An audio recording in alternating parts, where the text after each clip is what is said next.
It's only in places like Minneapolis where you're seeing civilians being shot by ICE officers. You're not seeing this sort of thing in places like Florida. Because in Minneapolis, you have a radicalized population of Disney brained adults who think that they're in a movie. They literally think they're like superheroes resisting tyranny in a movie. So they show up to protest armed and intentionally intervene and agitate federal law enforcement activities. And it's like, these people think that this is what the Second Amendment's for. It's for resisting tyranny. You are not resisting tyranny by resisting the enforcement of federal law that people voted for, by the way. Trump ran on enforcing our immigration laws. Just because your radicalized population in Minneapolis didn't vote for those laws doesn't mean that they cease to be federal law. They should still be enforced, and interfering with the enforcement of those laws is literally resisting the will of the American people.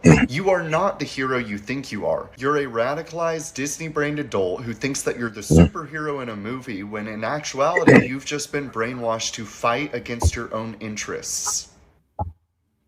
And that man is not wrong, but we are live. Yo, this is S.E.T Media, guys, and I'm back with another one. All right, guys, we're going to get into a media analysis, starting with Caroline Leavitt with a press conference at the White House. And let's not forget to double tap that screen and like the video, guys, and let's get right into it. Good afternoon, Jackie. Thank you for that. Thanks for coming in on a snow day for the rest of the government in the country.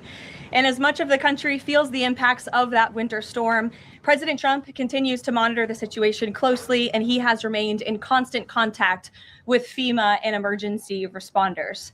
President Trump also quickly approved 12 federal emergency disaster declarations within 24 hours for the states of Arkansas, Georgia, Indiana, Kentucky, Louisiana, Maryland, Mississippi, North Carolina, South Carolina, Tennessee, Virginia, and West Virginia, enabling these states to access critical federal resources to supplement their response efforts. And I mean, that winter storm really hit us, especially in my area. I'm looking at 14 inches of snow outside, like right now.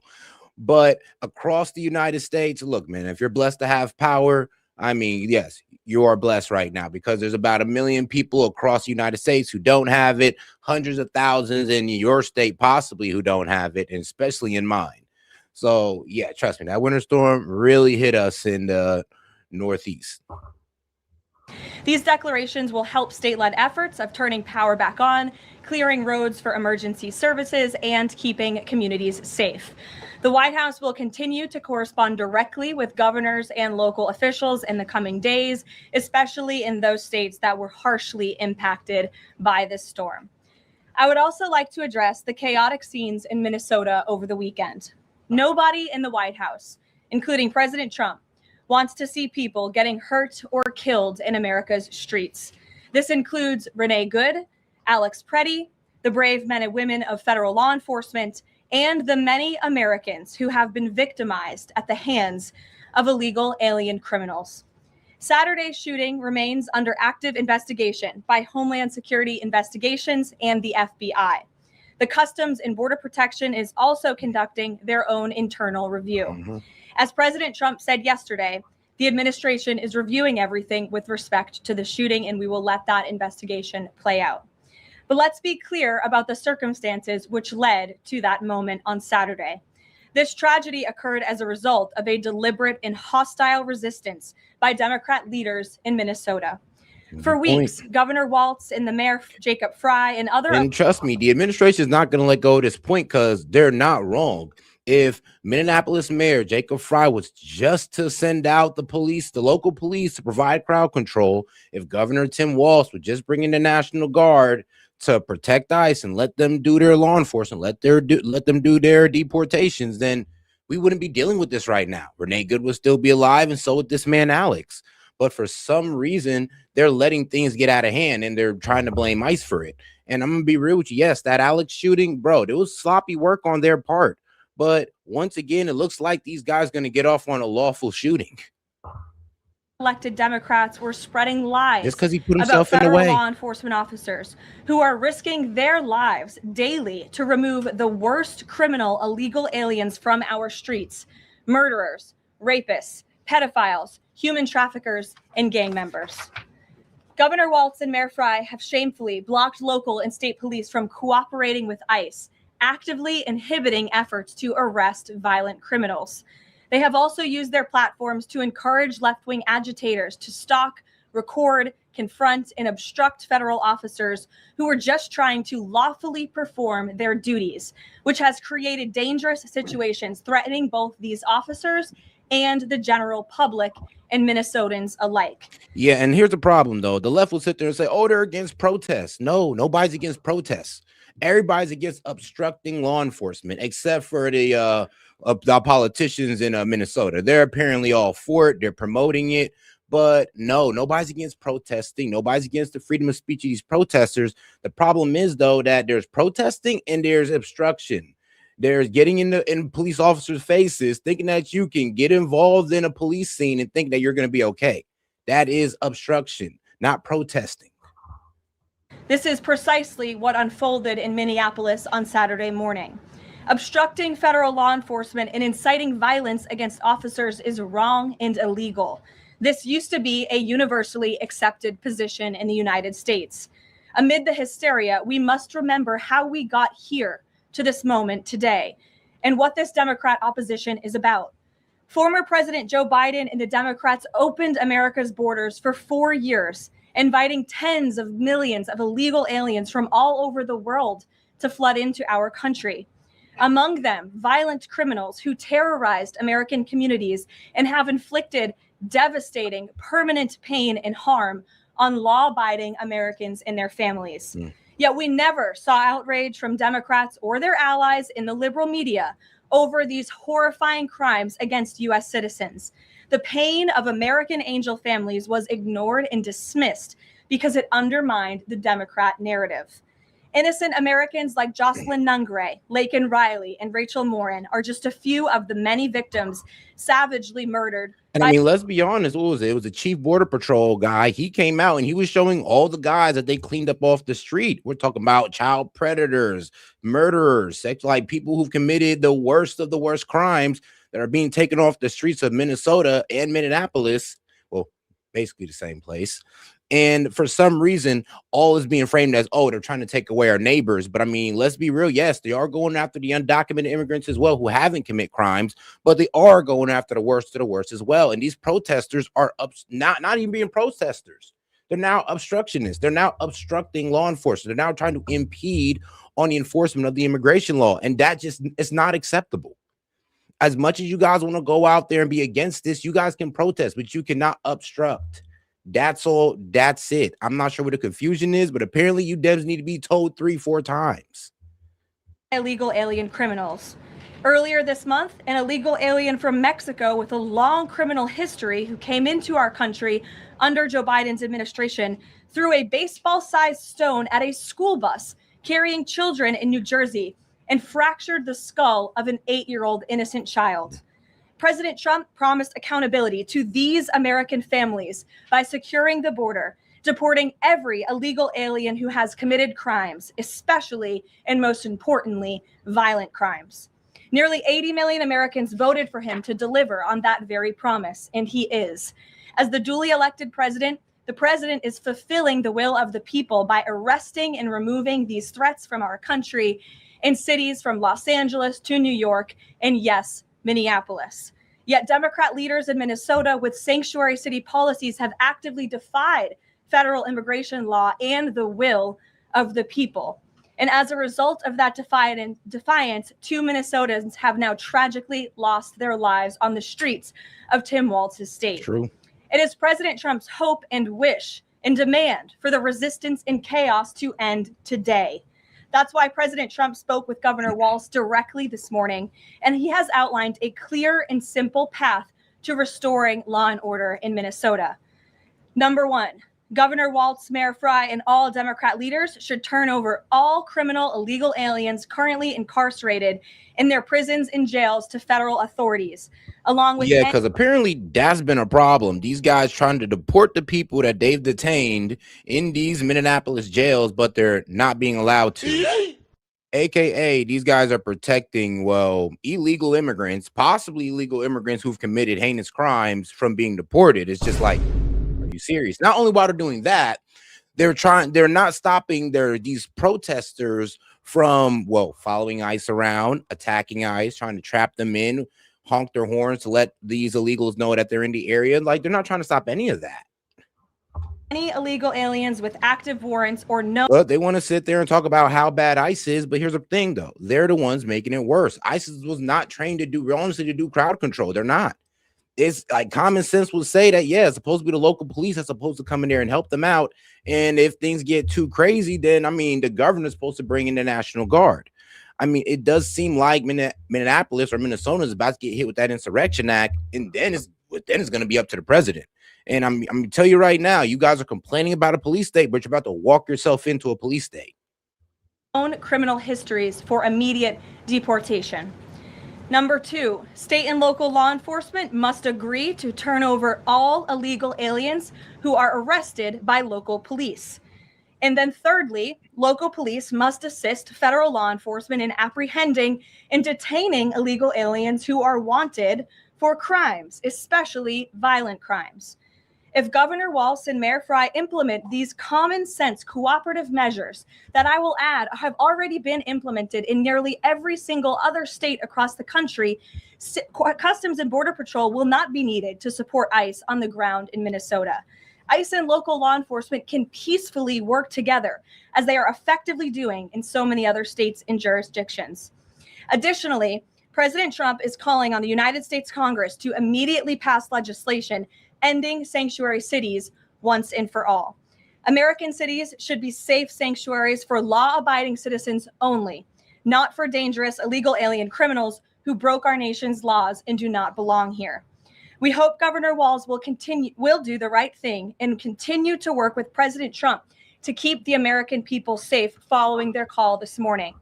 Americans overwhelmingly want exactly what President Trump is delivering: strong borders and strict immigration enforcement against the worst illegal aliens, of which there are still hundreds of thousands to deport from the interior of our country. The most peaceful way to carry out— And if you didn't know already, Pam Bondi has already sent Governor Tim Walz a letter, a strongly worded letter, pretty much telling him, like, yo, we need you to start helping out ICE by providing crowd control. We need all your records on voting, your voting registration records. We need that data. And we also need your welfare recipient data as well. So she pretty much asked the man for 3 things: help with ICE, welfare data, and voting registration data. And that's how he can get back in the good graces of, I guess, the president, which I don't think Tim Walz honestly care about. But at this point, all the things that's going on in Minnesota, I mean, he needs to give himself some type of, I don't know, like, I don't know. He needs to make himself seem like he's fighting it in some way, shape, or form. Because obviously it didn't look like he was fighting the fraud. Obviously didn't look like he was fighting the voter registration discrepancies. And then we all know he's not providing any type of help to ICE whatsoever. This vital public safety mission is for Republicans and Democrats to do it together, and for state and local law enforcement to work together with federal law enforcement. We want to let cops be cops. You wouldn't know this continues to be a very popular policy position. Bro, you are dumb. I mean, first off, how am I ass kissing if I'm just telling you the truth of what's going on? Like, you're crying just because you've seen a lady on a screen. Like, bro, like, how emotionally weak are you if you just seen somebody on the screen? It's not even Trump, though, by the way. It's not even Trump, and you're crying about Trump. Like, you don't even got to see the man for him to come inside your head, bro. Like, bro, I mean, you might love this man Trump more than me if you don't got to see him, but you got to mention him. From the biased media coverage over the course of the last— who's more of an ass kisser? The one that don't even see Trump and mention him, or the guy who's just reporting what he sees? I didn't even mention Trump. You mentioned the man before me. That's just crazy. Few days, but polling shows huge support for this exact thing President Trump is calling for. More than 80% of Americans favor deporting illegal aliens convicted of violent crimes. A country unable to deport criminals who enter it illegally is no country at all. The open borders agenda of Kamala Harris, Tim Walz, and the Democrats was already on the ballot on November 5th, 2024, and it was resoundingly rejected.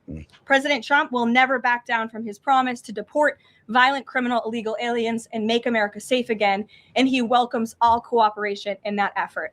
With that, I will answer your questions. And Jordan Conradson, why don't you kick us off today? Thank you for being here. Thank you, Caroline. Jordan Conradson from Gateway Fund. I have a few questions. First, with respect to the shooting in Minneapolis, we're seeing massive outrage from mainstream media and the left, but I'm just wondering, where was that outrage when Ashley Babbitt, an Air Force veteran, was executed by Capitol Police Officer Michael Byrd, who she posed no threat to in the U.S. Capitol? Well, you raised a very important point, which I also believe that I just raised as well in those opening remarks, in that there has no doubt been selective outrage by the liberal bias media. And because Ashley Babbitt was seen as MAGA, and I mean, they just have no heart for those people. It's like, that's the funny part, though. It's like, because she was MAGA, you know, yeah, the left shut the F up about it. But Renee Good and my man Alex Petty, here's the thing, though. These people both walked themselves into a situation that they could have avoided. I'm going to be real with you. Like, Ashley Babbitt, she didn't have to step through there. She could have been alive today if she didn't take those steps, just like Renee Good would have been alive today if she didn't move her car, just like Alex would be alive today if he didn't get in the way of that ICE officer, basically during the law enforcement scene. Like, I'm gonna be honest with you, it's choices. The choices you make is gonna decide where you end up in life. And sometimes your choice is gonna put you in the grave. And that's what happened with those three choices right there. And I'm giving criticism of Ashley Babbitt, who's on the right, and Renee Good and Alex, who are on the left. And I'm going to be fair. Look, if one side is all right, and we're going to say that's lawful, and you're going to say that with Ashley Babbitt, then we can say the same thing with Renee Good and Alex Petty. Same thing.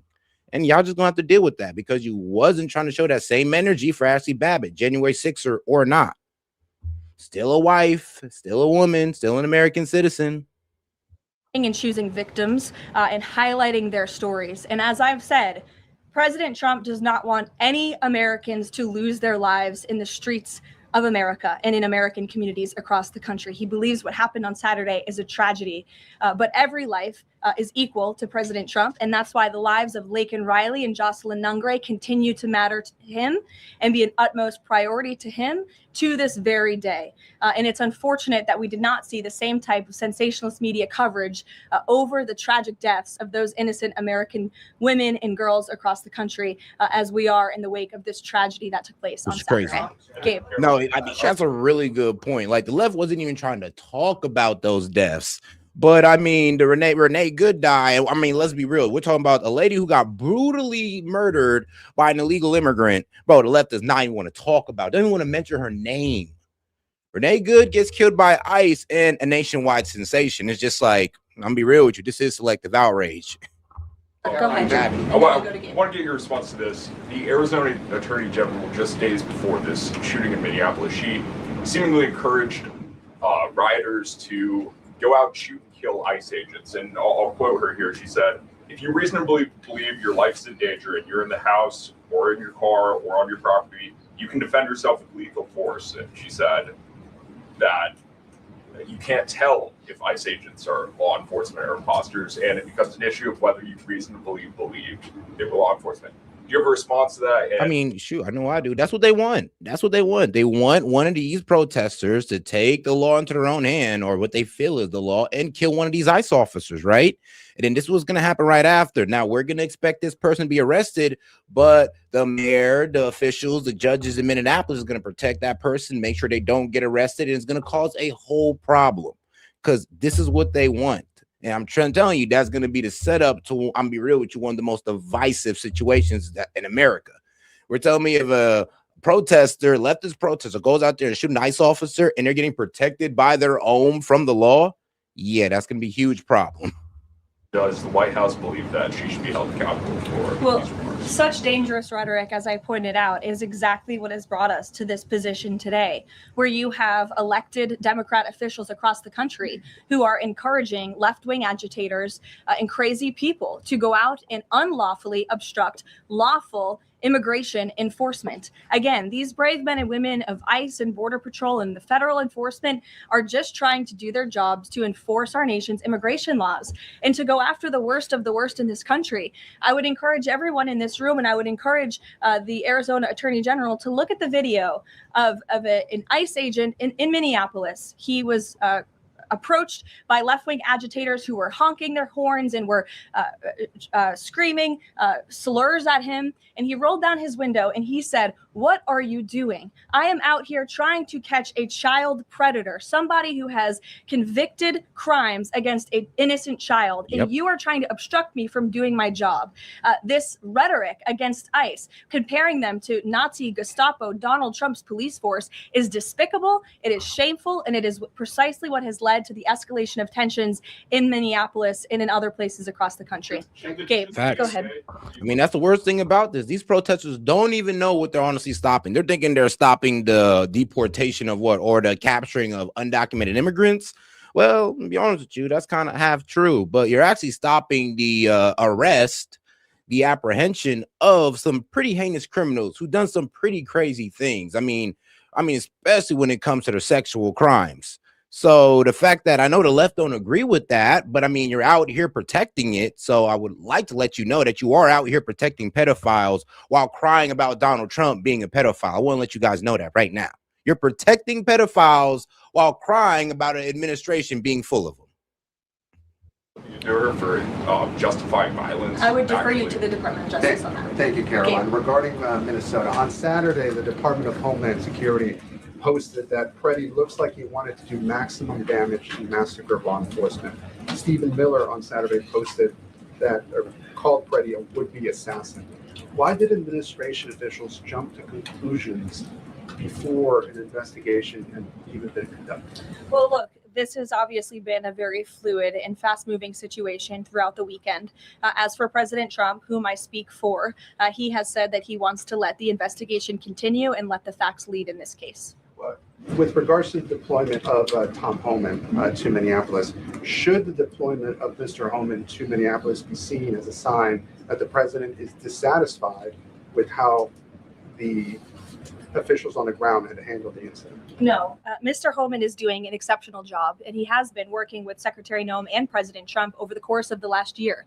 Secretary Noem still has the utmost confidence and trust of the President of the United States, and she's continuing to oversee the entire Department of Homeland Security and all of the immigration enforcement that's taking place across the whole entire country. Of course, Secretary Noem is also in charge of FEMA, and we are in the wake of a brutal winter storm where hundreds of thousands of Americans have been impacted by that. So, Borders Homan is in a unique position to drop everything and go to Minnesota to continue having these productive conversations with state and local officials. And I know that he's catching a plane in just a few hours to do just that at the request of the president. Yeah, and the current guy who's leading ICE, who've been doing all the press conferences, yeah, he's out and Tom Homan's in. Now, it does look like Donald Trump is actually following what Alex Jones was saying on his broadcast. When I didn't say this, but Alex Jones said it when he said that, we should pull back ICE and we should send them in there. We should pull back ICE, do some intelligence on the ground, see what's going on with there, see how the protesters are organizing, these ICE watchers and all that,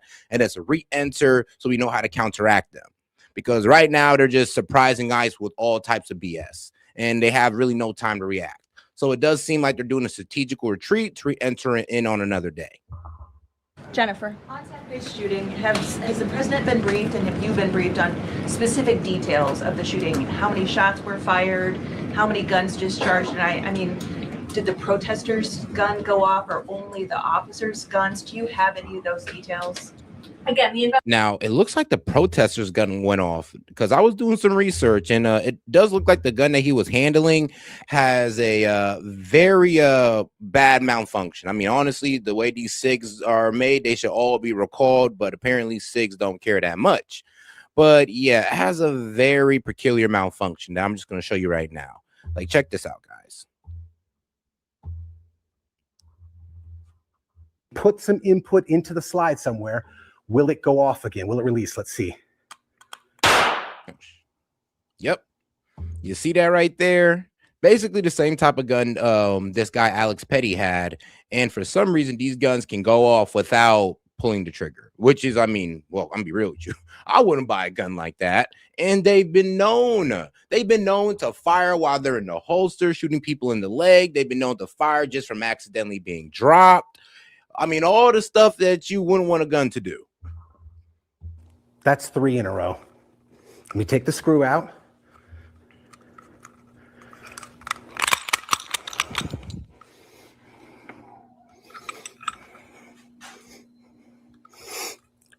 Number 4. Let's try it again. Let me show you. Fully functioning striker safety. All right. Should we do it with the magazine again? Let's put the magazine back in, and then we'll try the last one with the magazine out. Handy dandy trigger input tool. We are going to try to, dang, sorry about that. I'm trying to get over a sinus thing and a cough. We're going to try to simulate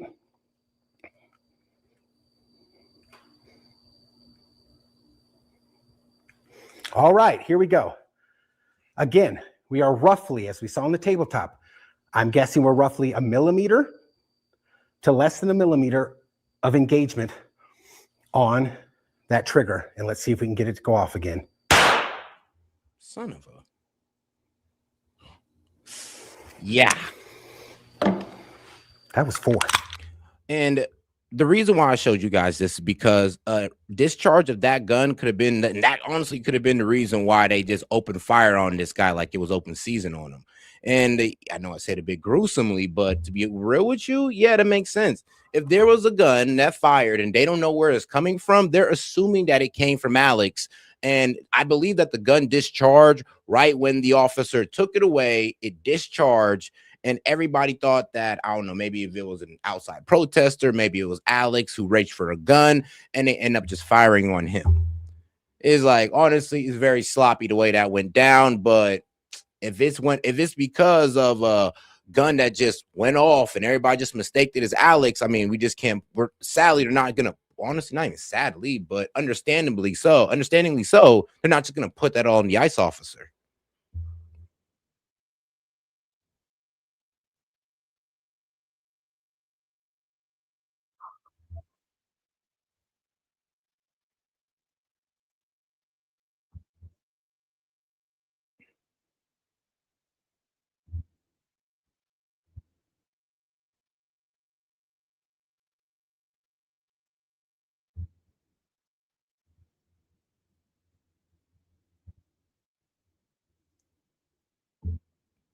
Mhm.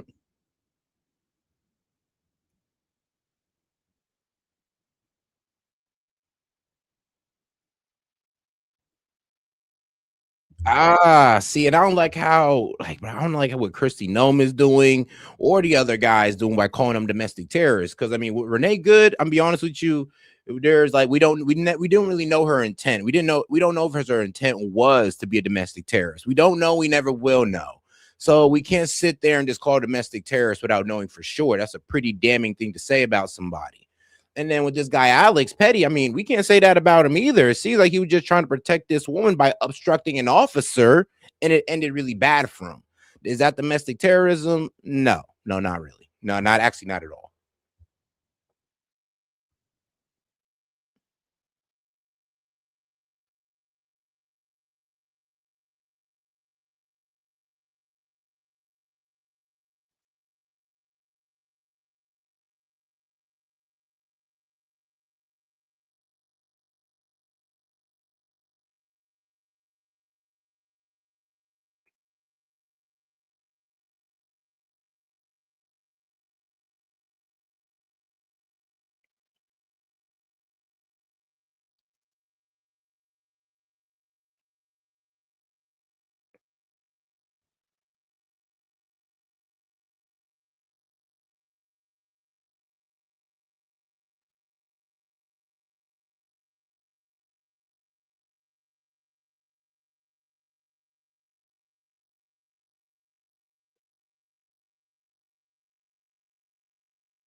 Oh crap, man! Hold on. Whoops.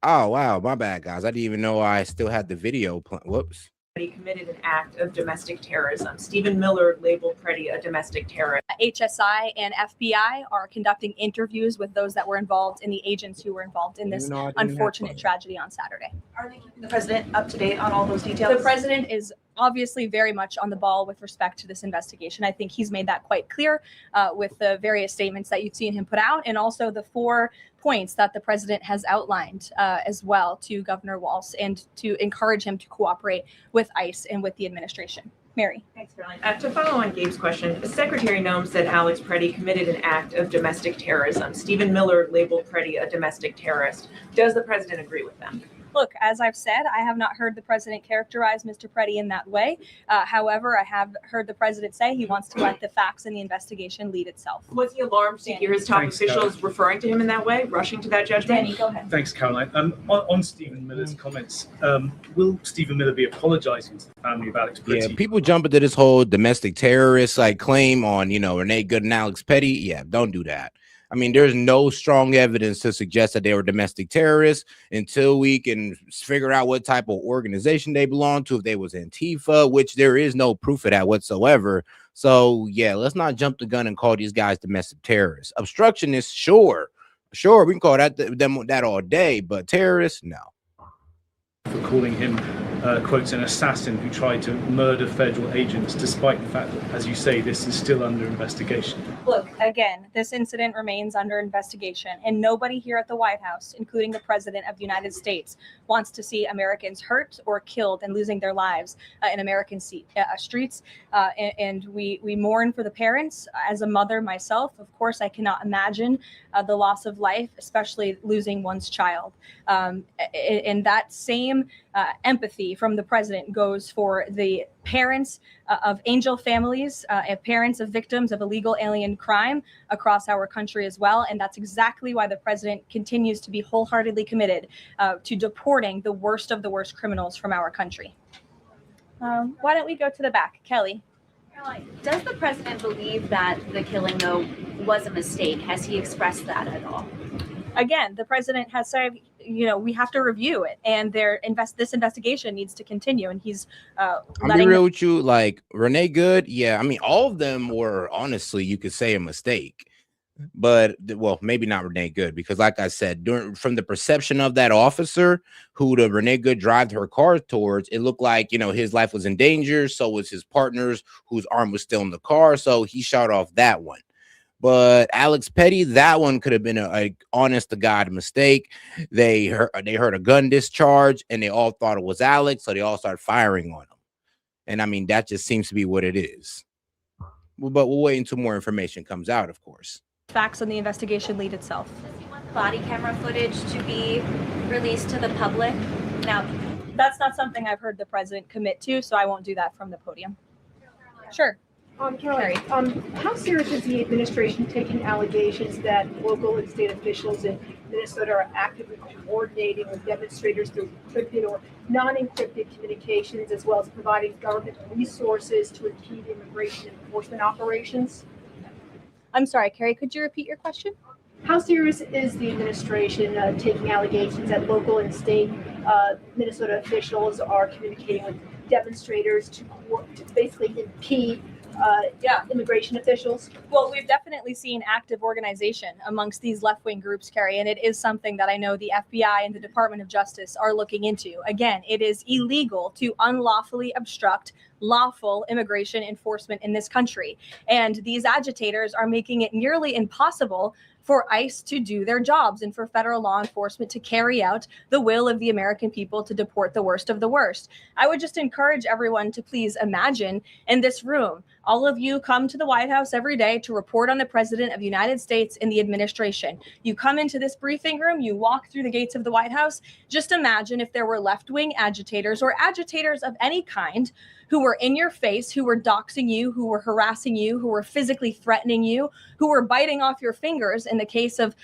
two Border Patrol agents we saw this past weekend in Minneapolis, that would make it very difficult for you to show up and do your job here at the White House every single day. That's what these officers in Minneapolis are facing. That's why the president is calling on Governor Walz and Mayor Frey for these 3 very simple and common sense points of cooperation so that ICE and local law enforcement can work together. Again, we are just asking for police to be police. Literally. And if you ask, no, that's literally all they're asking for. That's why I'm saying, like, these guys should be brought up on obstruction charges, because that's exactly what they're doing. I'm talking about the mayor, Jacob Fry, mayor of Minneapolis, and Governor Tim Walz, governor of Minnesota.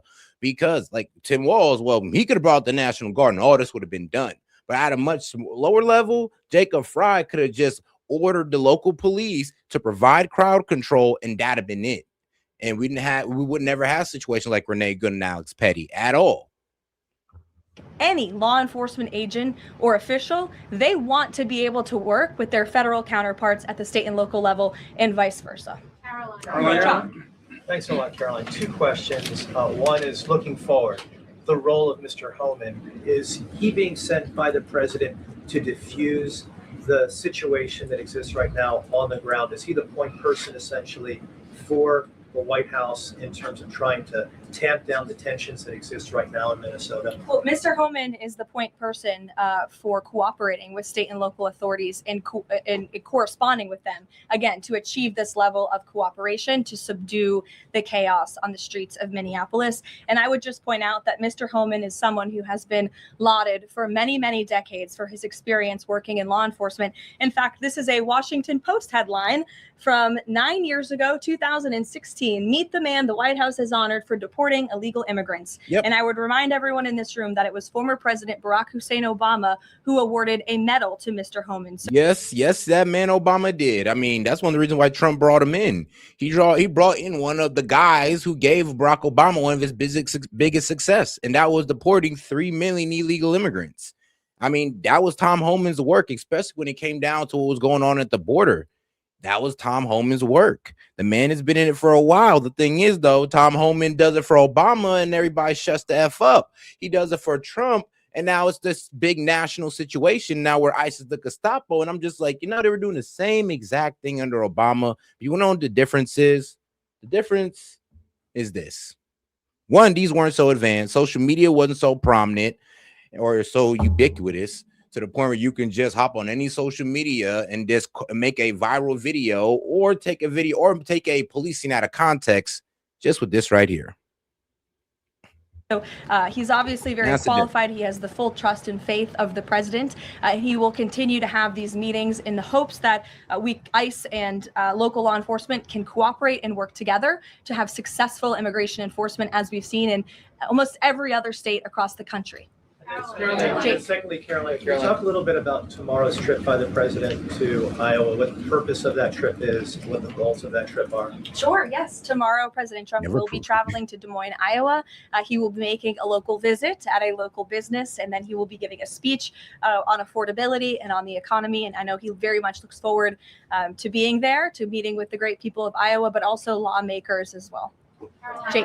Caroline, a couple quick questions. First, does the president remain fully confident in Kristi Noem's ability to lead the DHS? Yes. And then just secondly, just on that Wall Street Journal reporting that we saw yesterday, the president said at some point that the immigration enforcement officers would leave Minneapolis. Did the Saturday killing of Alex Petty expedite that withdrawal at all? To your first question, the answer is yes. He still has confidence and trust in Secretary Noem. To the second question, I would point you back to what I said earlier. Here's the thing, though, and I don't know if a lot of Dems understand this, but we're not blaming ICE. We're not blaming Secretary Noem over here on MAGA. We're not.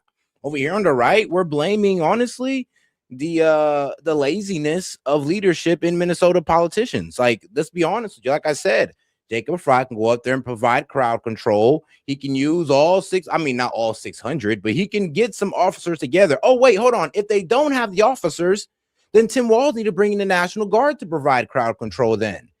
You see where there's a problem with leadership here? Okay, cool. You want to make the excuse that you don't got enough officers, then Tim Walz should be bringing in the National Guard to provide crowd control since you don't have the resources for it, instead of just going without and putting your constituents in danger.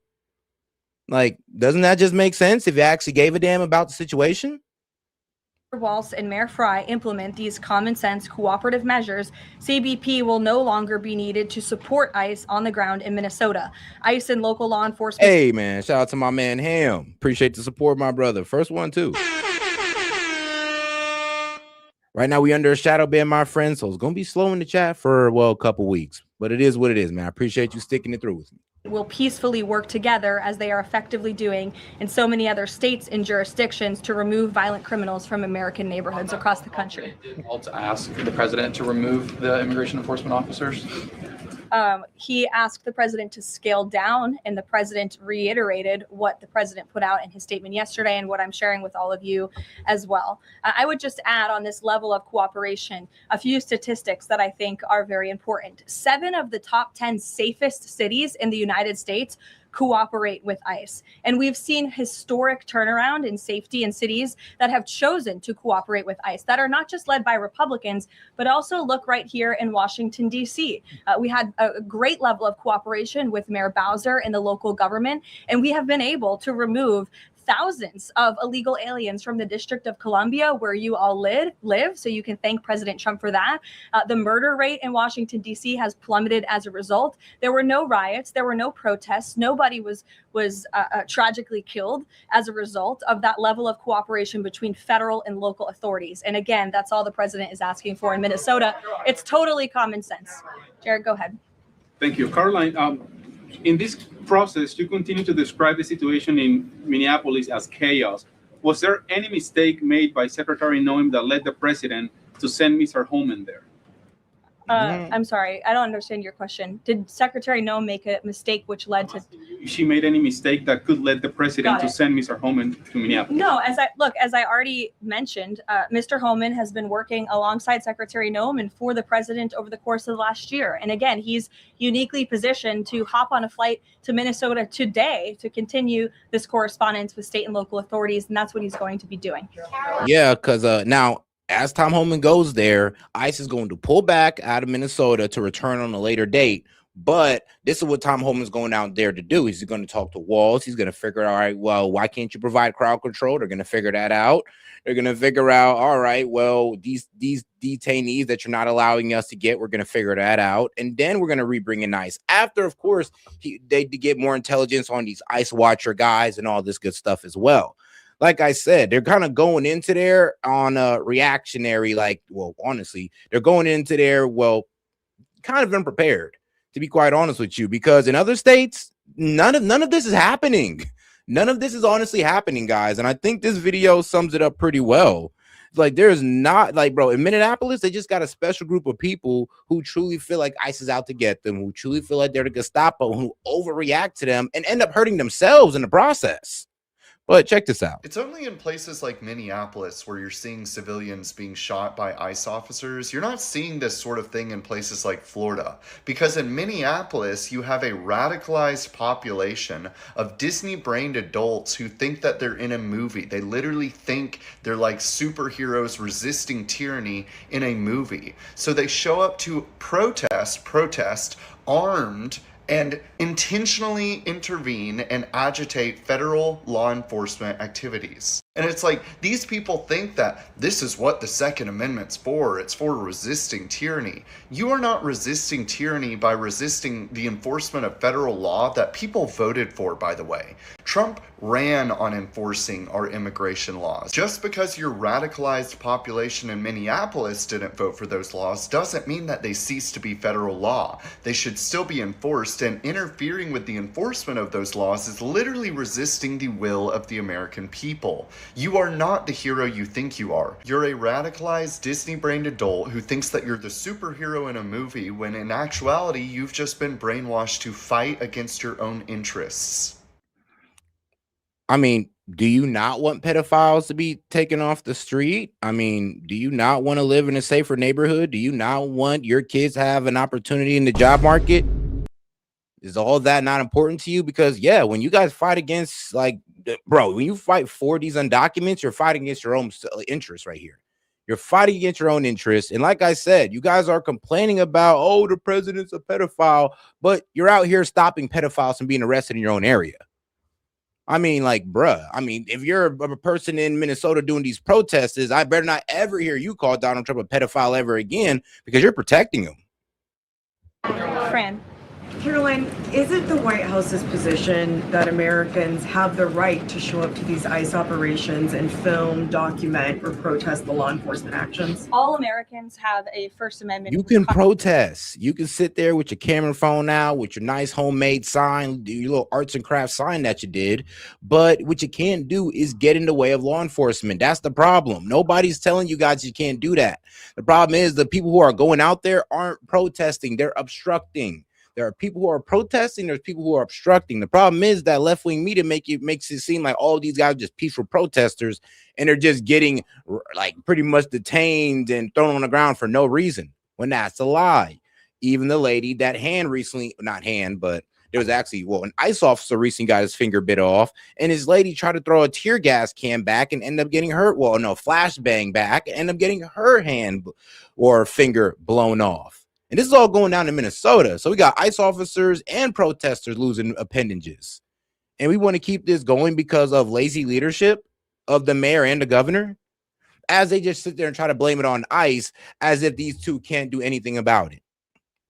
Constitutional right, of course, but Americans do not have a constitutional right to impede and obstruct lawful immigration enforcement operations. That is actually a crime, and it's something that we've seen taking place in the streets of Minneapolis, which again is leading to these dangerous circumstances that these federal law enforcement officers have been forced to work within. Back to the call with Governor Walz this morning. The president described it as respectful. He said we seem to be on a similar wavelength, but you had strong criticism for the governor and the Minneapolis mayor, Jacob Frey, just now. So could you explain the difference in tone between what the president had said in his True Social post and I think some of the criticisms that you just levied from the podium? Fran, I think the criticisms that I laid out, I'm painting the picture for all of you in this room, are what led to the moment that we are in today, where Governor Walz and President Trump are having a conversation, a constructive and productive conversation to end the chaos. Oh, guys, let's make sure you guys like the video, guys. If you're on the vertical, make sure you double tap that screen. If you're on the horizontal on Rumble, which we got like 7 of y'all in there right now, make sure you guys like the video, man. Let's get more people in on the chat. Let's beat the shadow ban on Rumble. Let's try to grow the community. Well, my bad. Beat the shadow ban on YouTube and grow the community on Rumble. All right, guys, let's go. Shout out to Rumble, where they don't shadow ban you or really care about what you say. Shout out to real freedom of speech. And the lawlessness that has taken place in Governor Walz's state. Elena, thank you. And shout out to my man Monty. He says they want to keep it going. Oh, shout out for Monty on Rumble. He sent the Rumble rant. And guys, you can come in on Rumble. It's like only $1 to send a super chat. So shout out to Rumble. But he says they want to keep it going because it's hurting approval ratings. They're more than happy to sacrifice their useful idiots for a hate orange man agenda. It's sickening. And also, shut up, bud. I'm weak. Shout out to my man Monty. I had a question. With Homan now going to Minnesota, is Gregory Bovino also going to remain in Minnesota overseeing these ICE operations? Mr. Bovino is a wonderful man, and he's a great professional. He is going to very much continue to lead Customs and Border Patrol throughout and across the country. Mr. Homan will be the main point of contact on the ground in Minneapolis. And to follow up, given what we've heard from several Trump administration officials, people like Stephen Miller, as people point out, calling him a domestic terrorist, Bovino saying that Freddie was out to massacre law enforcement. Why not require ICE agents to wear body cameras to clear up some of the disputes that we are hearing from witnesses and video footage versus what the administration has? Love, who needs body cameras when you got, these protesters? Did we not just catch that shooting in like 8 different angles? Did we not catch the Renee Good shooting in 8 different angles? Man, who need body cams when you got all the surveillance going around these days? Now, am I against these guys having body cams? Of course not. But I'm just like, I don't think that's the problem, sweetheart. Let's be honest here. We're catching all these shootings in like 8 different angles. So trust me, cameras aren't the problem. The problem is these protesters are turning into obstructionists and nobody wants to talk about it. Everybody want to pretend like they're all peaceful protesters, but that's not true. Some of these protesters are going out their way to get in the way of ICE. And that's the problem. And then a lot of these protesters, they're crowding ICE. That's the problem. Why? Because there's no crowd control being provided. And if you guys don't got enough police, then bring in the National Guard. saying. Well, that's a policy question that I know the policy folks in the building are having with members on Capitol Hill, and I'll leave it to them and the president to make that decision. And I just, my final question is on, you were talking about the level of cooperation that the president talked about with Governor Walz.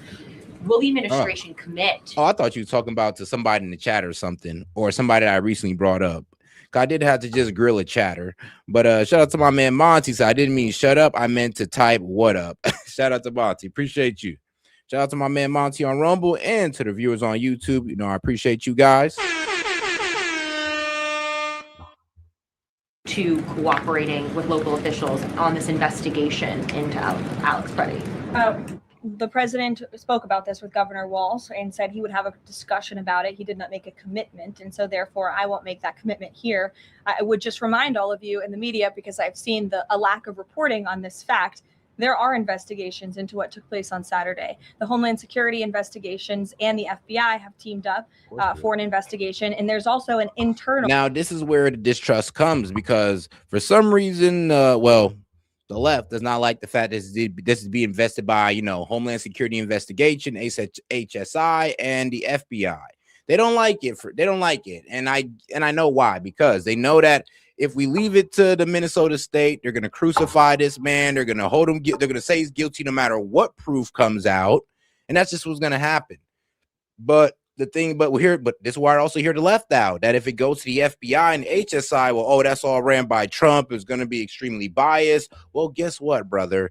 Both sides are going to be extremely biased to either one side's dissatisfaction. So it is what it is. CBP investigation, an internal review of what is happening on the ground in Minnesota. The president supports those investigations, and as I've said repeatedly, he wants to see them move forward. Phil. FBI Director Kash Patel said in a Sunday interview, quote, "You cannot bring a firearm loaded with multiple magazines to any sort of protest." Does the president believe the Second Amendment rights remain? Nah. Hey, yo, shout out my man Gaming. He says, left be like, some of you may die, but that's a sacrifice I'm willing to take. Protesters are starting to get more militant, just dust off forward libel and use the insurrection and clear the fraud.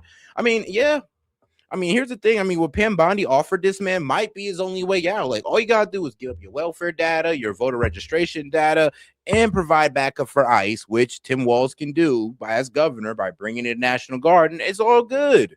Or is he just going to, you know, keep on with the inflammatory rhetoric towards ICE as he sits in his nice little house and watch his constituents go out there and get themselves hurt or, much worse, killed? I mean, that's what all of them are doing right now. It's kind of pathetic, but I mean, these are the people they're following.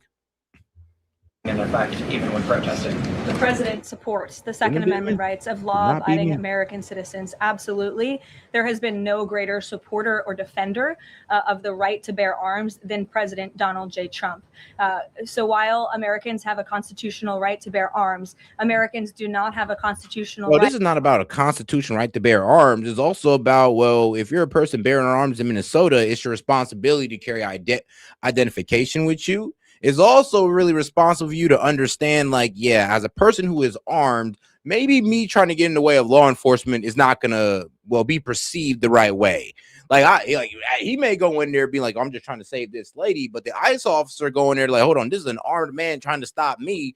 Like, what else is this man willing to do? If he just wants to jump in front of into a law enforcement scene, armed, by the way. And I'm not saying the man deserved to die, but I'm just gonna be real with you, Brandon. Like, these guys are walking themselves into situations where common sense would tell you not to go to. But if you're radicalized you're gonna think this is something okay. If your mayor says, "Oh, well, these guys are evil and all this good stuff," you're gonna think it's okay to go against these guys and get yourself killed. This is what's happening out there in Minnesota. The leadership is telling them that it is okay. The leadership is telling these protesters that you could be obstructionists and we will protect you. To impede lawful immigration enforcement operations. And any gun owner knows that when you are carrying a weapon, when you are bearing arms and you are confronted by law enforcement. And shout out to my man Monty for being now a monthly supporter on Rumble, man. Appreciate the support, man. Let's try to grow that Rumble chat. I'll go ahead and post the link again in the chat so we can get more people over onto Rumble. You are raising the assumption of risk and the risk. You know what, guys? I'm about to learn my lesson. I'm about to take the lesson what my predecessors went through when they, speak on things like this and they face shadow ban. What they had to do was use YouTube as a funnel to get people over to a platform that don't give a damn about what you say. And you can still get super chats and all that good stuff. So shout out to Rumble for actually standing up for free speech and creators. Shout out to Rumble. YouTube, y'all on my bad side right now. Of force being used against you, and again, that's unfortunately what took place on Saturday. Will his mission continue to be focusing on illegal immigrants with a criminal history, or will it be on illegal immigration generally? Mr. Holman will continue to enforce our nation's immigration laws, especially deporting the worst of the worst criminals in Minnesota who have committed violent offenses. And I would just remind all of you that this important work is continuing to be carried out. In just the last few days, I'm happy to provide this packet to anyone in the room. ICE has arrested multiple violent criminals, illegal aliens within Minnesota. Many of them have convictions for assault, driving under the influence, fraud. This individual here I'm looking at was an aggravated felon with multiple convictions for larceny, fraud, and forgery of checks, vehicle theft, drug possession, domestic assault, inflicting bodily harm on another, criminal convictions of larceny, identity theft, again, charged with driving under the influence. These are extremely dangerous people who Governor Walz and Mayor Fry have allowed to roam on their streets. And all the president is asking for is cooperation to arrest individuals like this and deport them from the United States of America. I'll take a couple more. Go ahead. Okay, so this weekend the president posted that this is a cover-up of the fraud in the state of Minnesota. He also posted Minnesota is a cover-up. These both happened after the shooting. So given these came after the shooting, what is this here? What is the cover-up he's alleged? Yes, it's a good question. I spoke with the president about this at length. What the president is referring to is the fact that you have Governor Walz and, again, the mayor, who have been encouraging these left-wing agitators to come out and to harass and to dox and to threaten ICE and to make this conversation about and smear lies about federal law enforcement who, again, are just trying to do their jobs in an attempt to distract from the widespread massive fraud that has taken place in their state. Billions and billions of dollars has been stolen from law-abiding taxpayers in Minnesota, and the administration continues to be very focused on getting to the bottom of it, and especially, and the president raised a good question over the weekend with respect to Congresswoman Ilhan Omar, who now has a net worth within the millions, and one must ask themselves why and how is that possible? I mean, to be quite honest with you, I'm not sure why Ilhan Omar's net worth is such a big concern, because if you just kind of look at who her husband is, the question answers itself. I mean, I'm not really sure. Like, look, bro, I don't like the lady either. I don't like her politics either, guys. Okay. I don't like what she say about Americans and none of that. But when we sit here and try to create the most lies about somebody, bro, it's like, what is this? Like Omar derangement syndrome? First, we try to say she married her brother. I looked into that. Proved out not to be true. Now we're going like, oh, well, this 30 million came from fraud. It must be fraud. We don't know that for sure. But but guess what? More than likely, that's not true either, because she's been worth that before the fraud. Actually, she's been worth that ever since she got married to her husband. So when they say, oh, it went up out of nowhere, I mean, yeah, it went up ever since she got married to a millionaire, a white millionaire. Well, it might be. I mean, he looks Jewish, but does that really matter? But hey. So I don't really know about this whole, oh, let's track her down for her net worth. I'm be real with you. Like, look up her husband, and it's going to be pretty self-explanatory. It's Tim Minette, if you didn't know. Is she connected to the fraud rings that we have seen taking place within her state and her own district? It's a question the American people are raising, and the president believes it's one worth answering. Haley. Thanks, Caroline. I want to go back to some of the comments from Stephen Miller and Secretary No. You've made clear the president wants to see the investigation play out. When answering some of the questions on the specific details, is he concerned that some of those definitive statements made by other officials risks public perception of the credibility of those investigations now playing out? Again, the president believes that these investigations are credible, they are continuing, they are active, and he wants to let them play out. Alex. Is the administration willing to separate DHS funding from other funding bills in order to avoid a broader shutdown? Yeah, so if you don't know, bro, this is some bullshit. But so look, guys, you remember when they shut down of the ACA subsidies, and we was able to get those pushed past the House, and I think we're still waiting on the Senate because we want to extend the ACA subsidies for 3 years, right? And that was that was actually the main reason that these guys shut the government down last year. Well, guess what? They're about to shut it down again over ICE. They're saying, well, we want to take funding away from ICE, so we're shutting the government down. And now at this point, it's just like, are you serious? Hold on now. Because last time y'all shut the government down, you didn't even get what you want, but you still shut it down. Now you're telling me that you're going to shut it down again, make people suffer through that again, and what? Not get what you want again, while ICE will most likely still be funded? Like, please, Dems, don't do that. Actually, please don't, because that's going to hurt American people, and it definitely will hurt y'all chance at the midterms, but I don't think y'all give a damn right now. It's y'all mainly too focused on, well, ICE. Look, at this point, the White House supports the bipartisan work that was done to advance the bipartisan appropriations package, and we want to see that passed. Policy discussions on immigration in Minnesota are happening. Look, the president is leading those discussions, as evidenced by his correspondence with Governor Walz this morning, but that should not be at the expense of government funding for the American people, which would include, as you know, Alex, FEMA funding, and we are in the midst of the storm that took place over the weekend, and many Americans are still being impacted by that. So and shout out to my man Gaming. He says broke ass Monty finally became a member. Play the video I sent you. Also, the president can declare a federal state of emergency and send in the guard, enforce a curfew, and send in ICE, TA. Gotta think more. Yeah, honestly, that is true, though. That is true. They do need to think a little bit more on that. Honestly, I'm not sure what Trump is waiting for. There's people getting mad at Trump right now for not invoking the Insurrection Act. It's like, what else do you need to see? I mean, we got 2 citizens dead. We got ICE officers who've been injured. Bro, we got one ICE officer who got a hand bit off. We got another protester who got her not hand bit off, but finger bit off, or tip of the finger. We got a lady who accidentally blew her finger off by trying to throw a flashbang. I mean, what else needs to happen? Honestly, this should have happened a week ago. But hopefully Donald Trump will come around. It honestly seems like he's giving them one more chance with his whole tactical retreat. Seems like he's giving them one more chance.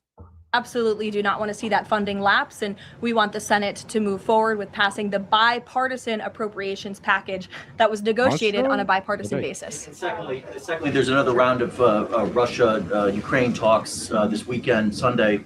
If you can walk us through what the president, how he'll be involved in that, if at all. We'll be talking to President Putin. And shout out to my man, Mr. Paramedic, is also now a monthly supporter on Rumble. Appreciate the support. Shout out to the 8 people on Rumble. Make sure y'all like the video, man. Let's get that Rumble chat booming. And on YouTube, let's not forget to double tap that screen. Like I said, we're still trying to beat the shadow ban, but I still want to get some of y'all over to Rumble. Zelensky ahead of those meetings? I'm not tracking any scheduled calls at this point in time.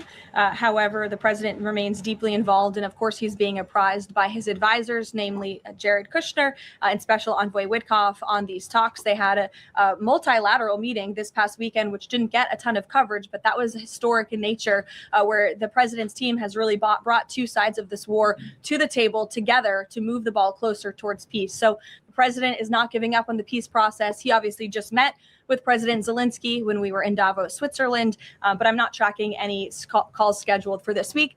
On one more foreign policy point, I will point out, as you all saw, the last remaining body of the hostages, Israeli hostages in Gaza, has been returned. This is a huge foreign policy feat for the President of the United States, for the state of Israel, and frankly, for the whole world.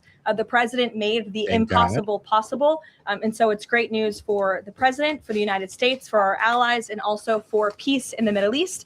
And I understand that more than 20 new additional countries have also signed up to join the newly established Board of Peace with respect to the rebuilding of Gaza, which is another historic accomplishment for this president. So thank you all very much, and we'll see you in Iowa tomorrow.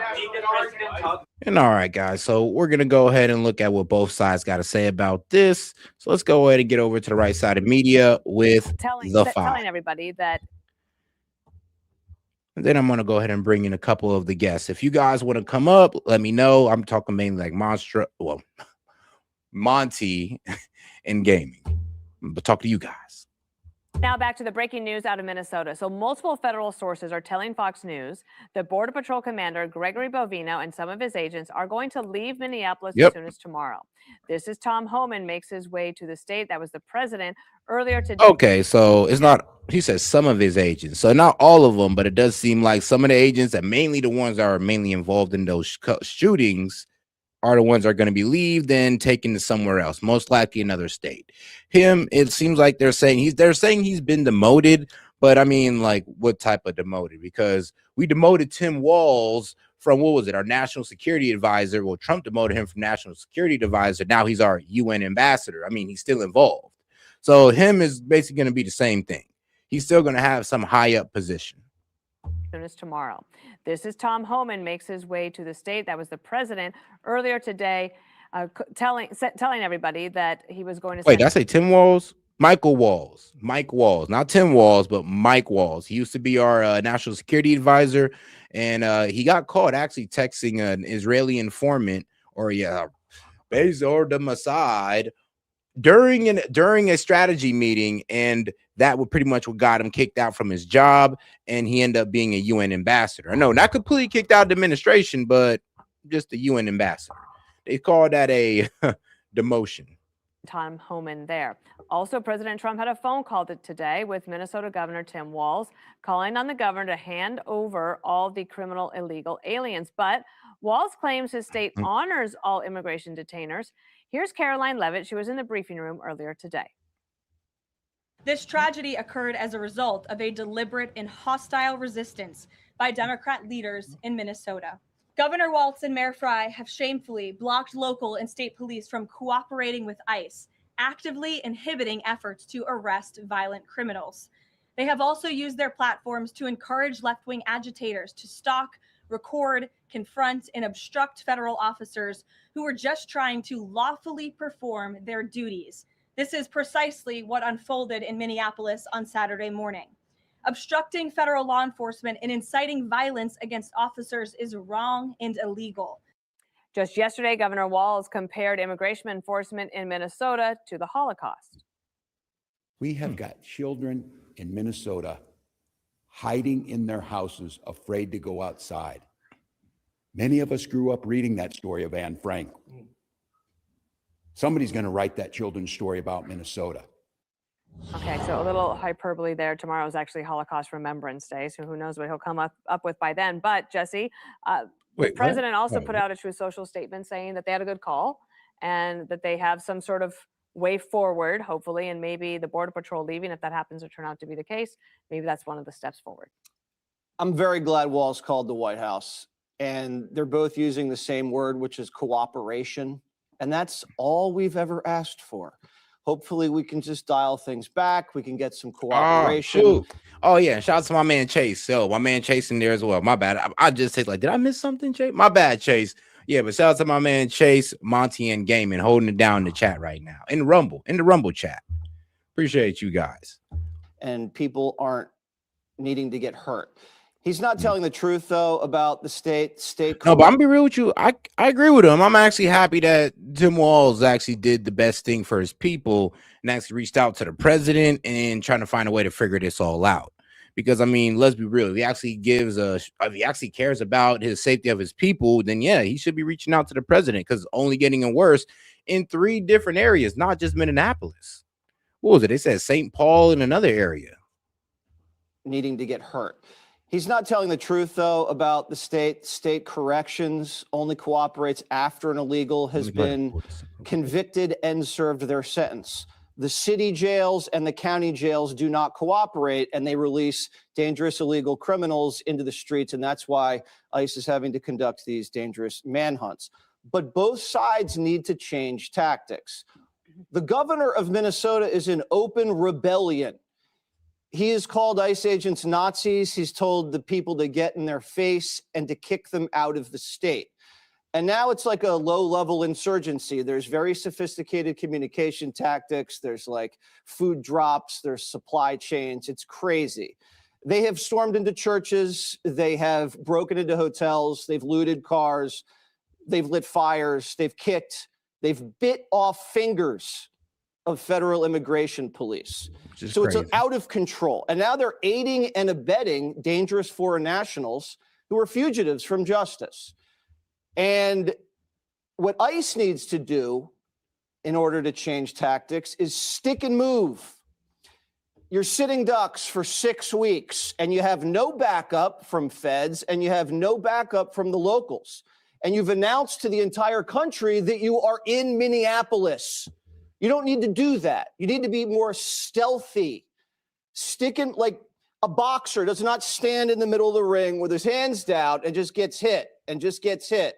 All right, even Tyson had head movement, okay? He had defense. He can hit hard, but you move away. That's what they need to start doing.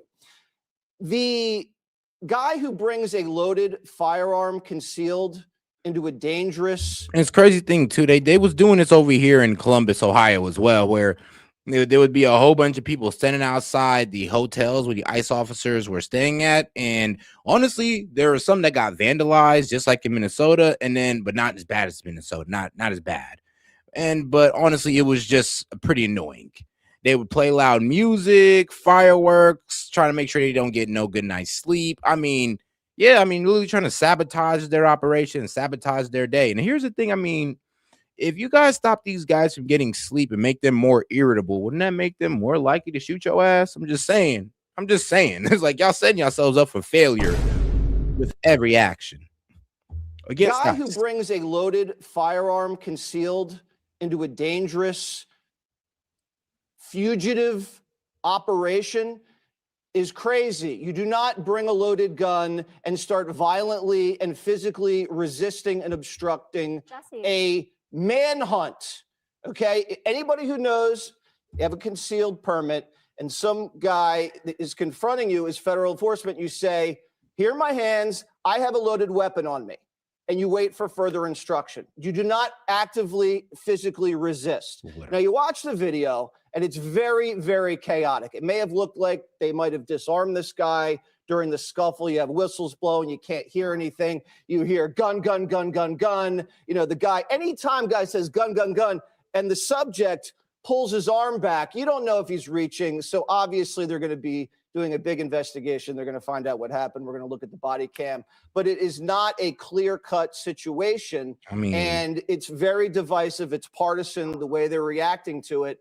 And like I said, what's been going around, and that's why I've kind of been off all day, is I wanted to take some more time to look into the shooting, see what comes out. And what's coming out, it seemed like there was a faulty discharge. I'm not sure what the proper terminology is, but yes, the gun went off without pulling that damn trigger.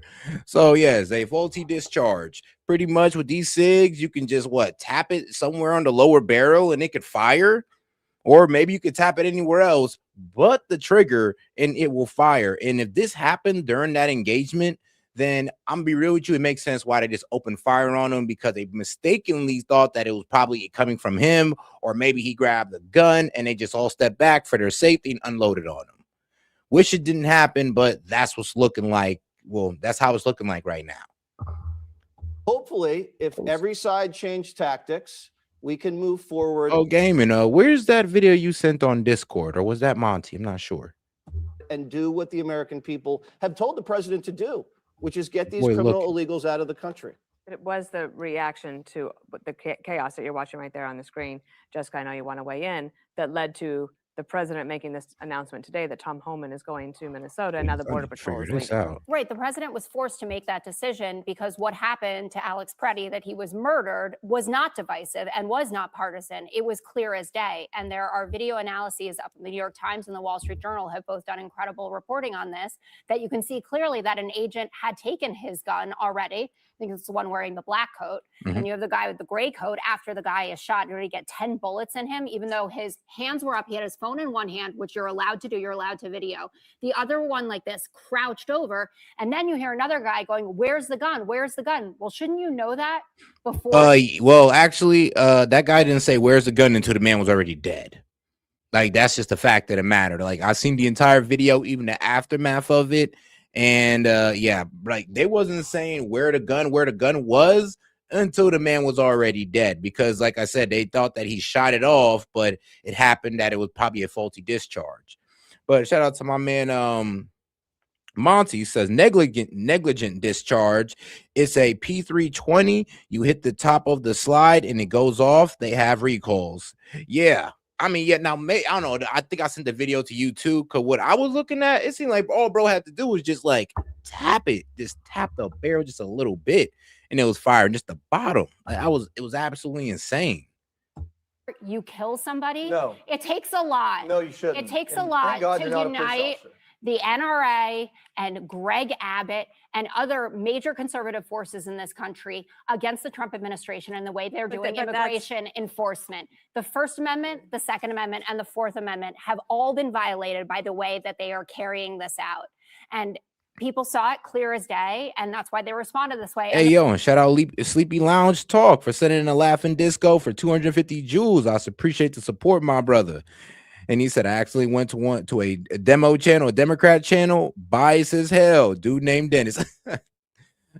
Makes sense. The president, who I think With a most of name the like time that, you has can't better help but be a instincts Dem. than Stephen Miller or Kristi Noem, could see this for what it was and knows that there has to be a change in course. But this rush. I mean, to be quite honest with you, like, let's be real. If this happened because his gun will discharge, like, you know, negligent discharge, then I'm gonna be honest with you, there really is no blaming ICE. ICE reacted how any officer would have reacted.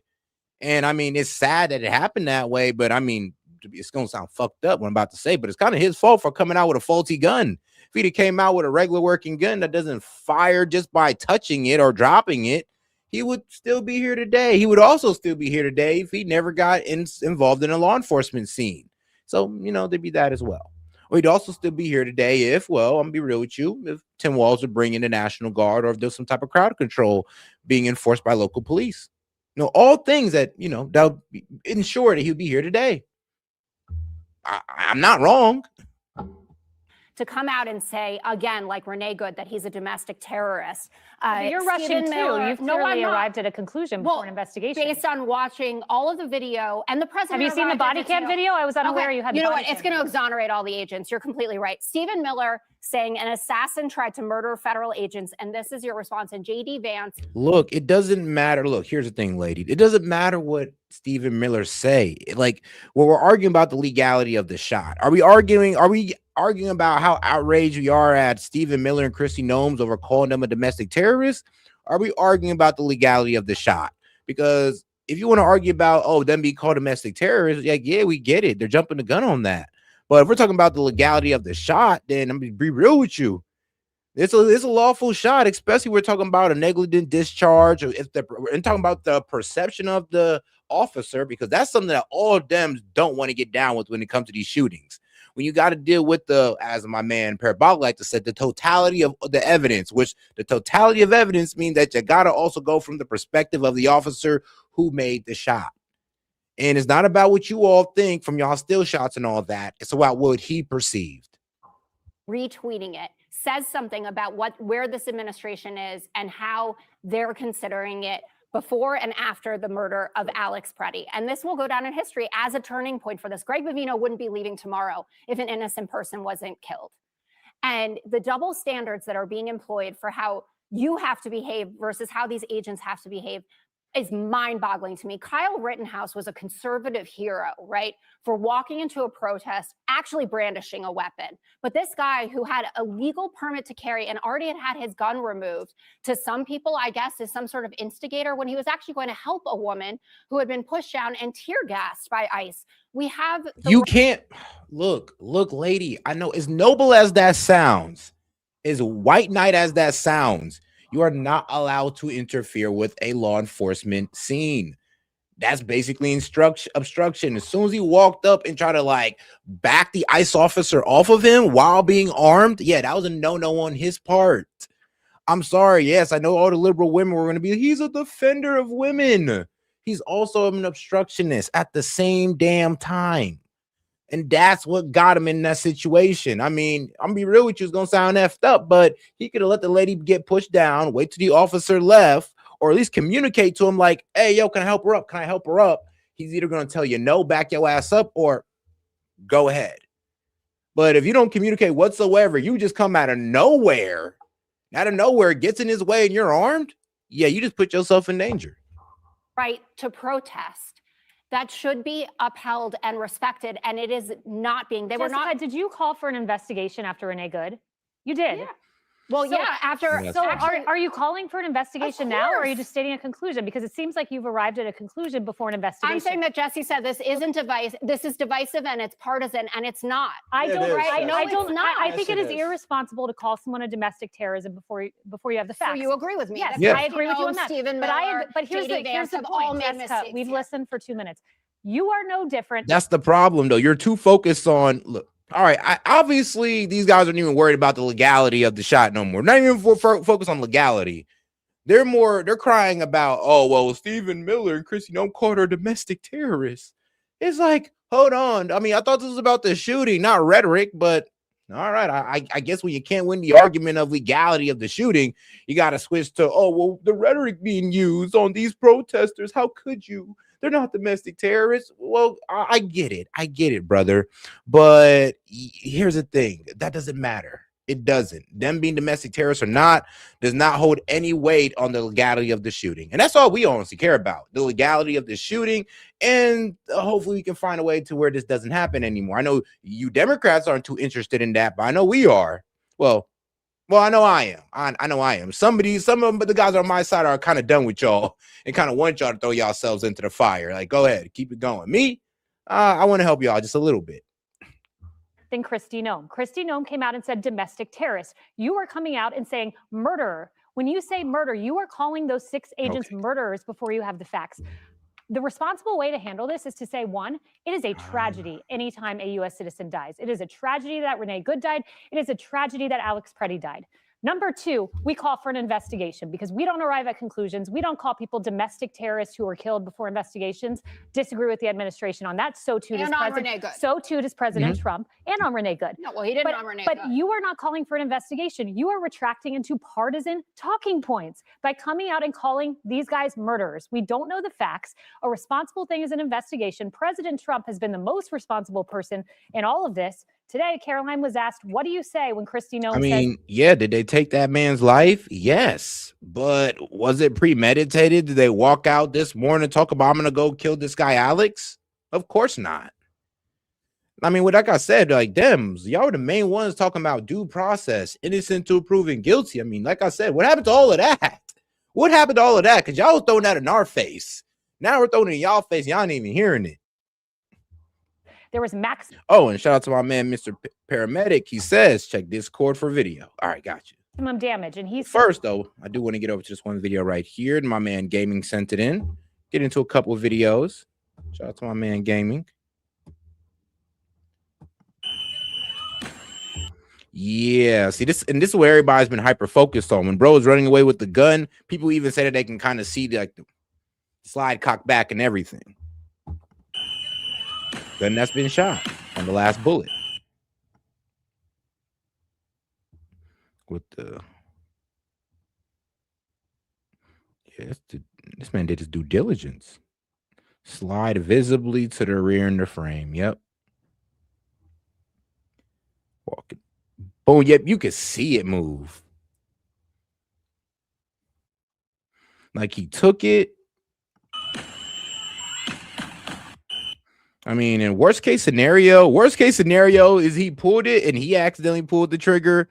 But more than likely, it seems like these guns, like I said, I got this video right here for a reason. These guns are known put to some input into F the up. slide somewhere. Will it go off again? Will it release? Let's see. Negligent discharge. That's 3 in a row. Let me take the screw out.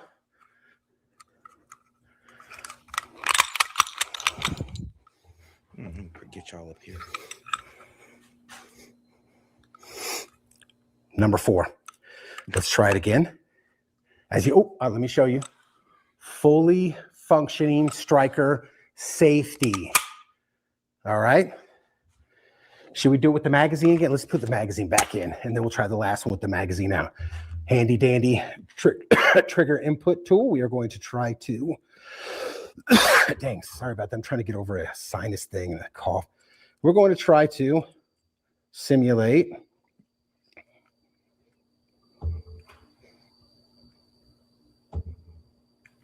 All right, here we go. Again, we are roughly, as we saw on the tabletop, I'm guessing we're roughly a millimeter to less than a millimeter of engagement on that trigger. And let's see if we can get it to go off again. Don't even gotta touch it. Don't even gotta touch it. Don't even gotta touch that trigger, man. Don't even gotta lay a finger on it. Don't even gotta put the finger across it. And it's gonna fire. They said Trump wants an investigation and to let the facts lead. What do you think about calling them domestic terrorists? I have not heard Donald J. Trump characterize Alex Preddy that way. Donald Trump is responsible. You know who's not? Walz. I was on the airwave when this broke. 11:03 a.m. The White House called Walz. They were trying to defuse this. Walz comes out and says thousands of violent, untrained officers are out in Minnesota. One responsible party, the president. Did those underneath him act irresponsibly? Yes. But Walz and Donald Trump, don't even put them in the same camp. Donald Trump's leading. You are no different, I'm sorry, than Kristi Noem. Real quick, as the one person who carries a gun just about every single day, I'm not in I the mean, city. And the one low-key, she did make a good point. It's like, you're over here trying to call them murderers, but you're over here, like, without no facts, without no conviction, no innocent until proven guilty, right? But you're over here getting mad at Stephen Miller and Kristi Noem for, jumping to conclusions, no facts, no nothing, calling them domestic terrorists. Like, you're doing literally the same thing that you're getting mad at them for. I mean, she kind of called her out on that one. Like, shout out to her for that. person that's been in a similar situation holding a gun while people are riding, and perhaps the one person who understands, I don't want to say the one, but someone here who understands this a little bit because I've been in that situation. It's a couple of things. Number one, the Second Amendment is a right. I'm a Second Amendment absolutist. You have the right to carry a weapon to defend yourself, not the privilege. It is a right. Those rights come with restrictions. I think you would understand that more than anyone at this table.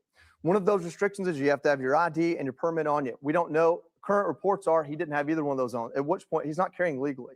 But number two, even beyond that, with the right to carry a firearm comes the responsibility to do it correctly and to do it with foresight and to do it understanding the situation you're walking into and what could happen once you get there. Just about every state offers a class on that. And if you carry your firearm, you should take that class. And if your state charges you for it, you should go protest for that class to be taxpayer funded because it is a right. So that's important. We can talk about policy all day long. There's only one person in this world that could have absolutely prevented. I mean, shit, bro. Watch the YouTube video. I don't know. Like, bro, it's one of these. Bro, actually, there are YouTube videos on gun safety. Shoot, I mean, F a class. I mean, if you need the nice little certification, sure. But you can go on YouTube and look up gun safety. You can go on YouTube and look up the best guns to buy for a beginner. I mean, bro, YouTube got almost all the answers except for the ones about life. Alex Preddy from getting shot that day, and it's Alex Preddy. Doesn't mean I think he should have been shot. I don't think it was necessary whatsoever to shoot Alex Preddy to save a life. But I get to watch that incident from behind Alex Preddy, not as one of the arresting officers and not as potentially the person that I believe from looking at the video did shoot him.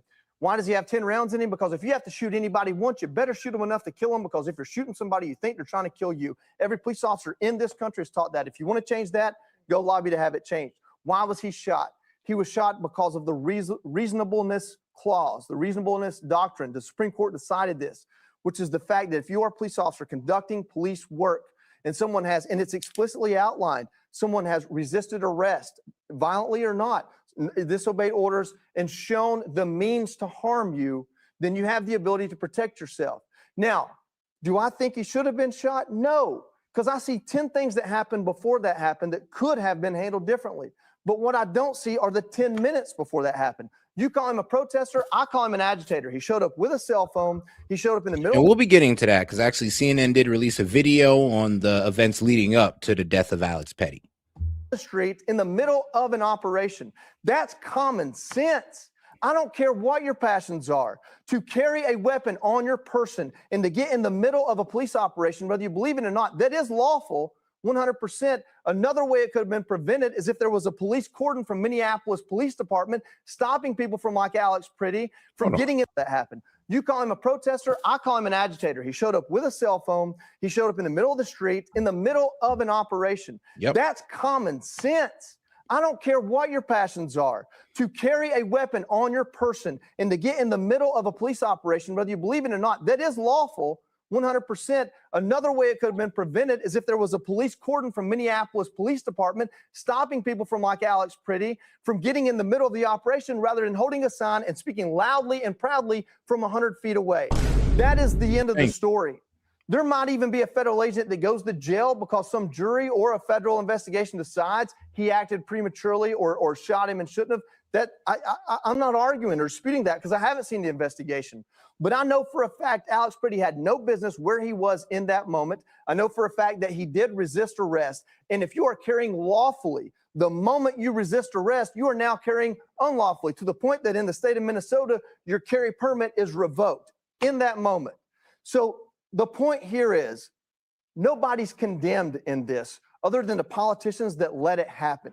Yep. And if for you, that's Donald Trump, and if for you, that's Tim Walz, as an American citizen, I'm glad both of them talked today. This doesn't ever need to happen again. Border Patrol agents need to get to the border and do their job. Minneapolis Police Department, all 600 of them, if they need to be there to help ICE surgically extract people like, what's his name, Jose Huerta Chuma, who is violent rap sheet that includes domestic assault involving intentional bodily harm. I don't care who you are in this country, but if you're willing to risk your life for that person, whatever happens to you, my sympathy goes down quite a bit. I don't want anybody to get hurt. I love people. I even love bad people. But for God's sake, have some common sense. That's your responsibility, especially if you're carrying a weapon. And that was not exercised, and I can't help that.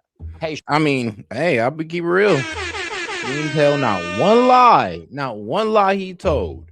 All right, now I'm gonna go ahead and play this video, and then after that, I'm gonna go ahead and bring my man Monty and Gaming in.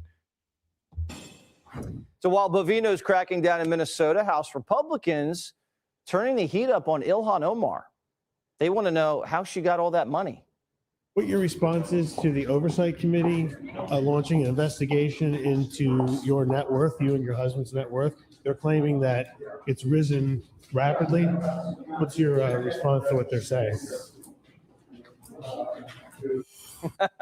House Oversight Committee Chairman James Comer. All right, Mr. Comer, you were in banking before politics, right? So she suddenly in 1 year, after being worth a few $1,000s, is now worth 30 million. Have you ever seen anything like that? No. And the way the financial disclosure forms are, there's a big variation. But here's what we know. She went from zero to anywhere between $6 and $30 million in a year. Now, I mean, brother, I'll be real with you. When that a lot of women have done what she done. You know what it's called? Marrying up. That's exactly what she did. It's called marrying up. Now, let's see here. But let's go ahead and look up this guy, Tim Minette, because I think this is going to open it up for you guys. So let's see here, guys, because a lot of people don't know this, but Tim Minette's net worth, and this is Ilhan Omar's third husband, by the way. But yes, as of late 2025, Tim Minette, a political consultant and husband of Representative Ilhan Omar, has been linked to a reported joint net worth of approximately $30 million. This significant figure has drawn attention and scrutiny regarding financial surges.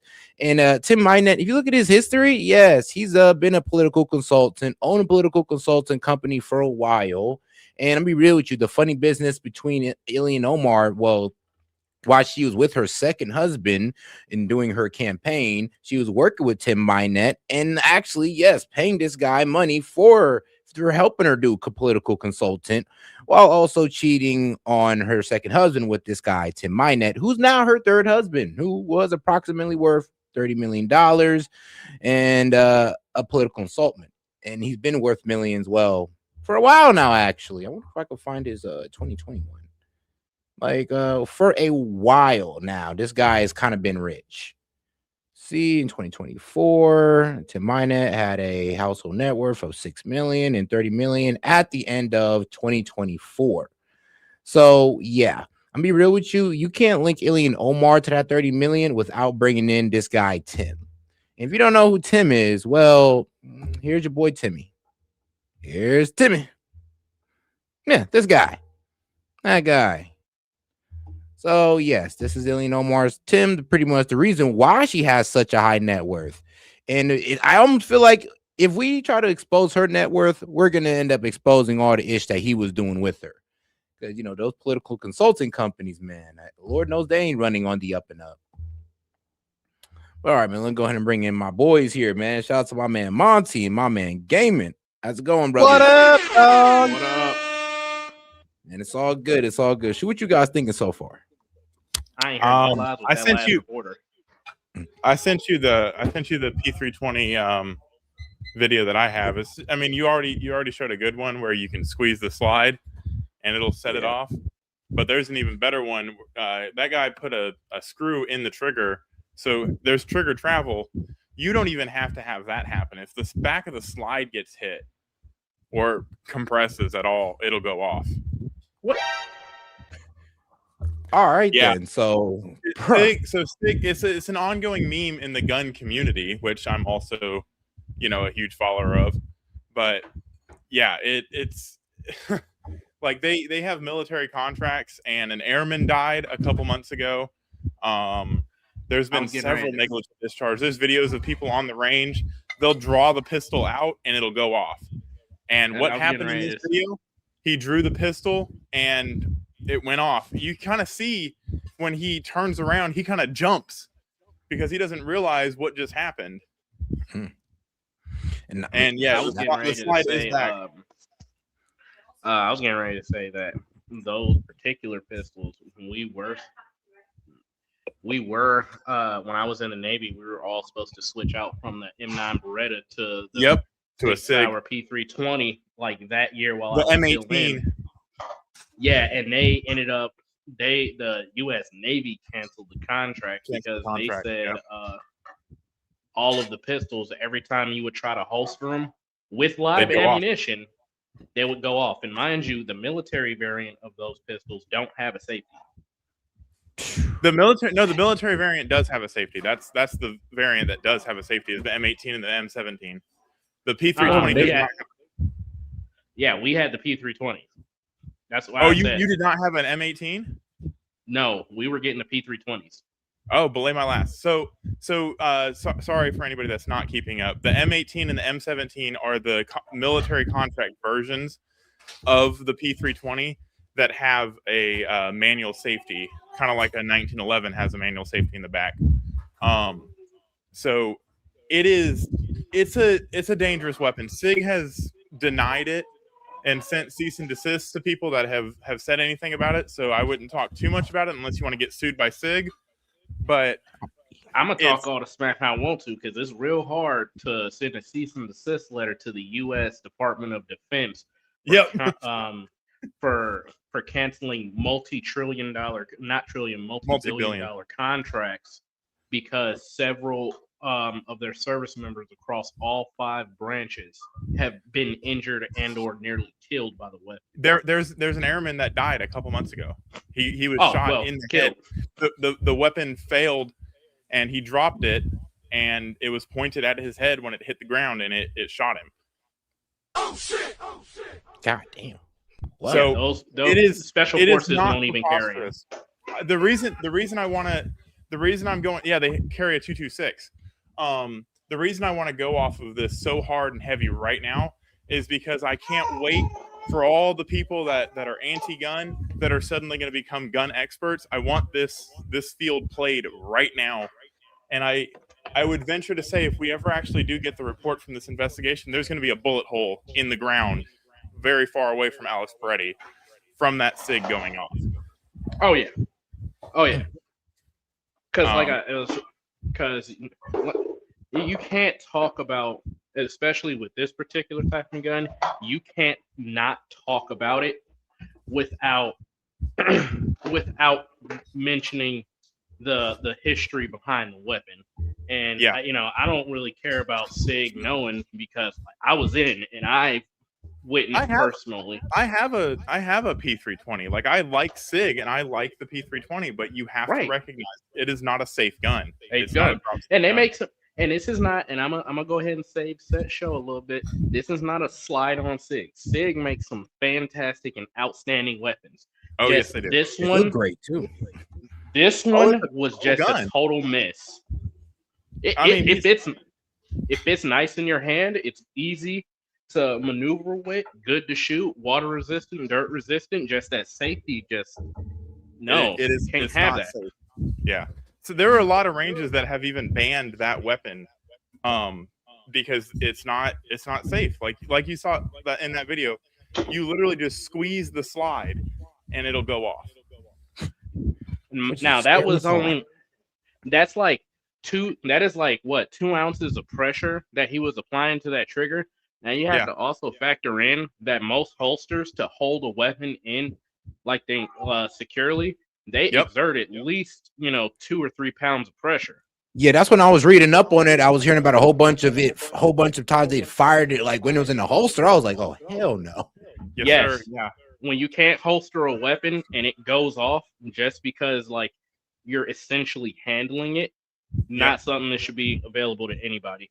And that's what I was telling you on Twitter. It should absolutely get fixed. It needs to get fixed. I think it's a wonderful gun.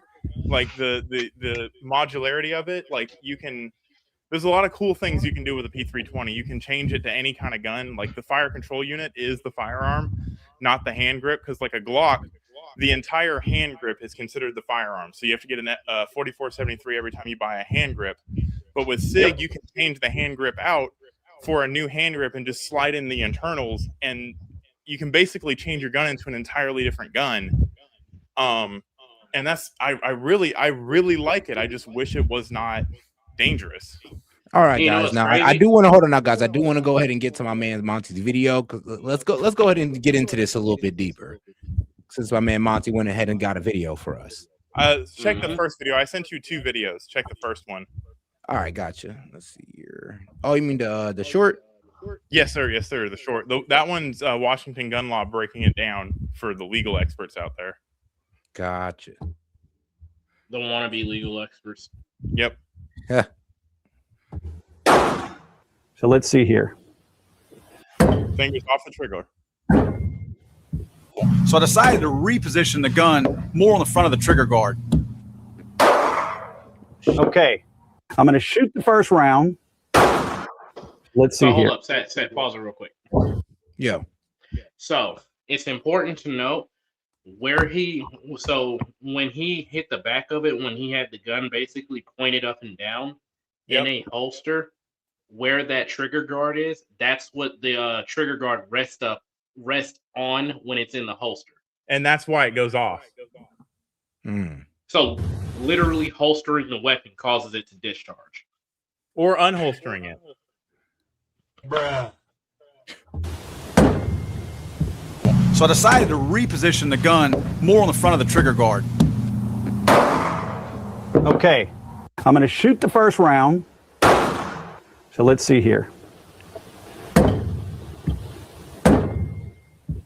So I decided to reposition the gun more on the front of the trigger guard.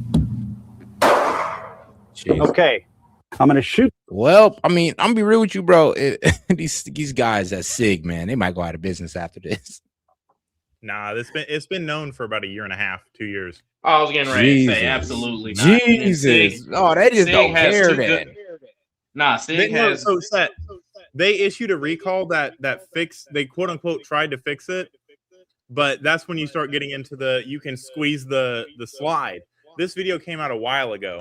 This was way before this shooting. This all these videos that people are going to be sending you are not videos of like people trying to recreate it to subject the narrative.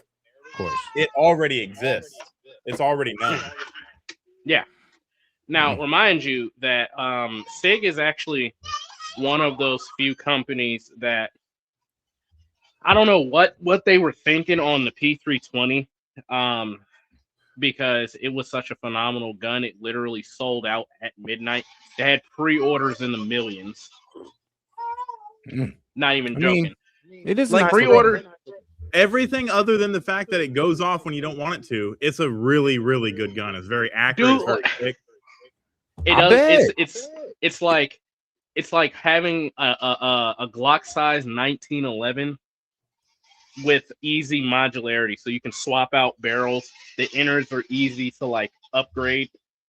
Part of where Glock got the idea for a switch was actually from SIG, because SIG has, and citizens can get this, where you can actually get out swap your trigger for an auto trigger, a 3-round burst trigger. I mean, that's nice of him. That's where Glock got the idea from.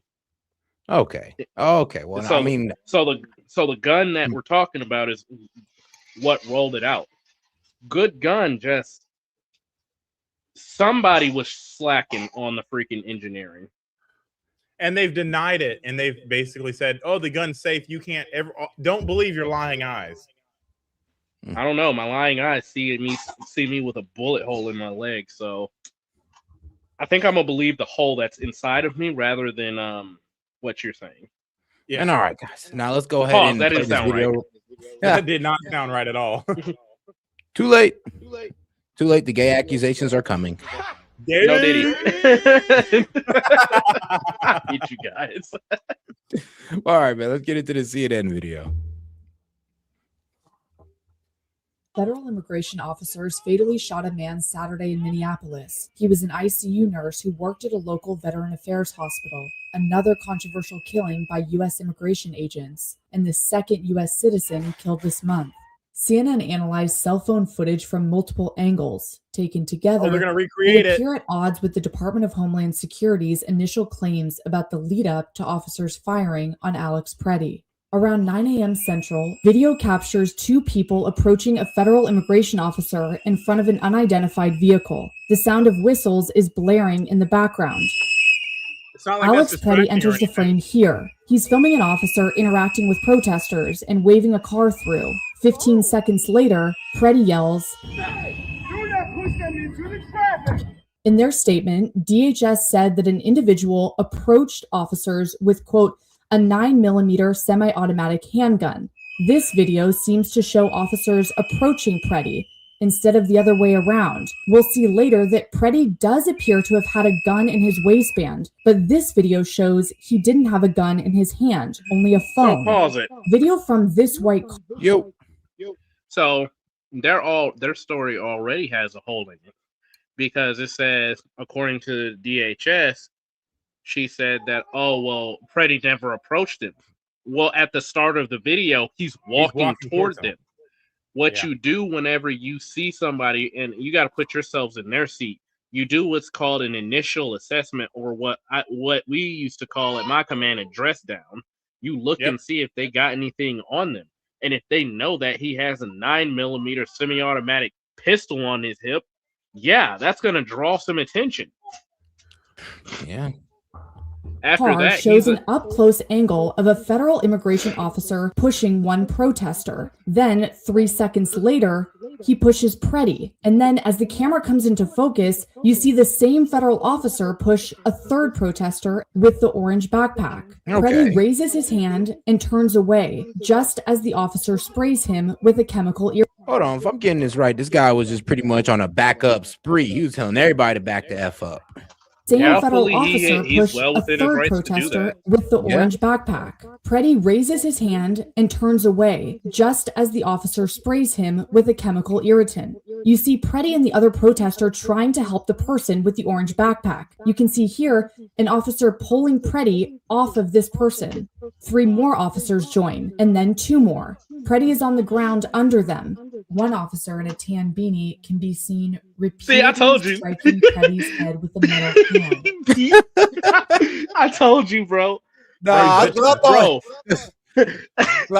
thought he was pistol whipping him at first, but then he was like, nah, that's the can. And then we look close. He's like, damn, he's really hitting him with that can. hey, so Set, tell me why I think CNN just scalped our freaking video. Like, bruh. I think we just got scalped because I called it. I was like, yo, that's not because remember CNN at first was saying, oh, they just pistol whipping him, and then I looked closer, I was like, no, that's the can. He's beating his ass with the can. Yeah, actually, we seen the pass off of the cans to that officer that he just started using. He said, that's not how you use pepper spray, my guy. I like, you can't hit the people with the guys. Look, we're not supporting people getting like hit with pepper spray. Okay, well, spray with Literally pepper spray, hit with okay, pepper but spray. hit with the can is a bit barbaric, but it gets the job done. But no, he's pistol whipping him. I think that was Sid that said that. Yeah, that was Sid. Him. No, he's not. You fucking no one had a gun out until Alex Preddy's gun came No, it was even a couple news organizations that said that he was pistol whipping. Yeah, but Sid repeats everything the news says. And that's why I said I think that we just got scalped. We got scalped. They watched the video and they're like, wait a second, hold on. Let's look at it closer. We don't want to get sued. You can see an officer in a gray jacket walk into the frame. There isn't a gun in his hand. Seconds later, officers shout. The officer removes a gun from Preddy's belt. The officer steps away from the scene carrying a firearm, seen here in his right hand. Then, gunfire.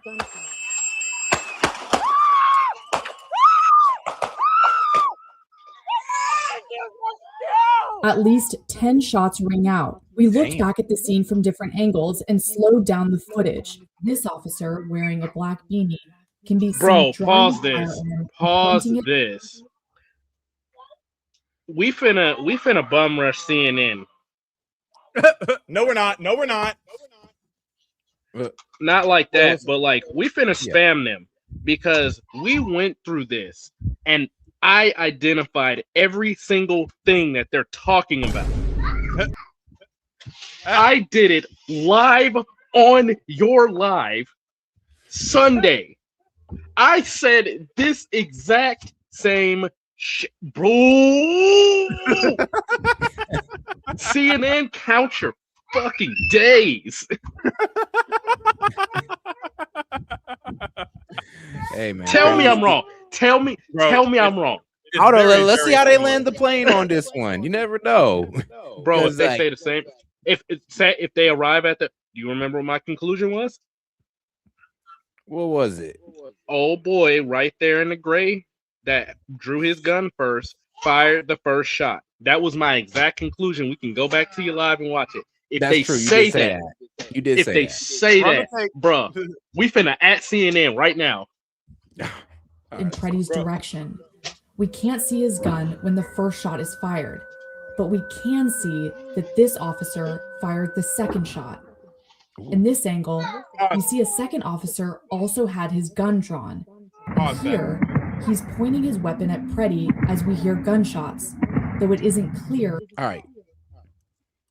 He's pointing his weapon. The first shot, the reason you can't see the first shot is because it came from the P320.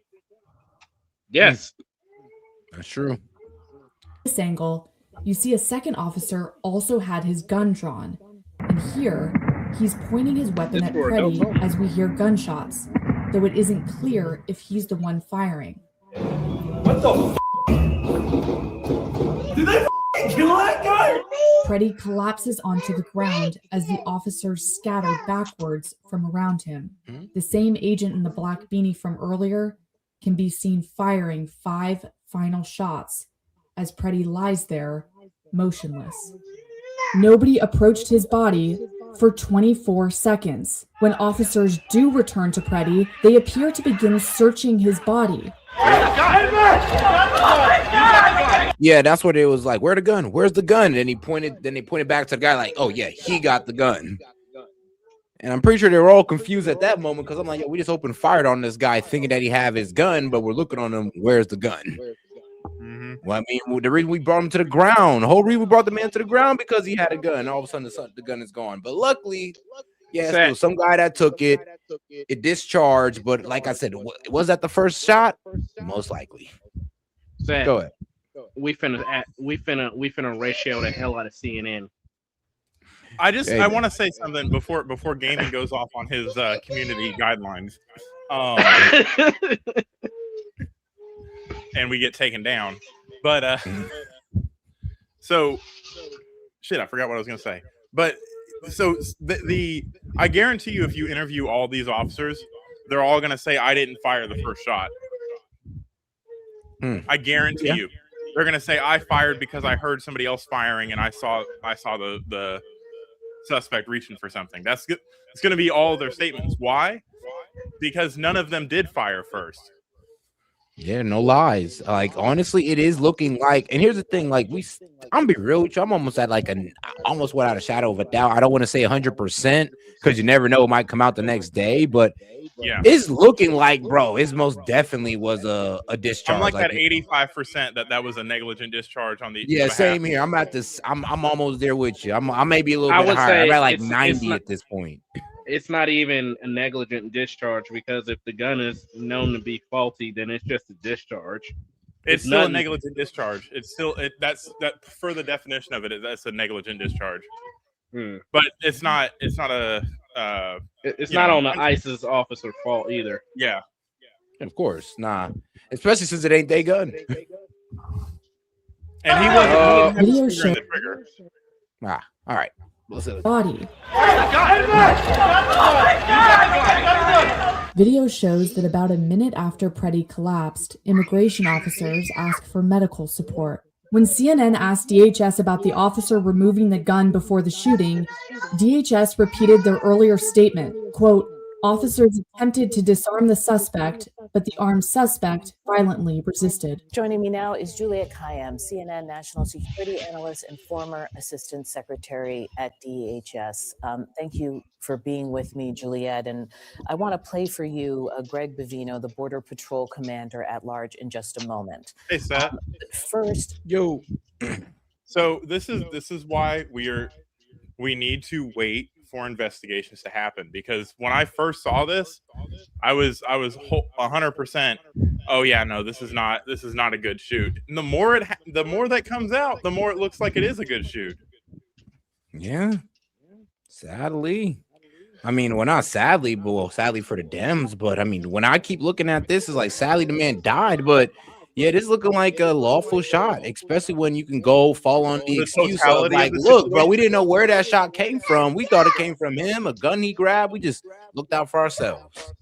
And the law says very explicitly, and so do several court cases, that you do not need to see a gun to perceive a gun.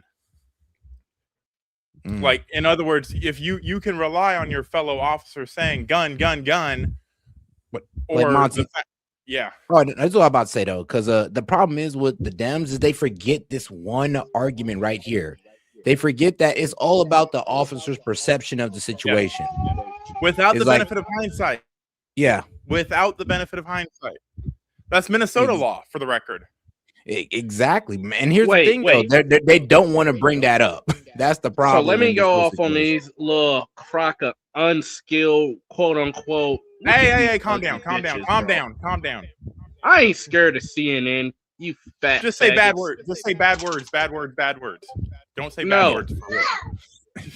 No. Well, I'm sick of CNN over here literally plagiarizing work like they weren't scrolling Twitter like the fat, ugly trolls they were, trying to sit up and say, we had investigators do some forensic. No, the hell they didn't. They went on Twitter. They went on Rumble.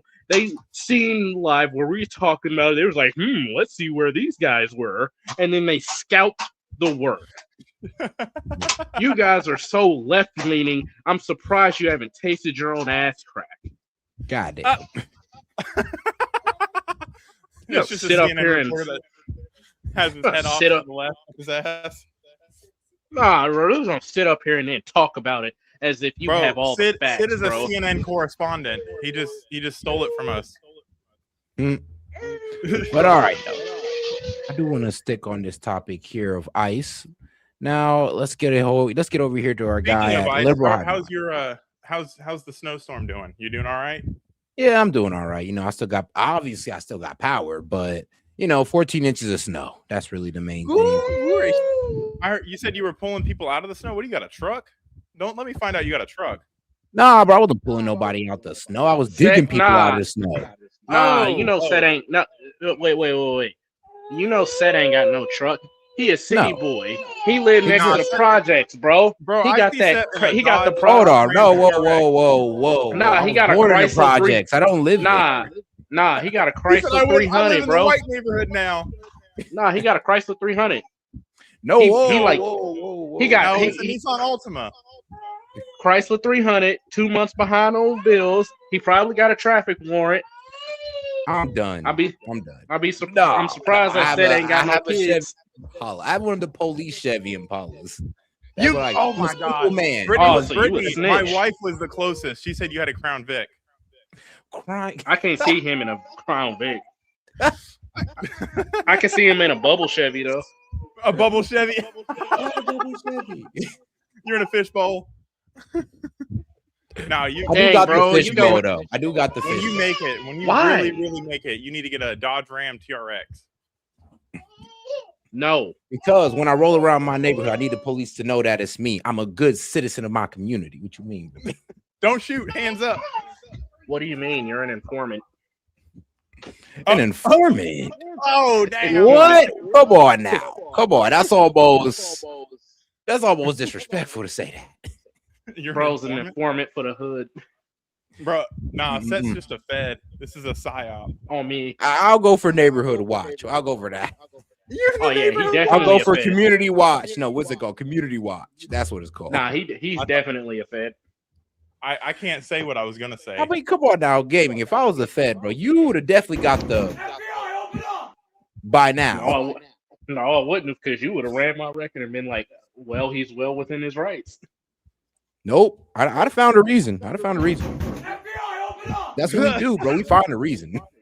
Bro, that's what we do? Colloquialism. He said Yes, we. that's what we do. He said we. Crazy. Oh yeah. Bro. Oh yeah. You did not go through enough seer training. I know where you at, boy. I know where you at. I'm like, come on, man. I know where all you guys at. As soon as y'all I'm drop the membership, I know everything about you guys, okay? I'm gonna drive all the way through Ohio and just play my music really, really loud while S.E.T's on live and figure out where he lives. I'm weak. That could actually work. That could work. Nah, all you gotta do is play Fetty Wap, scream 1738 out the window. I bet you S.E.T gonna respond. S.E.T'll just come outside with his watermelon and fried chicken. I mean, look, bro, if it's that old school. Hold on now, hold on. There's some truth to that. Because if it's that old school Fetty Wap, I'll be real with you. I'm gonna be real with you. You gonna hit? I'm like, it's gonna be the yeah, baby. I'm like, I ain't gonna lie, I'm gonna have to hit y'all with it. If it's the old school Fetty Wap, yes, I will sing along. All right, guys. Enough about my informant. My musical your taste. informant training. Your informant training did not sink in, because there is no way you should be able to be broken by Fetty Wap, fried chicken, watermelon, and a grape soda. Well, I'm gonna be real with you. It's like, look, bro, you don't understand the job. The job is not like, bro, well, who you think I'm informing on? You guys help you make my job easier. And that's why when the FBI open up, you'll understand what I'm saying. Bro, you really think I'm gonna just be idle? No. It's too late. It's too late, my friend. You already know where you're at. It's too late for you. You want me to leak your IP address now or later? Shoot, man. Bro, you don't got the feds behind you. What you mean? I change IP addresses here. You got your one IP. Sir, remember, I'm Fed Boy S.E.T. You are the guy I'm actually getting information on. Remember, you got to remember the relationship here. Now, guys, I'm joking, by the way, but just in case you guys actually think I'm an informant. Because you never know, bro, these days. It's cooked. You cooked. The Somalis looking for you. They want to know your location. Bro, Somali's looking for, bro. If anybody, the Somalis are looking for you, gaming. The Somalis are looking for you. They are migrating from Minnesota to come look for you in Missouri. They heard all that ish talk. They was like, oh, what about Muslim? Okay, bet. We'll see you over there, gaming. Hey, I got a Christian Brotherhood. We can make it the modern Crusades, but rednecks. Well, we don't need no type of biblical wars going on in America right now. It ain't gonna be biblical. It might be racial, but it ain't gonna be biblical. Oh man, you never know. It could get that way. Look, bro, midway through the war, the rapture comes. Then what? All right, man. Let's get back to it. Hey guys, welcome to the Liberal Hive Mind, a channel solely focused on exposing the abundant hypocrisy of the left. And of course, here's the meme of the day brought to you by 5mind.com. All right, well, holy freaking crap. I may have been completely wrong, I have to admit. I may have been a bit quick to dismiss the accidental discharge theory. I released a video almost immediately as that theory picked up, I think 2 days ago, and I presented it as interesting, but I was seriously doubting it. But now, after careful consideration, I'm not saying it happened, but I'm saying... I'm weak. This meme is funny. Like, with 20,000 agents conducting operations out of 400 offices across all 50 states, why is the only state with people getting shot by ICE, a sanctuary state, with a blue governor calling them Gestapo and calling for resistance by residents. Like, yeah, why is that, guys? Because that is a Why bit are you off-putting to me. questioning? I'm confused. Why are you questioning, Set? What did I tell you about thinking for yourself? It's like, bro, look, man, they told me if I did too much thinking for myself, I was gonna get in trouble and ostracize out the community. And surprise, surprise, it happened. You're one So step it is away. what You might as well find a white woman. You're one step away. I don't know about that one. I don't know if I go that far into the white side yet. I can't go that far. Look. Meet me halfway and get a Latina. All right, I could possibly, compromise on that. Possibly. A Latino or an Arab. Oof, Arabs. Oof, with and without makeup. Bad. Well, what can I say, man? I'm loyal to my black women. What can I say? As much headaches as they give me, still loyal to them. All the, you go to give me all the headaches in the world.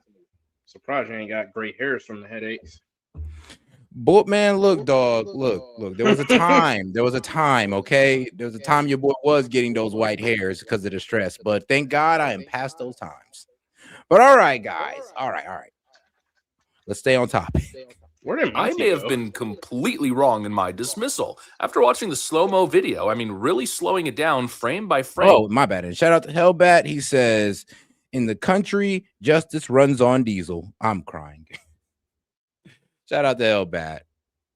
And also bringing the video into editing software and being able to really zoom in, as well as analyzing some other details that I missed. I mean, I have analyzed this video in painstaking detail at this point. I gotta say, it's looking a whole lot plausible, possibly even highly likely. That makes sense. And again, this just goes to show the difference between what we're doing here on this channel and what the left is doing. They seem totally uninterested in really analyzing the details of what happened, understanding all the factors. No, they just want to jump to conclusions immediately, push a partisan spin, take advantage of the confusion, and then basically use it as a green light to sow chaos, to foment chaos on the streets. It's very obvious what's going on, at least on that side. It's also not exactly obvious what led to the shooting of Alex Preddy. And of course, finding the truth is the most important thing here. What led to that first shot being fired? Well, let's continue to delve down this theory. We got some stuff to get into, so let's roll the tape. All well, right, you folks, see, when a mama gun and a daddy gun like each other very much, I'm done. They create a P320, and in that factory, someone sneezed and the firing pin got made a little bit too long. And this wonderful guy named Alex Peretti, he's a nurse, by the way, decided that he was going to go on Custom Works and build himself a gun from his COVID bonus money. And he bought the gun. He's like, wow, this is a sick gun. I agree with him. He had a Romeo Zero on top of that thing. That thing's nice. And orgasmic. Then he decided that he was going to go and protest. Perfectly fine. Get it. I get it. But Captain Save-A-Ho over here decided that he was going to interfere with police business. Captain Save-A-Ho. Bro. God. No punches are being pulled tonight, I see.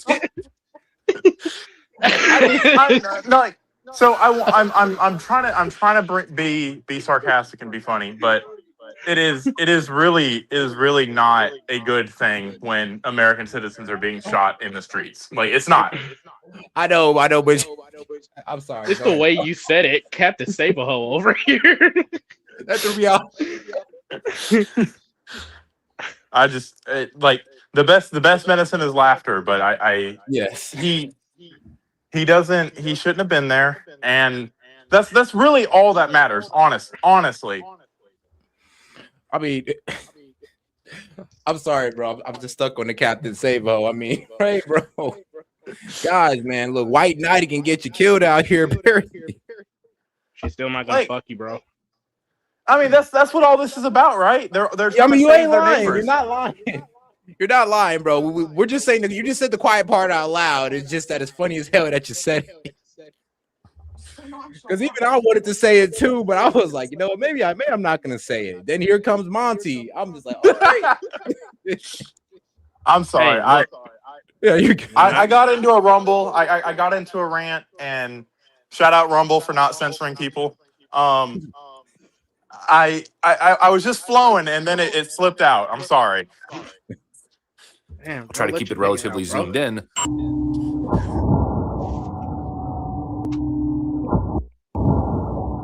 slide is back. Now, when it just runs like that, you can't exactly see every element. So let's now freeze the frame or focus on a couple particular frames and go over every single element. Firstly, I think what's probably most obvious is it does appear, if you really zoom in, like the slide of the gun potentially cocked back as he was whipping the gun around, or possibly if we freeze here, actually, from this shot, I can't tell if it's the low quality nature of the video, if it's kind of like a little bit of a visual artifact or poorly projected pixels, or if it appears almost as if the gun is cocked back and you could see a little bit of the barrel. If we take this shot over here and compare it to the DOJ release of the confiscated pistol, well, it does seem to line up as if the slide is pulled back and the internal barrel component of the gun is what's visible. And as he whips the gun around, as it reaches kind of like the whip apex, it's almost as if the slide pushed forward. That's visual cue number one. That's the first element of evidence. Now, the second element, it's extremely quick, and I think it's only captured on one frame, and this is why I missed it initially. It does almost seem as if there's a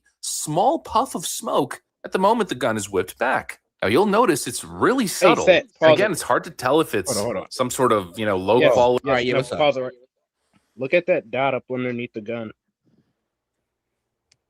Oh, the dot up underneath the gun right here? Yeah. Looks like a shell casing. Oh, shit. Oh, damn. Oh. Okay. I thought I was tripping. I thought I was tripping, and I tried to wipe my screen. I'm like, no, that's a part of that I did video. too. When you said it, I tried to wipe my screen. That is absolute, bro. Okay, now we're Now at CNN 95%. comes tomorrow. If CNN comes on tomorrow and circles that shell casing, gaming, you have a case. CNN, Fox, MSNBC, CNN, whoever, run me mine. It's the original Backyard Gaming. I'm Toby G. Jermaine C. on Twitter. Bruh. This is why I'm shadow banned, because we be seeing too much, guys. We're seeing too much. This is why. I just pay attention, bro. I want to point something out. Too. Notice how that gun is rendered safe in the picture to the left of it. How many times have you seen guns that are confiscated and there's a picture of it where they're rendered safe? It's not. It's good practice, but if you just had a gun that went off, like, come on, let's do a little bit of reasoning here, and they know the gun went off, they're going to do exactly what they did in that picture. But that, come on, let's. Can you zoom in? Can you enhance? Let's see here. Which one? On which one? The left picture with the shell casing. Because I as think, a matter of fact, yeah, that's a bullet. That's a shell casing. That's a shell casing. All right. Oh, yeah. Yours truly. Gaming. You're not suicidal, are you? Nope. Okay. I love my family, and I would never do anything to hurt them. All right, fantastic. All right, though. Quality video fragmentation, but between these two frames on the video here, as the gun just barely crosses past his leg, it feels like it jumps up maybe an inch or two, and that appears to be some sort of gray matter coming out of the barrel. Maybe I could bring this into Photoshop really quick and kind of play with the colors and the contrast and make it a little bit clearer. When I boost the contrast, it is instantly visible. That does appear as if it's smoke coming out of the barrel. I'm not going to claim 100% that that's exactly what it is, but it certainly does look like it. And that's not the only factor, by the way. The next thing we have to look at is actually this item on the ground. It appears to be possibly a baseball cap, maybe some sort of black piece of cloth. It could actually be Alex Pretty's hat, if I'm not mistaken. Well, you'll notice right as that smoke goes off, the hat kind of pops up in the air. Some people are suggesting that it's the officer's foot that makes contact with the hat and causes it to do that. But if you look at the frame, I don't know if that's the case. I don't know if he steps on it. And it's hard to tell whether him kind of barely grazing it with his... Hold on, huh? You heard me say it. Because that's... I forgot what effect that's called. But whenever a bullet hits something, on the second... Washout. The washout. Yeah. It's when it throws the object back outside of its initial state. Because the kinetic energy is moving the air around it. Yeah. And that shell casing that I identified lines up exactly with that. All right, guys. I think I'm gonna be honest with you, Seth. I think if you should send this video in to the news, because I have not heard that. Like not once. That is gaming is the first person that I've seen that's pointed that out. I mean, think about it. We got an advantage that the news don't. Like, as they're trying to sell a story, Unbiased. we're actually trying to look at what's going on. And then after they're done trying to sell their position, then they finally look into stuff. As you see, they could have did this yesterday. Like I said, send it in. Like I'll gladly speak to him. Be like, yeah, that looks like a shell casing to me. All right, It's definitely not a bumblebee flying around in the middle of winter. I mean, Lord knows that's not it. Yeah, you're right. Yeah, we'll see. We'll see. Or I guess compressing and pushing off with his foot, if that would make the cloth from the top of the hat pop up in the air like that. Question is that the impact from possibly a bullet being shot at it, on it, or in its near direction, near vicinity? I don't know, guys. Initially when I was looking at this video, I was looking for impact with the concrete, maybe some dust being created. Although, there probably wouldn't be so much dust from a 9mm making impact with the concrete, especially frozen concrete, which I assume is a whole lot harder. But I guess all this to say, this is a plausible theory. And now the question is, were the officers who were involved in this encounter, in this situation, were they aware? Was the crime scene preserved? Where's that hat? Is there a bullet hole in that hat? Did it make contact directly with the hat? Is there bullet damage to the concrete at that specific area? The officer in question who has Alex Pretty's gun in his hand, what does he have to say? And of course, these are important questions to ask before coming to a conclusion. This is why investigating is so important. It's why you cannot jump to political conclusions, make all kinds of wild claims as if this guy was executed for political reasons just because, or he was unarmed and they knew it and they just shot him in the back for no reason. If you're jumping to that kind of conclusion instantaneously, you're obviously dishonest. Your opinions, frankly, I think should be immediately dismissed. What you're attempting to do is use a confusing situation to propagandize people. And really notice how the left doesn't want to engage in any of the actual debate. It's always the same thing with these people, right? The Kilmar Abrego Garcia case. I mean, every single case that has happened this year, all these high profile cases. I mean, bro, they don't even give an opportunity for a middle ground. It's like, oh no, this is a straight up American citizen Maryland man. When they got proven wrong, I mean, bro, they were pulling teeth to admit it. And then, bro, they still don't admit it, bro. It's a straight up murder. No argument for self-defense. I mean, but how are y'all getting this? The courts haven't even decided. There hasn't been really a proper investigation done all the way through. So how are y'all coming to this?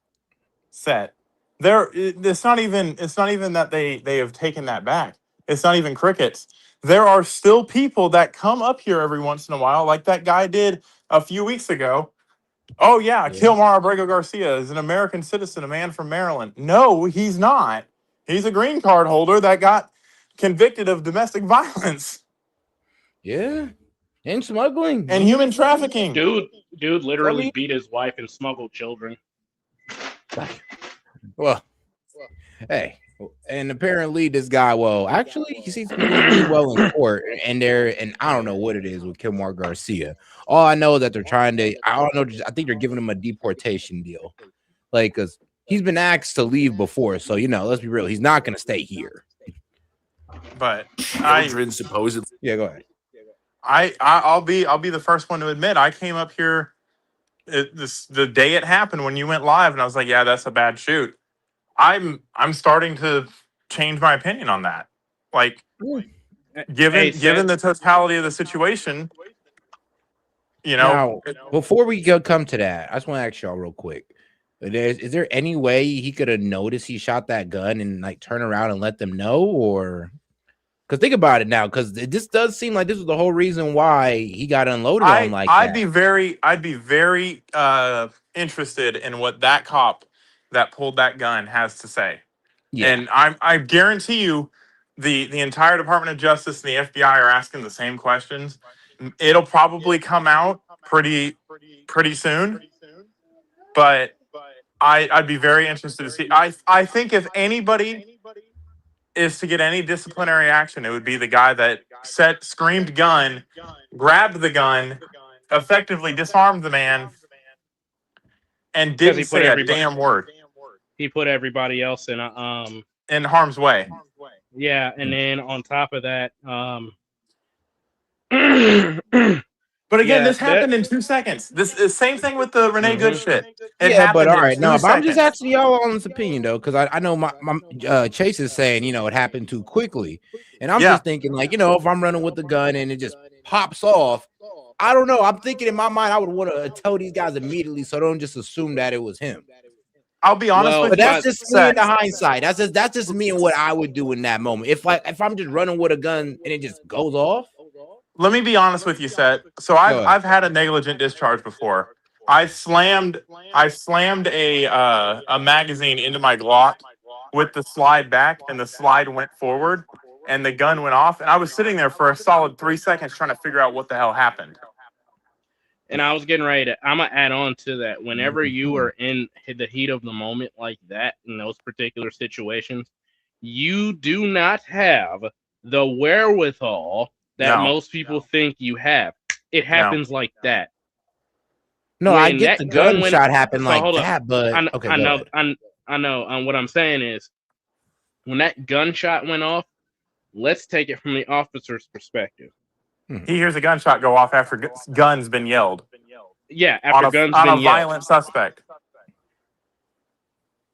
Even if he had the inkling that it might have been the gun in his hand, it was already too late. They were already shooting because everybody else responded to it.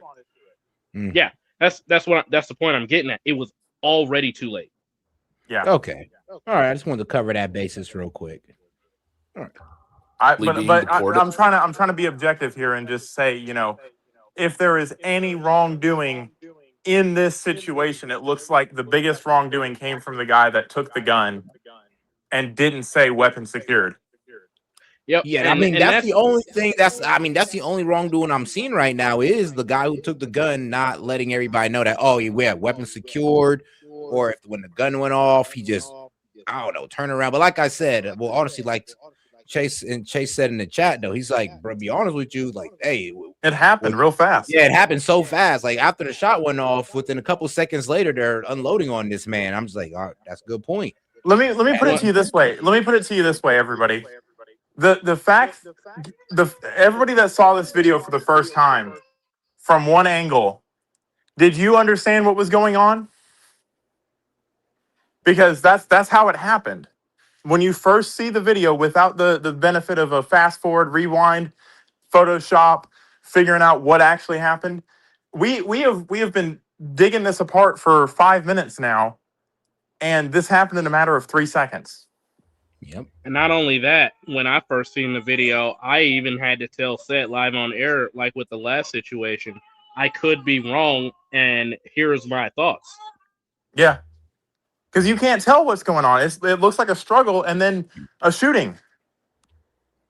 Yeah, but yeah, what we were thinking about, we were all on that neutral position of, look, we'll just wait until more information come out. Yeah. The only problem we were getting irritated was that everybody on the left was just jumping it's straight to a conclusion, and we're just going like, wow, I don't know how you guys are doing this when we can't, when we don't got none of the information when we got about the same information you guys do, but you're coming to the conclusion of murder. That's crazy. Because they have a preconceived conclusion. As soon as they hear ICE shooting, they don't even need to see the video. Nope, they're already assuming murder.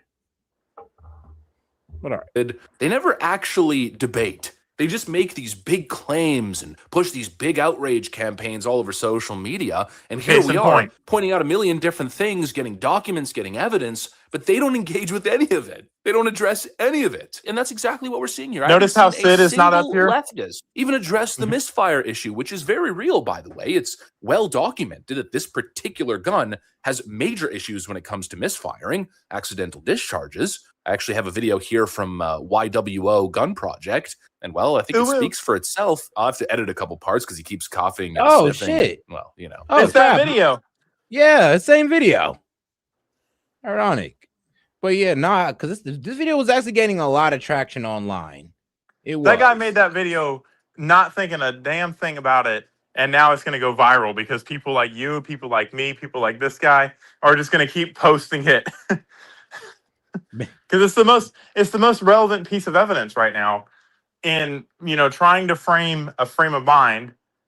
Like I want you to walk through this with me, right, Set? Mm-hmm. I'm your partner. I yell gun. You hear a gun go off. You have pulled your gun because you saw what looks like a gun. Are you shooting or are you not shooting? Right now, decision.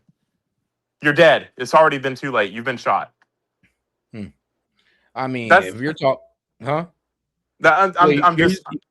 I know, but you're putting me into. I know you're putting me in the situation of that, and you're like, well, like, bro, how would you have reacted? I'm like, yeah, I'd probably start shooting as soon as I heard the word gun. Right after a shot pops off, is either I'm pulling my gun out and I'm immediately looking down to see if it's coming from him, and then I'm looking around. Yeah. But I ain't gonna lie, probably wouldn't have just been so quick to fire my gun without really seeing, like, whoa, what is he doing? How does he have the gun? Yeah. And here's the problem. Here's the problem with that. That's why I gave you a couple seconds and I said, boom, you're done. You're dead. You've been shot. Yeah, How, because I've been in that situation. Yes, sir. No. That's you don't a real training I don't know. scenario. I mean, think about it then, because we're talking about a guy on the ground. You're talking about, oh, well, his gun's been taken off. Yeah, I'm gonna be honest with you. I'm gonna be pretty, like, I'm not gonna be so quick to just put shots in. I'll be quick to hold the gun to him and say, don't move. But I'm not gonna be quick to just start putting shots in them. Well, when you hear remember, we're talking about a man that that was crouching down, being held down by 4 officers, and I'm just gonna just start. I don't know. That's just not me. I would. The gun would be to his head, sure, but not 5. That is a real training scenario, though. That how much time I gave you and all that fun stuff. That's a real training scenario. You have half a second to make a decision: shoot or don't shoot. Yeah, here's the thing. That's how they're trained. That is how they're trained. Decision. My gun would have been out, but I don't think I'm pretty sure I don't think I'd have shot. Even if you heard a gunshot. Let me give you if I heard the gunshot, and think about it, my whole reason I'm pulling out my guns is because I heard the gunshot. Now I'm looking around. And the main person I'm looking at is the guy who's supposed to be having the gun. So my gun's gonna be pointing towards him, looking at him, waiting for any type of sudden movements to show that he has a gun. And it doesn't look like that happened. What about him reaching back? Oh, he just got shot. Yeah, he got shot. If he was reaching back, reaching towards his waist in any way, shape, or form, then it'd have been done. Yeah. And that's what happened in a matter of 2 seconds. In a matter of 2 seconds, all of those things happened. Oh, then yeah, he got shot. Like, I can't even explain it as fast as it happened. Yeah. No, I get what you're saying. You're right. It did happen pretty fast. I'll give you that one.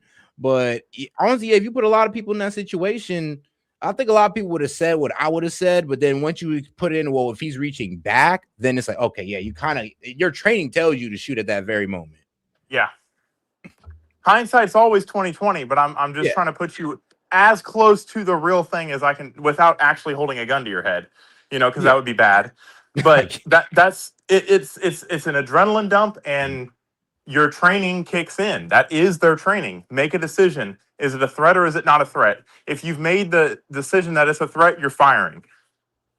Yeah, and honestly, if I seen other officers started firing, I'm assuming they seen something I did it, and and you're gonna help. So, yeah. So, Seth, I do want to get in here and add another perspective to it. So, part of the reason why you would end up being dead anyway is you have to think, oh well, even if you didn't see him reaching back for his holster, what if he grabbed one of your partner's guns? And that's what the gun was. Or that's what the gunshot was. We're playing what ifs, but like I get what you're saying, but no, that's what it is. No, that's how you train. No, we're playing what ifs, and he actually took the gun. I mean, it'd be pretty noticeable, to be quite honest with you guys. No, when somebody took the gun and I'm part of that crowd, I pretty much would be able to see it if we're doing the exact replica and I'm one of those guys in that crowd. I have a pretty good visualization of what's going on and what he's doing. I bet you. Now, when you guys see the example of the gun going off, and I don't know where it's at. That okay, but now y'all trying to add too much. I'm not adding too much. I'm giving you the real. I'm giving you a bunch of confusion. Yeah, that's what he's doing. He's giving you a bunch of confusion to confuse the matter. Because that's what happened. And you couldn't see everybody. Hold on. Now, that would happen in this situation? Yeah. No, confusion. He's giving you confusion. Okay, no, we all know confusion happened in that situation, but everybody handles confusion differently. That's what we've pretty much came to. And here's the thing: you're dealing with a violent suspect. Let's be honest. Let's be honest, Seth. 5 officers all thought the same thing at the same time. Yeah, but whoa, hold on now. Not all 5. They You don't know all that for run a fact. backwards. Hold on now. Now all 5 officers sat there and said, "Damn, oh shit, he must be going for his gun." No, a Yeah, lot he of officers did. just started shooting because the other officers started shooting. They all didn't start shooting in unison. It wasn't all just one unison bang. Right. But as soon as those One officer signals, shot due to the reaction of another one. Like, yes, and that's what they're trained to do. yeah, And I get that. I'd have done it but so too. you were saying you would be able to see everything that's going on clearly if we're giving this guy the benefit of the doubt, which is what you should do. Mm-hmm. That he pulled his gun because he perceived that gun coming out, and then here's a shot. He's But standing here's the right thing, on though. top of him. Are we going off the exact situation, or are we Yes, adding? that's what I'm trying to walk you Okay, through great. it. If we're going off the exact situation, I'm one of those guys in the crowd. Here's the thing. I mean, I'm obviously seeing what's going on. They obviously seen what was going on, and that's why they were so confused. Like, wait, where's the gun? Where's the gun? We were told he have a gun on him, and we heard a gun, but we didn't. But while they were holding him down, they didn't see the threat of a gun. But when they heard it, they perceived the threat of a gun, so they opened fire. Yep. Because let's be real though, if they just seen him even have that gun in his hand, he'd have been shot the F up, probably in unison, and we'd have seen the gun in his hand on the floor. But no, the gun was taken. The misfire happened behind them. They don't know really where it came from. One officer said, "Hey, I don't even care. I'm gonna shoot," and the rest of them follows. And that's their training to do so. So it's like, I get that, but I'm gonna be real with you. I'd have been one of them officers that have been like, I'm gonna put the gun to you, but I ain't firing until I actually see what's going on. And if I see my partner start going, and I'm just gonna assume that he's seen something I didn't, and I'm gonna follow up. So and that's what happened, and that's what I was trying to illustrate is right. Everybody was looking to somebody else, and nobody actually knew what was happening. All they heard was gun and a gunshot, and they all know they didn't shoot anything. Yep. And then you see partner McGee over here that pulls the trigger, and then they all start pulling triggers. That is why you're taught when you get your concealed weapons. 1, you have identification on you, and 2, you have your CCW, and 3, you do not commit crimes with your guns, because when you commit a crime while armed, your chance of dying goes up significantly because of miscommunications and confusion like this. And that's the sad part about it.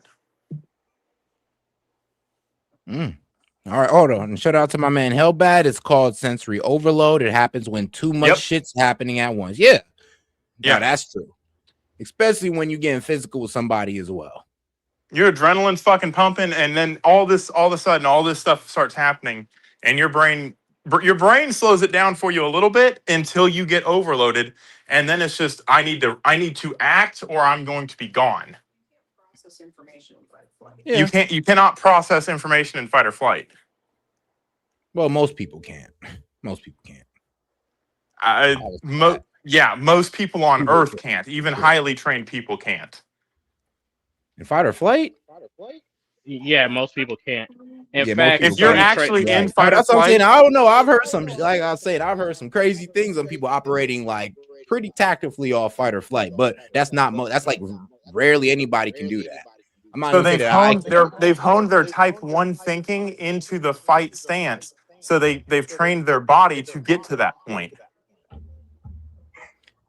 Yeah, like okay, so wait, what's the point here again? Like it's not like the fact that we're having to go over this and freeze frame it and look at it from 100 different directions. And we have the benefit of looking at it from all these different directions to come to a conclusion. And you cannot do all of this that we're doing right now in 2 seconds. In the moment, yeah. In the moment, yes. Oh, okay, I get that. And then your decision is, do I want to die or do I want to run? Do I want to fight or do I want to flee? They have to fight. That is, they don't get to flee. Shoot, unless it's Godzilla. Or a Uvalde school shooting. Yeah, it's true. That's fucked. Well, that was fucked up. I do remember where the officer just stood by on that. Everybody, bro. The funnel of fire or funnel of death. But no, I hear what you're saying on that one. But oh yeah, I do actually guys want to show you this, guys, because now it's kind of crazy. This guy, what's his name? Mason. He's seen on Jubilee a lot. This guy here, he made a nice little video about how this is supposed to be the blueprint for Americans. The Air Forces are creased, bro. Bro got the middle school classics, bro. They're creased. What you got going on, dude? You got crease-ass Air Force. There were over 50,000 of us out at the protest during the general strike yesterday, and now another one of our neighbors has been killed. Go. People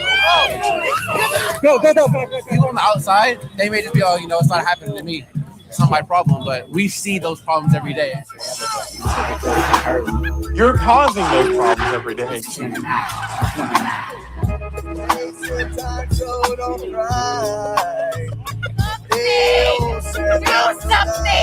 I don't want to hear one more soundbite on CNN. I don't want to hear one more clip on Fox News. Actually, do something. You proud? Are you? Oh, he said fag. I can't hear you, fag. We're getting gas right now. They're doing flashbangs on people. You could just leave. From the medical kitchen restroom with coffee available. Thank you. Thank you. Over here, let's see these medic. Why are the food here? So- They volunteered to open this up. They are the violent ones. They are the ones with the guns. They are the ones fucking gunning down and gassing us. They're just standing right there giving out hand warmers. It is below zero temperature. The rest of the country needs to see this and understand that community is the only solution to the terror that is being brought to them by ICE. And people will continue to come out if ICE. I mean, if you hold on, so funny. Hold on, guy. I gotta say this though, because if you did all this community organizing to help ICE out, bro, ICE would have been gone within the first month of them being there. Oh my God! If y'all did this much community organization on actually fixing y'all community, bro, Minneapolis would be the utopia of the USA.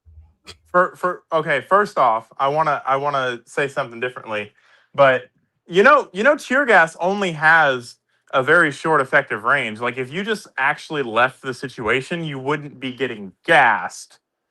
Very easy to turn around and walk right out of the cloud and go where they want you to go because it's an unlawful protest. And two, to your point about that, I thought about creating a get Minnesota or get ICE out of Minnesota website and raise money so that I could dox illegal immigrants and help ICE get out of Minnesota quicker. Hey, I mean, that'd be the way to do it. And here's the thing, though. It's the people who are wannabe social justice warriors who are, guys, y'all want to be social justice warriors, but, you don't want the consequences of being a social justice warrior. You got to take a couple, chemicals to the eyes, bro. I'm going to be real with you. You got to get maced a couple of times. You got to get flashbang and disoriented a couple of times. I'm sorry. It's come with the territory. You can't complain about the consequences of being a social justice warrior when that's what y'all want to be. Man. So go ahead, crazy get about flashbang. Go ahead and take that go ahead and take the tear gas. Tinnitus. And smile. Because you're a hero. Remember that. That's wrong. That's wrong. I mean, hey, bro, you gotta be brave. Gotta meet them on their level. Yeah, you gotta meet them. Yeah, exactly. But what you about to say, Gaming? I was getting ready to say, you gotta realize that these people are selective. They have selective rage. They're not actually outraged at the deportation of illegal immigrants. They're outraged that Trump's successful. Yeah, they're just outraged that something is working and it's not exactly what they would want to be happening. That's all it is. And they're willfully ignorant. Let's not forget about my slaves. Who's gonna cut my grass and fix my roof? My sovereignty. Yeah. Yeah, it's like who's gonna fix my grass? My bad. Cut my grass. Who's gonna pick our roof for the lowest price? Because I just want to undermine American talent. Like, who's gonna do it? I mean, let's be honest. Who's gonna be our modern day slaves? We can't enslave the black people anymore. They got smart. We gotta get these dumb Mexicans to cut grass. Are you serious? For us. There are some black people that are still retarded. I wouldn't go that far yet. But no, bro, I'm be real with you. I caught a lot of heat for that my sovereignty joke. You Like, did? So, bro, people were getting mad in the comments, talk about, oh, how dare you just talk about Greenland sovereignty like that? I'm like, and I just doubled down. I'm like, I'm sorry, but My your sovereignty sovereignty. do not mean as much to us as my country's like wealth. To be real with you, if My our dollar, sovereignty. is like, bro, if you told me about, all right, look, it's either the American dollar or the sovereignty of the Greenland. I'm sorry, but who gives a damn about my sovereignty? I care about the American people. I'm sorry, bro. Oh my God. Bro, Oh the my people on God. Twitter and YouTube did not appreciate that comment. My slaves. I mean, it's the modern day slavery, and I say that not like hyperbolically. That is the situation. Yeah. I mean, my wife was describing it earlier. She said, oh, I'm going to take you to America for a free shot. Oh, once we get over the border, now you're my slave. By the way, you owe me this much money. You're going to go work for me for free, and I'm going to sell you to this person. That is slavery. Yeah. I mean, and they're like, the Dems don't even know that they're supporting it. Like, who's gonna pick our fruits? They do I know. mean, They don't they're care. slaves. They don't I hope you care. know that. They do know. They don't care. Yeah, they know because they're the ones bringing it up. Man, bro, you know what? I honestly think that these Dems do stuff with like the purest intentions sometimes. Like they truly think they're helping people out, but It's not I mean, the purest the road to, intentions. look, man, the road to evil is paved with good intentions. That's just the Democrat story. Let me make a differentiation real quick. The Democratic voter, the low information voter, absolutely is doing it with the purest of intentions. The person that's rising the power off of it is only using not mind control, but using their manipulation to rise to power. Facts. Oh yeah, that's facts. But all right, though. Let's see. They don't actually care about the things you care about. No, they don't. They just care about fear mongering off the things you care about to keep them. Because that gives them power. That distracts from the situation that Tim Walz is in right now. It's very convenient that all this is getting hotter and hotter and hotter the more fraud we find out about Minnesota. Nick Shirley's going to put out another video and someone else is going to get shot. God damn it. Utilize their community. I hope not. But I hope for the next video, but not another person being shot. Notice how that happened? No, wait. Yeah, Seriously. you're right though. You are right. That is crazy.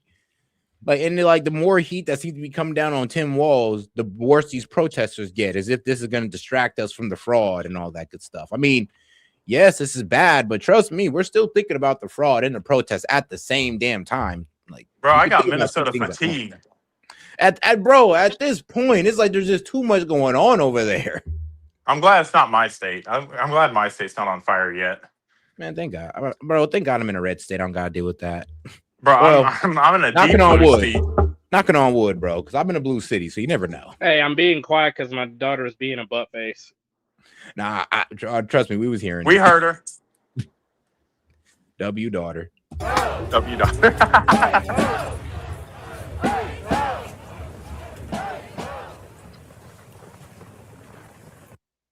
And all right, now let's get over to our guy Myron Gaines. So pretty much this man Myron Gaines used to work for DHS. Apparently he used to do ICE. He also used to work with ICE as well. So let's see what you got to say about this. We got to go off facts and not feelings, chat. All right. So I need you guys to not be bitches. The number one thing you guys got to understand is that when it comes to use of force, from a law enforcement perspective, they're always going to be judged on, was it reasonable? It's not about how you feel, what you think.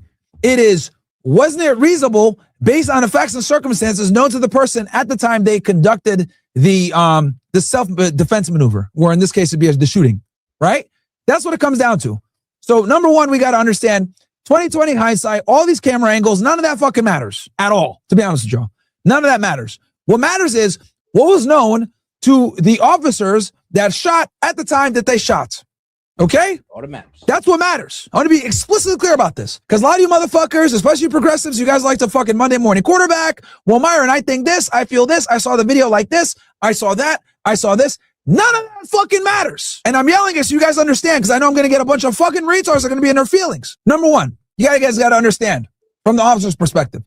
They're operating and doing a enforcement operation in a hostile location, Minneapolis. So they're already on guard. People are agitating them. People are bringing bells. People are taking pictures of their license plates. People are following them around. It's already a heightened area, or like a heightened security area. Now, this woman, we don't know what the fuck happened before, but an ICE guy shoves her, right, as we see right here. So this guy is dealing with these people. They're probably impeding them or stopping them from doing something.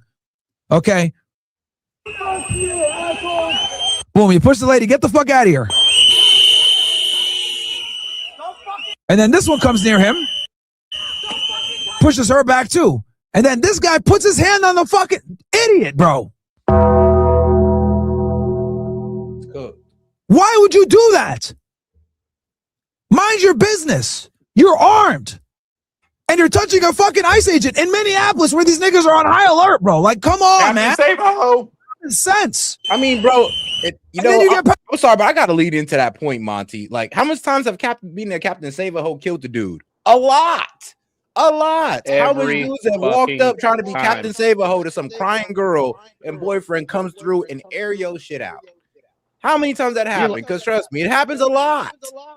Be like, leave her alone. And now you dead. Now, like, for no reason. And guess what? She's sleeping with the guy the next day. You died for no reason. Congratulations. Oh, I'm sorry, but sorry, guys, but being the Captain Save-A-Ho never really works out. It never really does. I saw something the other day. I saw something today, actually. It was Alex Peretti reading off a script about someone it looked like a service member that had died because he works at the VA and they were doing a hero walk for him, and they're trying to frame Peretti as this like noble hero and all this fun stuff.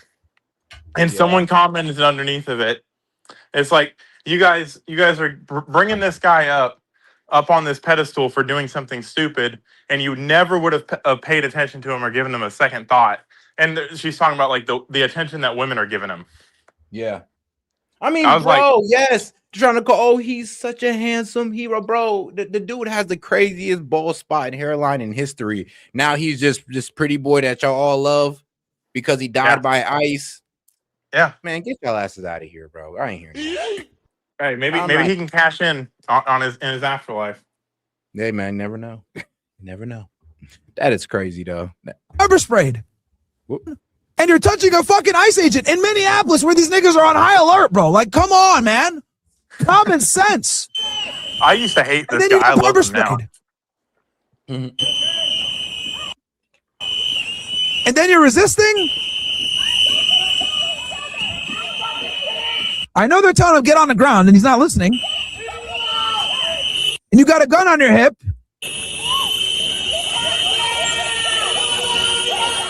So stupid, bro.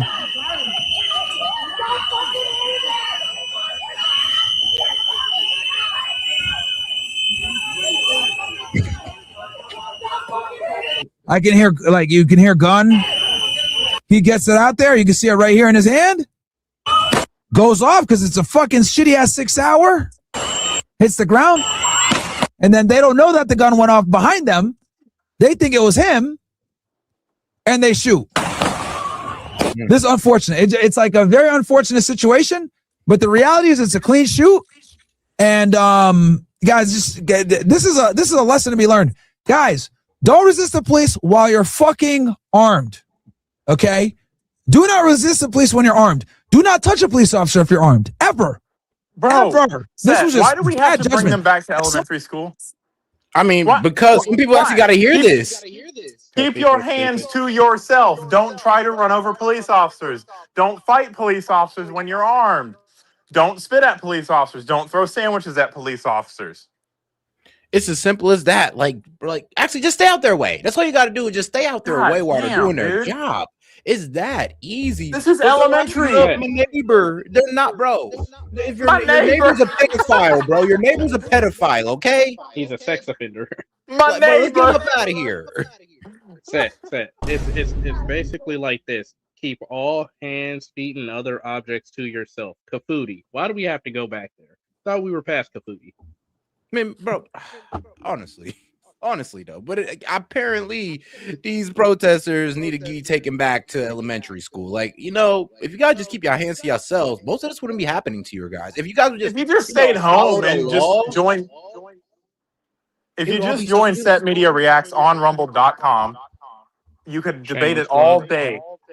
Shameless plug. Don't got shoot. If you just follow the channel, guys, and make sure you guys watch, you'll gain more common sense by the day. It's okay. We got you here. But it's like majority of these people, I'm willing to bet. So actually, I forgot what his name is, but he's like ex-con, and he covers a lot of. I'm sorry, are we not gonna give Monty credit for that beautiful fucking segue? Anyway, so he was saying that a lot of these people that are protesting are known sex offenders, like registered convicted sex offenders. Which would make sense on why they're trying so hard to keep these people in there, because that's their people. Feather flock together. Yep. You feel that ick in your bones? Yeah, it's like, you imagine, bro. But I don't know. I couldn't imagine being a protester and knowing I could be possibly stopping a pedophile from being arrested or a sex offender. It's like, I don't know. I just couldn't sit right with me. Like, even if it's an off chance, I'm like, I don't know, bro. I don't even want to do it for the maybe chance. But y'all are just out here doing it willy-nilly. And here's the thing: you are protecting these sex offenders. There was a video a few months ago of this guy getting arrested, and this guy was heckling the ICE agents, and he's like, he's just trying to go to work, blah blah blah. And someone walks up. He's actually a known rapist, and this is a sting operation. He's like, oh ew, boo you. I mean, I would hope you switch the attitude up. Can you imagine if you try to justify it? Oh, wait, y'all did try to justify it before. Yeah. Remember minor attractive person? Oh, that's still a thing. Ooh, that's still a thing. They're trying to get it pushed through. I know, but now it just makes so much sense. Actually, matter of fact, in California, they've already lowered it's HB 16 something. But it's basically they lowered the age of consent for and decriminalized or lowered the criminalization penalty for statutory rape.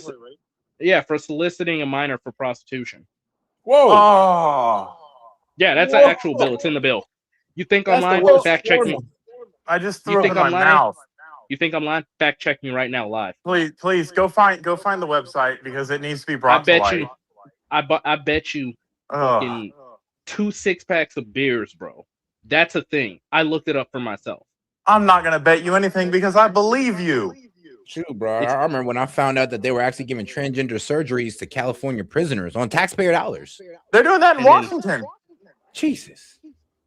My wife has met the people that are in the jail that have had that. Men that are in the women's prison that go to the hospital.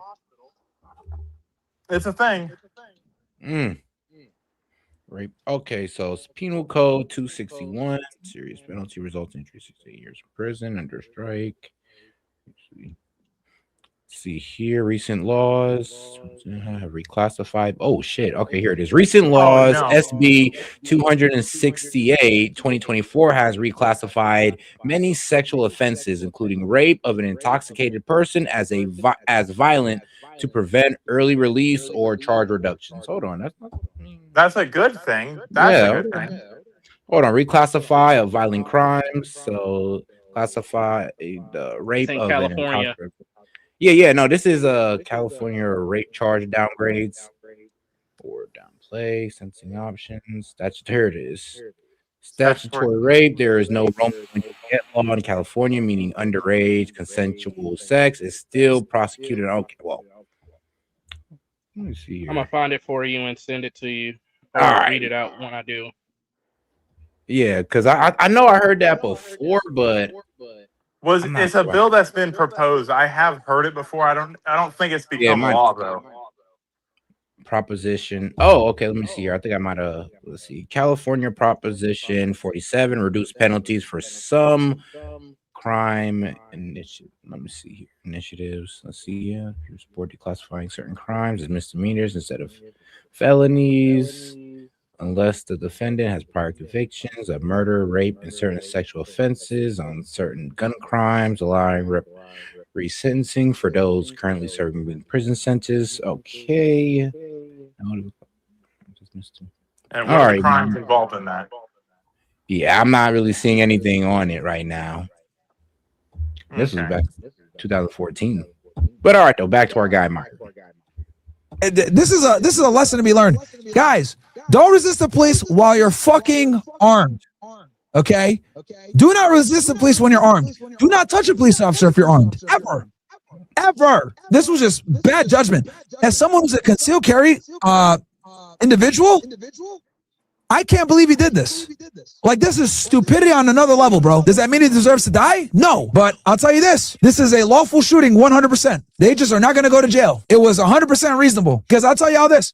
If you were that agent and you're fucking trying to resist, you're trying to grab a guy and get him to stop, and then someone screams, gun, gun, gun, and then all of a sudden you hear a gunshot, you're going to shoot too. That's the reality. And that's what happened. Very important for you guys to understand.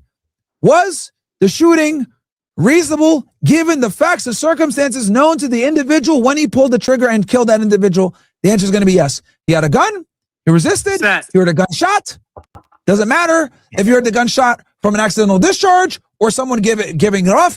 He could see him going like this in his right side. Right? All the agent was able to see was this, basically. All right? He has other trained officers around him that said gun. He heard a gunshot. He sees him going like this. He's going to shoot, bro. Clean shoot all day. I mean, yeah. So pretty much, even according to Myron, I guess bro was rumbling around in his side. Pretty much probably looking for that gun that was missing. Yeah, what's up? I found it. So reclassification via SB 145 LGBTQ inclusivity. Before SB 145, California law allowed judges to exercise discretion in requiring sex offender registration for men who had consensual vaginal intercourse with minors aged 14 to 17 if the age gap was less than 10 years. Yep. The change in SB 145, which went into effect September of 22, expanded this judicial discretion to include consensual oral or anal. This change ensures that the LGBTQ individuals are not automatically forced to register as sex offenders for consensual acts that would have been treated more discretion if they were heterosexual acts of vaginal intercourse. Whoa, So, and I'm reading it they're right saying- here too. It says the bill allows a 24-year-old to have sex with a 14-year-old and escape a felony conviction and required to be a registered sex offender. Whoa. Yes, that's why I said that. And it's funny that they're saying, oh, well, it's part of the LGBTQ community and it's to protect the LGBTQ. So everybody in the LGBTQ is a fucking pedophile. Yeah. I mean, it says it right there in black and white. So what you're saying is, that everybody in the LGBTQ community is a fucking registered sex offender. I mean, well, we don't want to say everybody, but a high number of them do reside in that Okay, let me community. backtrack. So much so that the law has to be changed for them. Yes. Like, come on now. I'm not saying that, just to slam or bash, gay people. I know a few gay people that aren't like that at all. But this is a whole ass law that they're changing. Come on, bro. What are we doing? You should know my track record by now. I won't speak on. This is wild. When I'm reading it, it's like basically it's to go to clear up some previously conflicting laws because California was treating statutory rape differently depending on the type of sex involved. It's like, oh, well, you had anal sex with a 14-year-old, bro. It was good as long as it wasn't vaginal. Like, bro, what the fuck are you talking about? It's still sex with a minor. Yep. What in God's name? So Go Hold look at any other law. Monty, stop real quick. I need you to know I don't miss. If I do, I will say it. But when I know what I'm talking about, bro, I'm on point. So much so that CNN does not cite him. Facts. Sluts. This is crazy. Well, at least we know, guys. Man, hey, look, when you bring it up, to bring up SB 145, Because I mean, That's disgusting. they're That's picking and disgusting. choosing out here. Oh my That god, is disgusting. picking and choosing like, oh, Can we not just leave kids alone? It and then matters? check this out. Majority of the people, some of those people that went up to Washington, that went up to Minnesota, that are protesting in Chicago, that are protesting in these different states, they're from California, a part of that community. Yep. Take a gander on why they have registered sex offender on their list. Ah, damn it. And here's the thing, and all this stuff is funded because these people don't have jobs. They can't work. They're sex offenders. Oh, that's why they gotta work as protesters. Yeah, bro. Soros got to pay them bills. Otherwise, Hey man, nobody freer than your favorite pedophile. Oh God! Can we move on? This is actually hurting my stomach. Wood chipper, face first. Yes, agreed. No, Agreed. feet first. Feet first. Yeah, feet first. He got to feel the pain. He got to feel it. Feet first, and then we got to give him some adrenaline. So he stays alive all the way. Oh, yeah. I like where you're going there. I like where you're going with this. But all right, now besides talking about the torturing of, hit him with a paralytic. Hit him with some succinylcholine. No, paralytics actually stop working once you reach a certain pain threshold. No, they don't. No, they don't. What? You can hit them with sucks and rocks. Those are two drugs that you use for rapid sequence intubation, and that is very, very painful.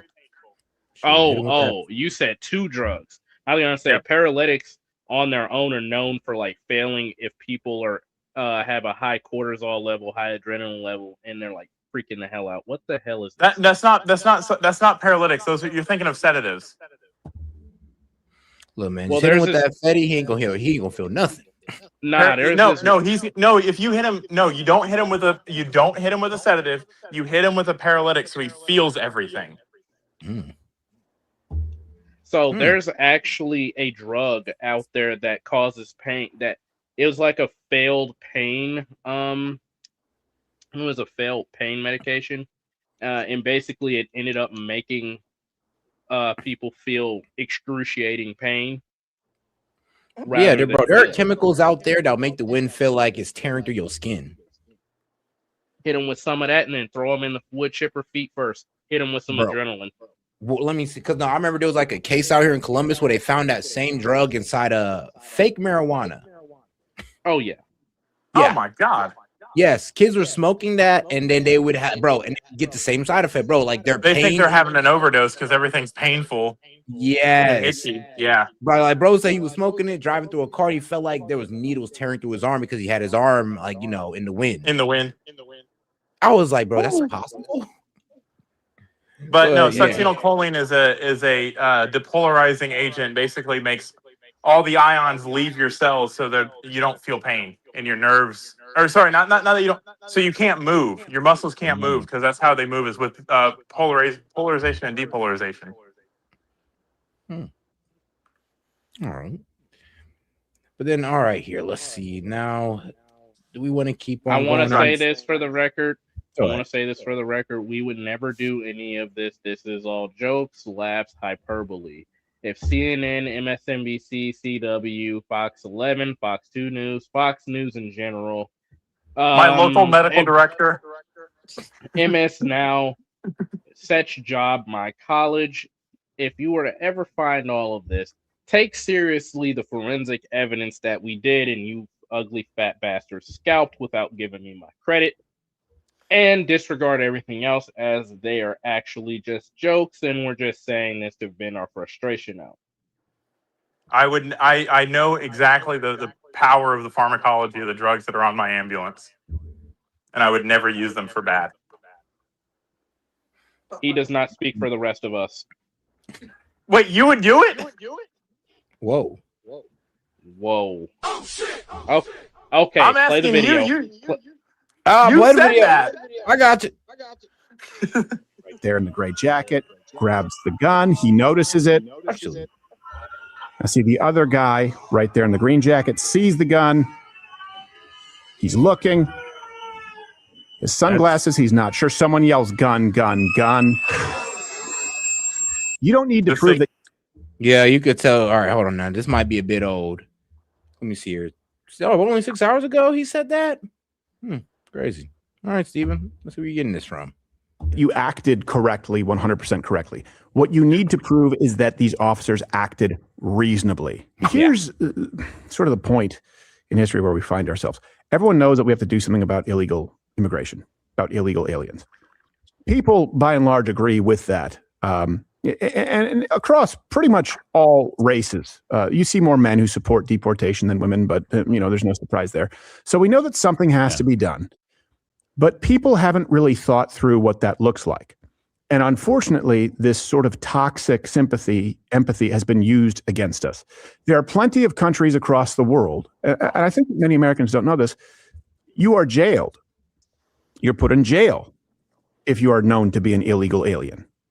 Did you guys know that? Not to mention legal immigrants in plenty of other countries, they are not afforded the same rights as immigrants are afforded here. They aren't afforded the same rights as citizens in their countries. For example, in Mexico, you can't show up at a protest. You can't own waterfront property, though, if you grease the right palms, because it's Mexico. It's corrupt. Yeah. We all know that. We have been very, very relaxed here in the United States, and it's become a problem. We need to do something about it. Okay, what does that look like? And the people who are protesting and obstructing, they don't have any answers. And that, to me, is very telling. I'm going to walk you through. Just yesterday, a YouGov poll showed that people believe that illegal immigration is a serious problem. 62% among white people, 52% among black. It's still 50 among Hispanics. And then it's 60% of men, 56% of women overall. Okay. So we know something needs to be done.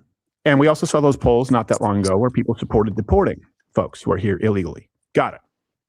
So what has been the left's game plan? This was the winningest issue of the election.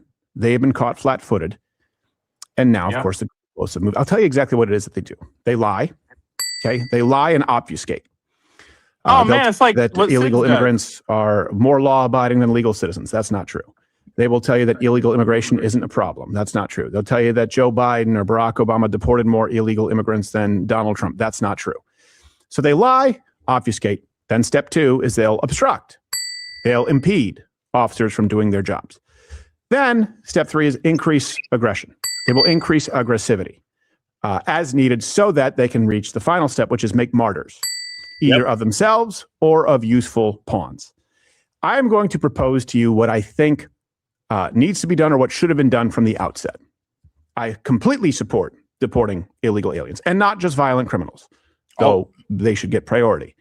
There should be a State of the Union address. There should be an address from the White House, Donald Trump. He should have done this in the outset and said, look, we're going to give everyone 1 month. Okay, illegal aliens. So the first step, we're going to give you all 1 month to sell your stuff in your house, get your affairs in order. And everyone out there, this is, by the way, still available, but a lot of people don't know it. Everyone out there who's here illegally, you can self-deport if you don't have a criminal record on the CBP One app. Okay, you can go there, you can register, you can self-deport. The civil penalties will be wiped. We'll pay for your flight, $2,600.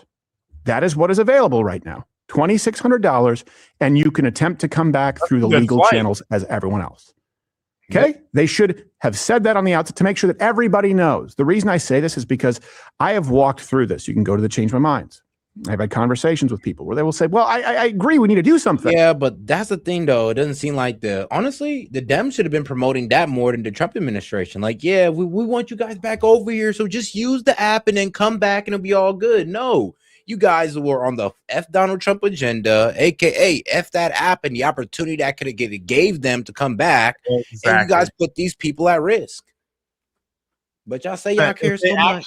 If they actually cared about their neighbors, I mean, if I cared about you, S.E.T, and I knew you were wanted, I'd be like, hey, man, just go turn yourself in. You're going to make it harder on yourself. Yeah, I would say this. I would hope you do it. I'll be like, if I had an illegal friend, I'd be like, bro, I'm gonna be real with you. Just look, go ahead and I'll help you out. But you got to go ahead and self-deport. Take that 26. Dog, if you need a sponsor, I got you. But like, there's a correct way to do this. You don't got to crash out with the lips. We need to do something, but it just doesn't look good. Okay, so we need to do something about this. You just don't like the way we're going about it. You can walk people down this path. Try this in real life. Go, okay, so let's think what that might look like. Like maybe the first shot could be And shout out to my man Hellbat. He said there's a plant that can do all of that, but much worse. You can feel it for years. I forget the name of it, but the needles are silicone and grows naturally. It's called Gimpy Gimpy. Yep. You know what? In No, Australia, I that's a think. better punishment. That's a better punishment. We Oh, go here it to is. Look for Australia. more information. Look up the Gumpy, the Gumpy tree.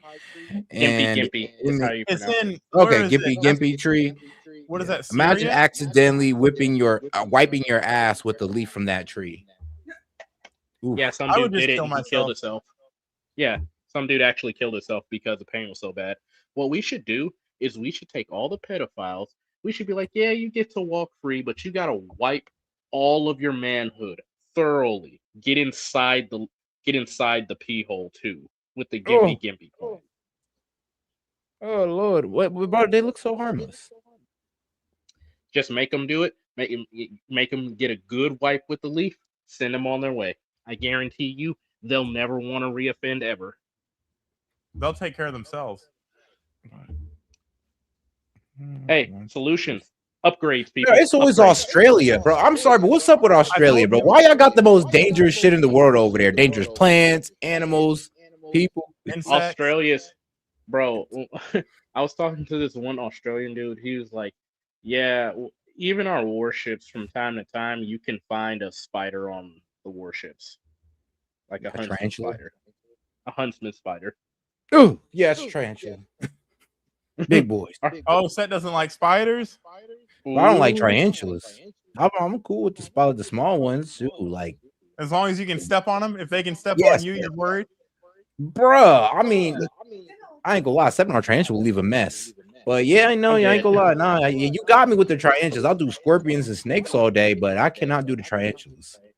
The Gimpy tree. Crazy. Well, in Australia, where all dangerous things live, in Australia. The baseline to be an animal in Australia is you got to be either extremely aggressive and ferocious. Shout out to Galactic. You have to be poisonous to the T, or you have to be poisonous and extremely ferocious. No in between. No softies there. Or you can be an idiot like the koala. Yeah, you could just be so slow that somehow you just make it. Don't they all have syphilis? Chlamydia. Yes. All of them have chlamydia. They got the clap. I mean, look, man. God Bloody bless their bear. heart. They're not that smart. They had to sacrifice their brain just to eat. No, it's because they choose to eat the one thing that they literally cannot eat. Eucalyptus is poison through and through. The only tree that's more poisonous than it's one of the most poisonous in the world, like the most poisonous.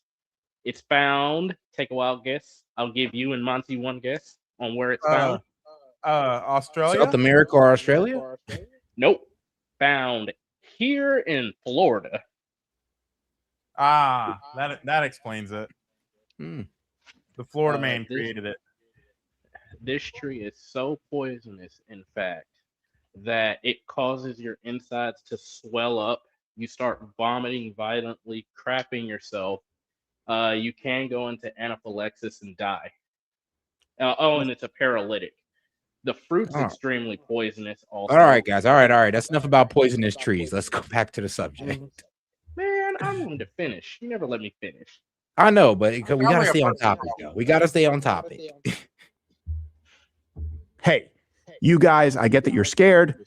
Self-deport, here's an app where you can do it. There'll be no civil penalties, and we'll pay for your flight, maybe even give you $1,000 or a couple $1,000. You can come back to the legal way. Every single time I've said that, people have either said, sure, that's reasonable, or even leftists have said, well, we're not even necessarily, you don't have to give them like money, but yeah, just make it easy. Okay, great, we're doing that. Yep. So what do we do with the people who don't? What do we do with the people who are not self-deporting? They have all been notified. Here's the if you're ever wondering, like, why is it so mean? Why is it so cruel? I mean, because the nice way's already been presented and they didn't take it.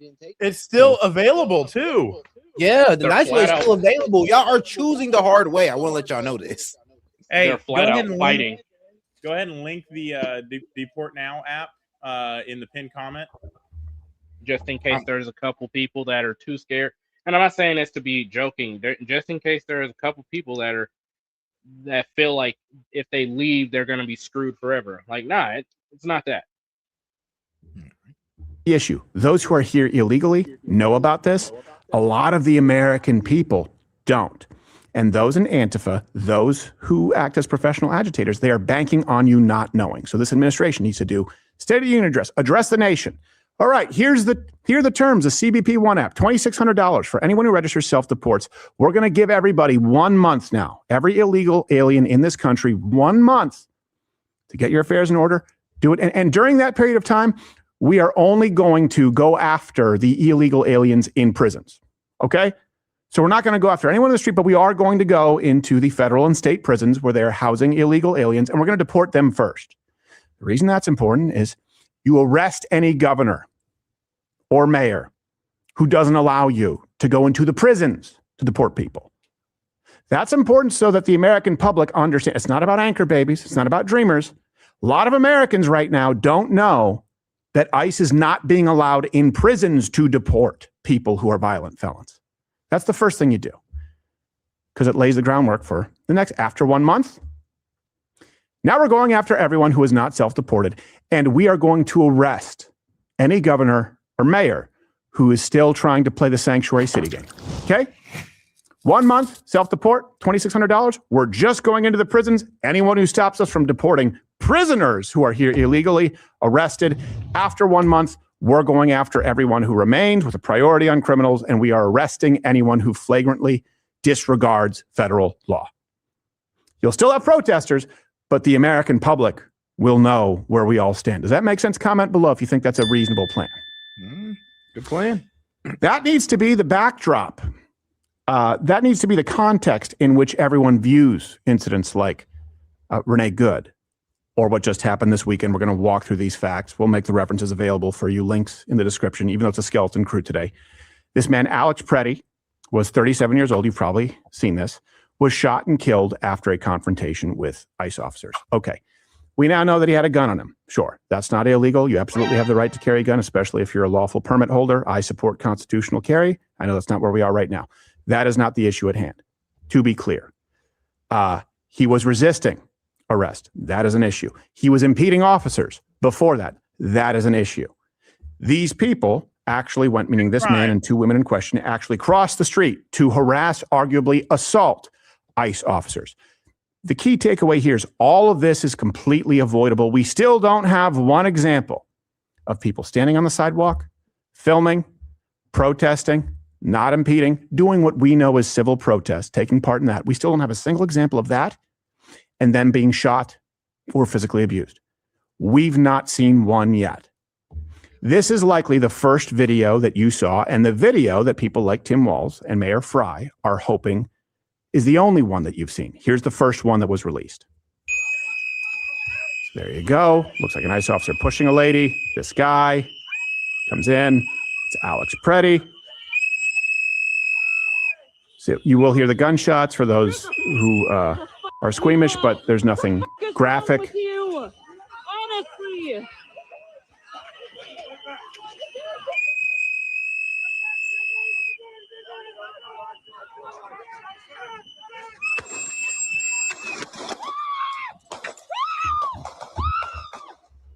Okay, so if you watch that, people go, oh my gosh, they just roughed some people up and then executed somebody.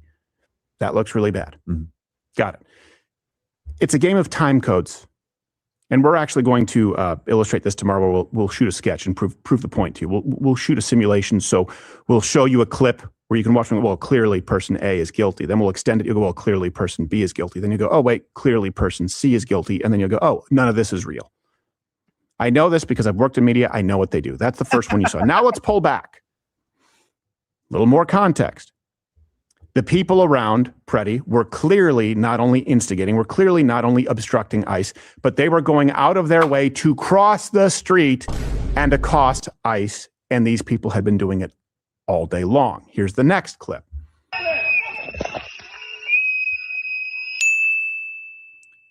Remember, you were told they were on that sidewalk. Nope, they're across the street, going to the ICE agent. blowing their whistle. Oh, wow. There's Preddy. Filming, there he So is they in the did. street, Wait, pause. waving traffic. We said this. We No. literally said this. I haven't seen this. And I was going along with the narrative that they did walk up to Preddy. I didn't realize Preddy walked up to them. No, I said when S.E.T before you came into the live, I was like, wait, that makes no sense that they said, because CNN said, oh, well, they approached Preddy. No, when they showed the full clip, Preddy approached them first.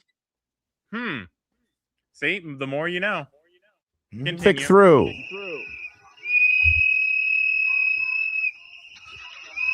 Go.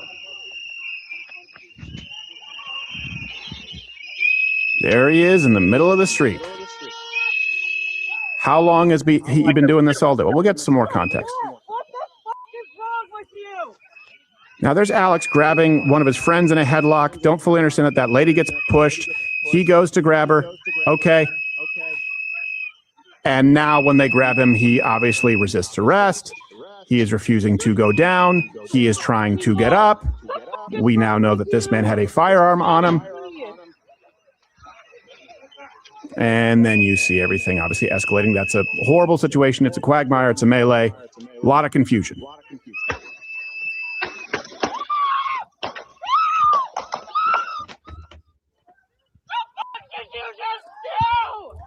Now, the reason that matters is because the goalposts were moved from, this is a man who was simply filming on the sidelines. ICE officers ran across the street to push a random lady, and he was a good Samaritan. Well, you know that's not true.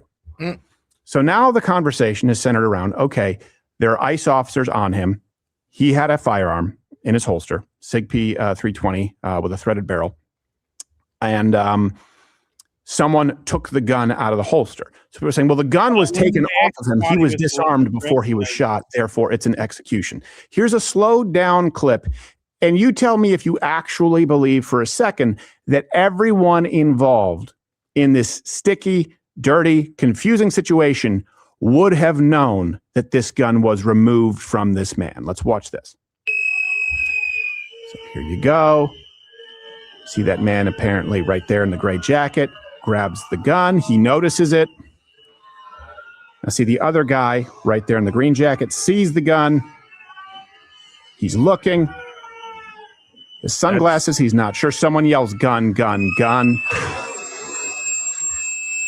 We don't know where the first shot was fired at this point.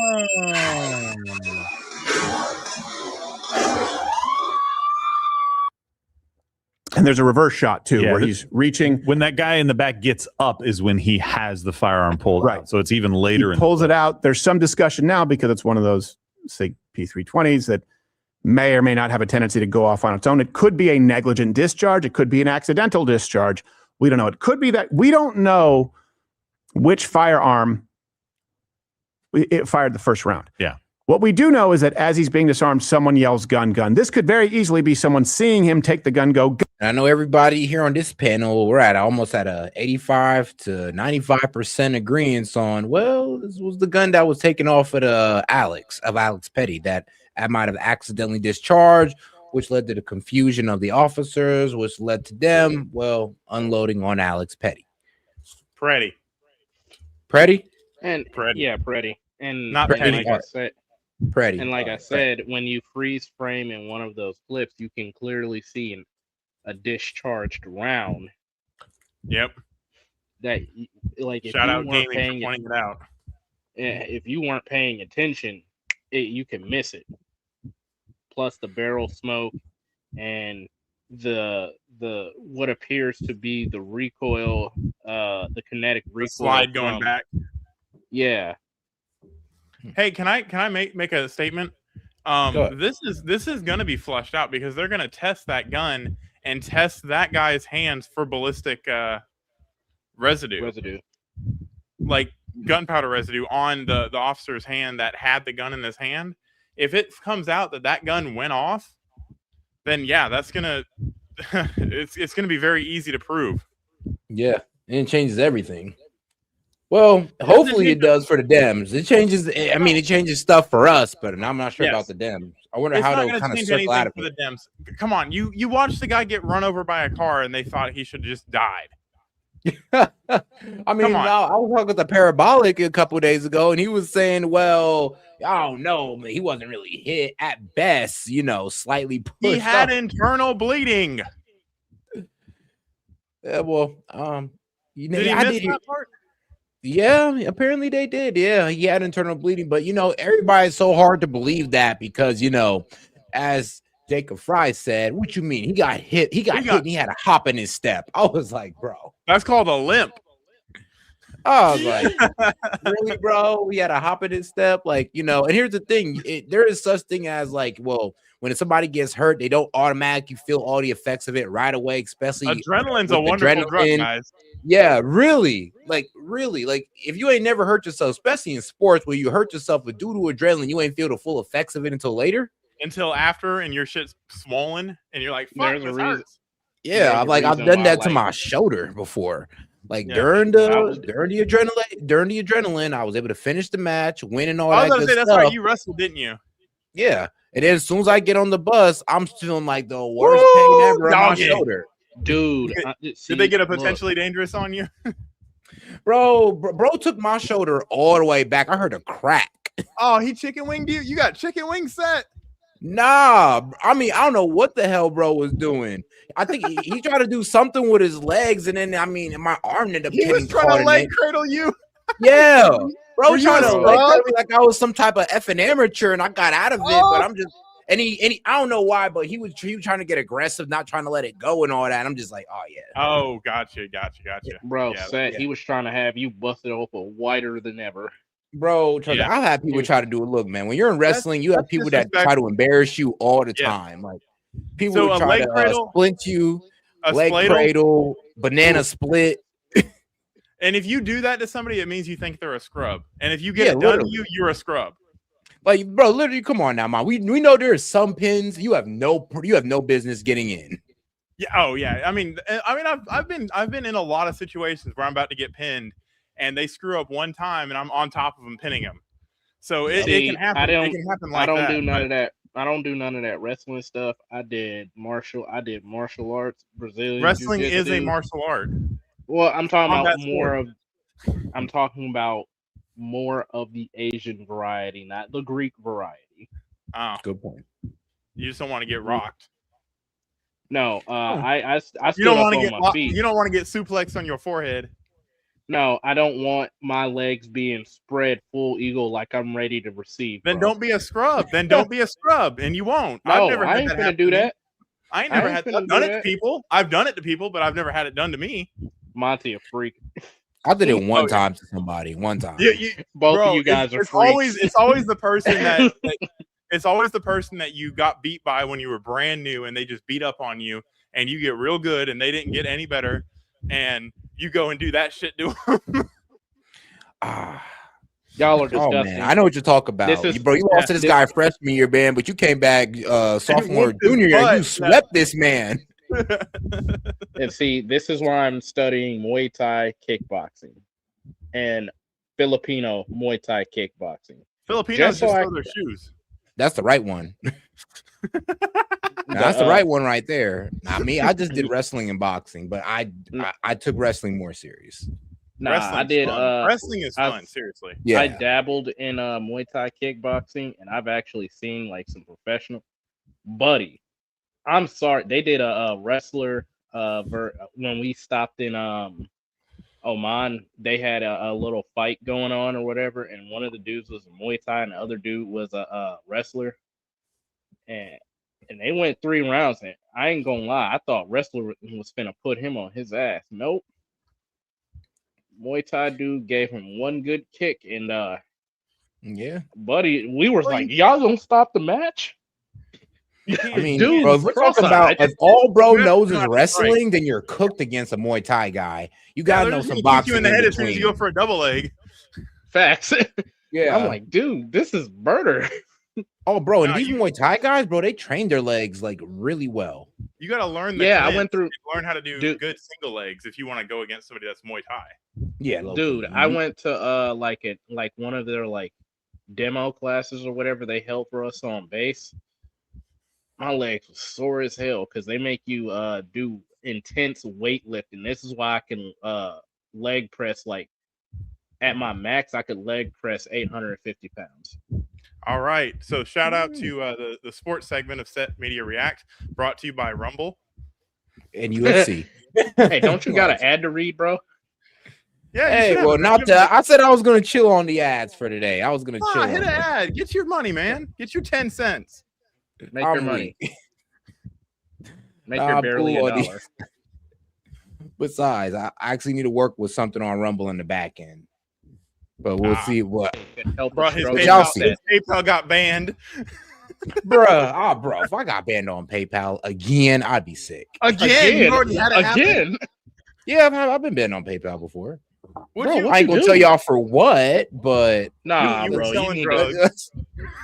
Let's just say I wasn't living the most upright lifestyle before you. He was selling drugs. He was selling dope. Whoa! He was selling dope, bro. Does it have to be selling drugs? Yes. Guns or money laundering. I mean, look, man, A, B, or C. Take y'all pick, but I ain't saying nothing. All of gun, saying he's got the gun, but someone hears the word gun. If you look in a split second, you see a holster and you hear gun, yes, we are. You can assume that there's a gun. Yeah. We also see that the other man is grabbing something. Could be a phone, could be a magazine. We don't know. Yeah, it looks weird. You can look where Alex's hand is at that moment in the slowed down video when they say gun and the first shot is fired. If you're looking at him trying to subdue him here and then your eye pans back, he's reaching to his hip or his hand is around that side. Yeah. It very clearly looks like a situation where you have identified that there's a gun. There's a shot that's been fired. The officers are doing what they're trained to do and trying to get distance so that they can assess and fire on the suspect if he has a gun. And they fire, thinking he has a gun and it's just been shot at us. Thank God it didn't hit us. That's their mind. Well, here's really the threshold that's going to need to be met. You don't need to prove that you acted correctly, 100% correctly. What you need to prove is that these officers acted reasonably.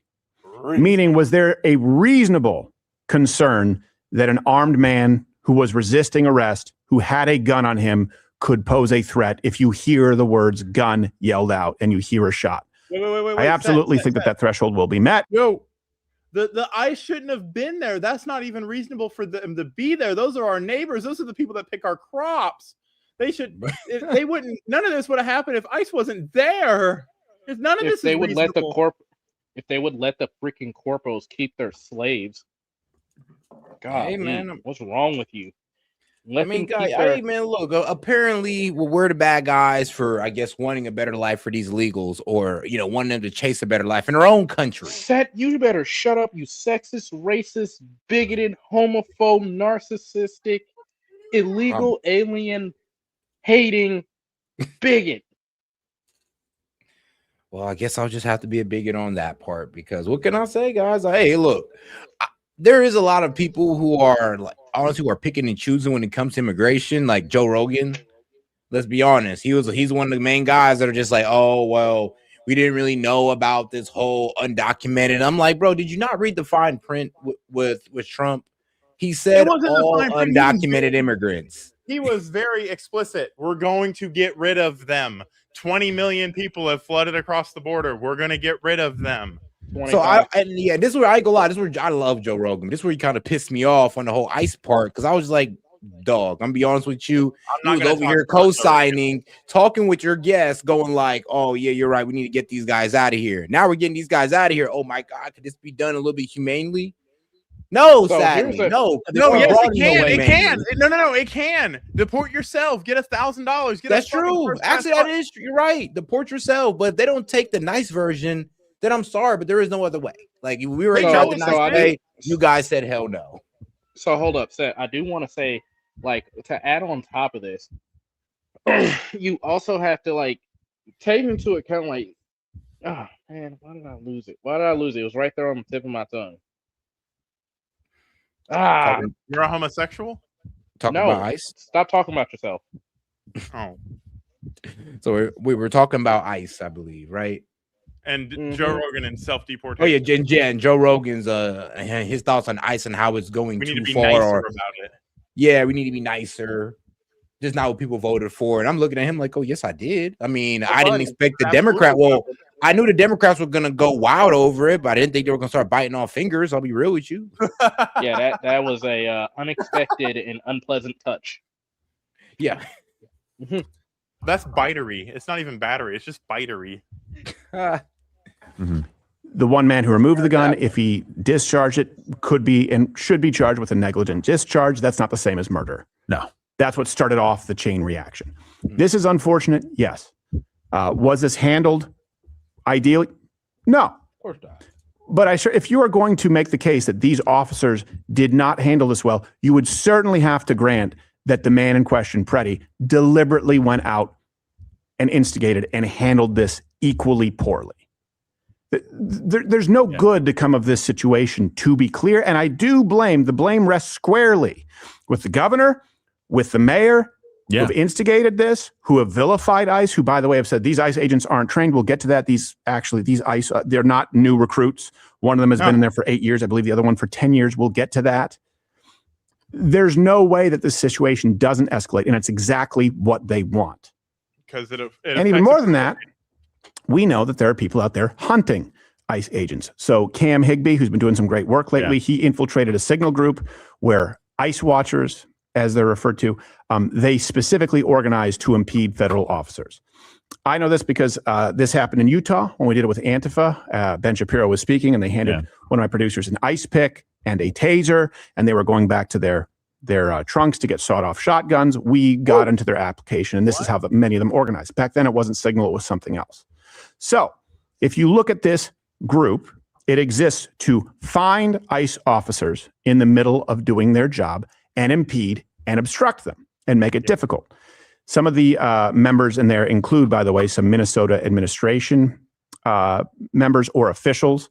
This hasn't been confirmed, but there certainly seems to be some inside information here that makes it pretty easy for them to target ICE. It's very organized, too. This isn't just a bunch of random people that want to go out and protest, and it's like this Signal thing. It's got a set number of people that can be in there. I think about 1,000 people with different designations based on an emoji, essentially, on what they're going to do, different zones that people can be in, and then also auto-deleting functions to make sure that they can't get this information and get it out. Obviously, Cam getting it is phenomenal. But this is not just random protesters. There seems to be a lot more going on here. This is organized criminality. Yeah. To be clear.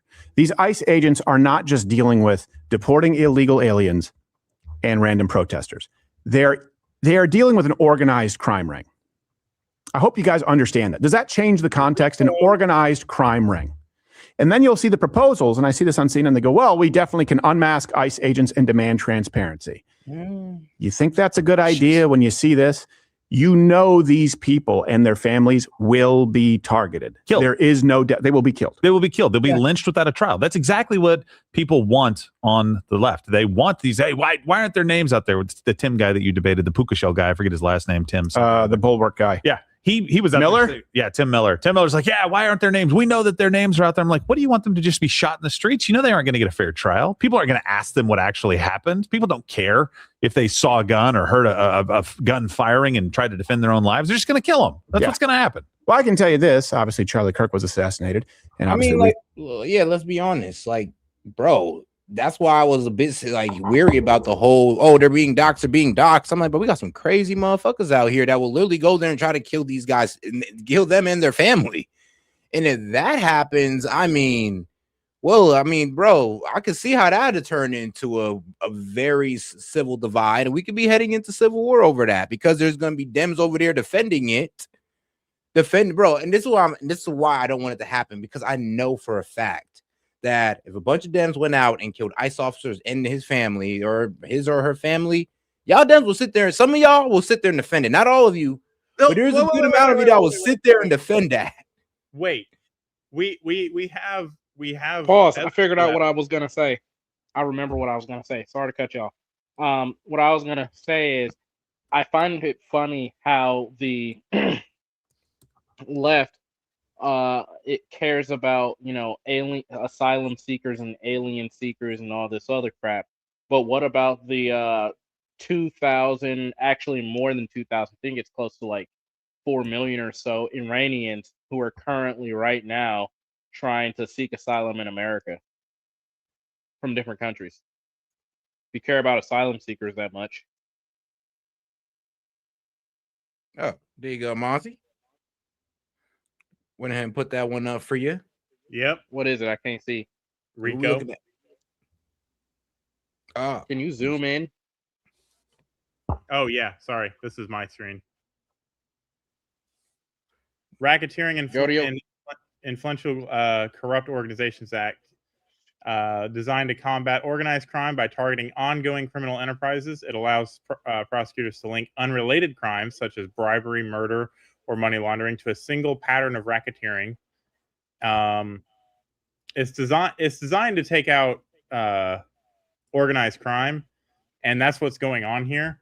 So by the fact that they're taking donations from certain people and they're using those donations to fund these quote unquote protests, and I say protests with air quotes,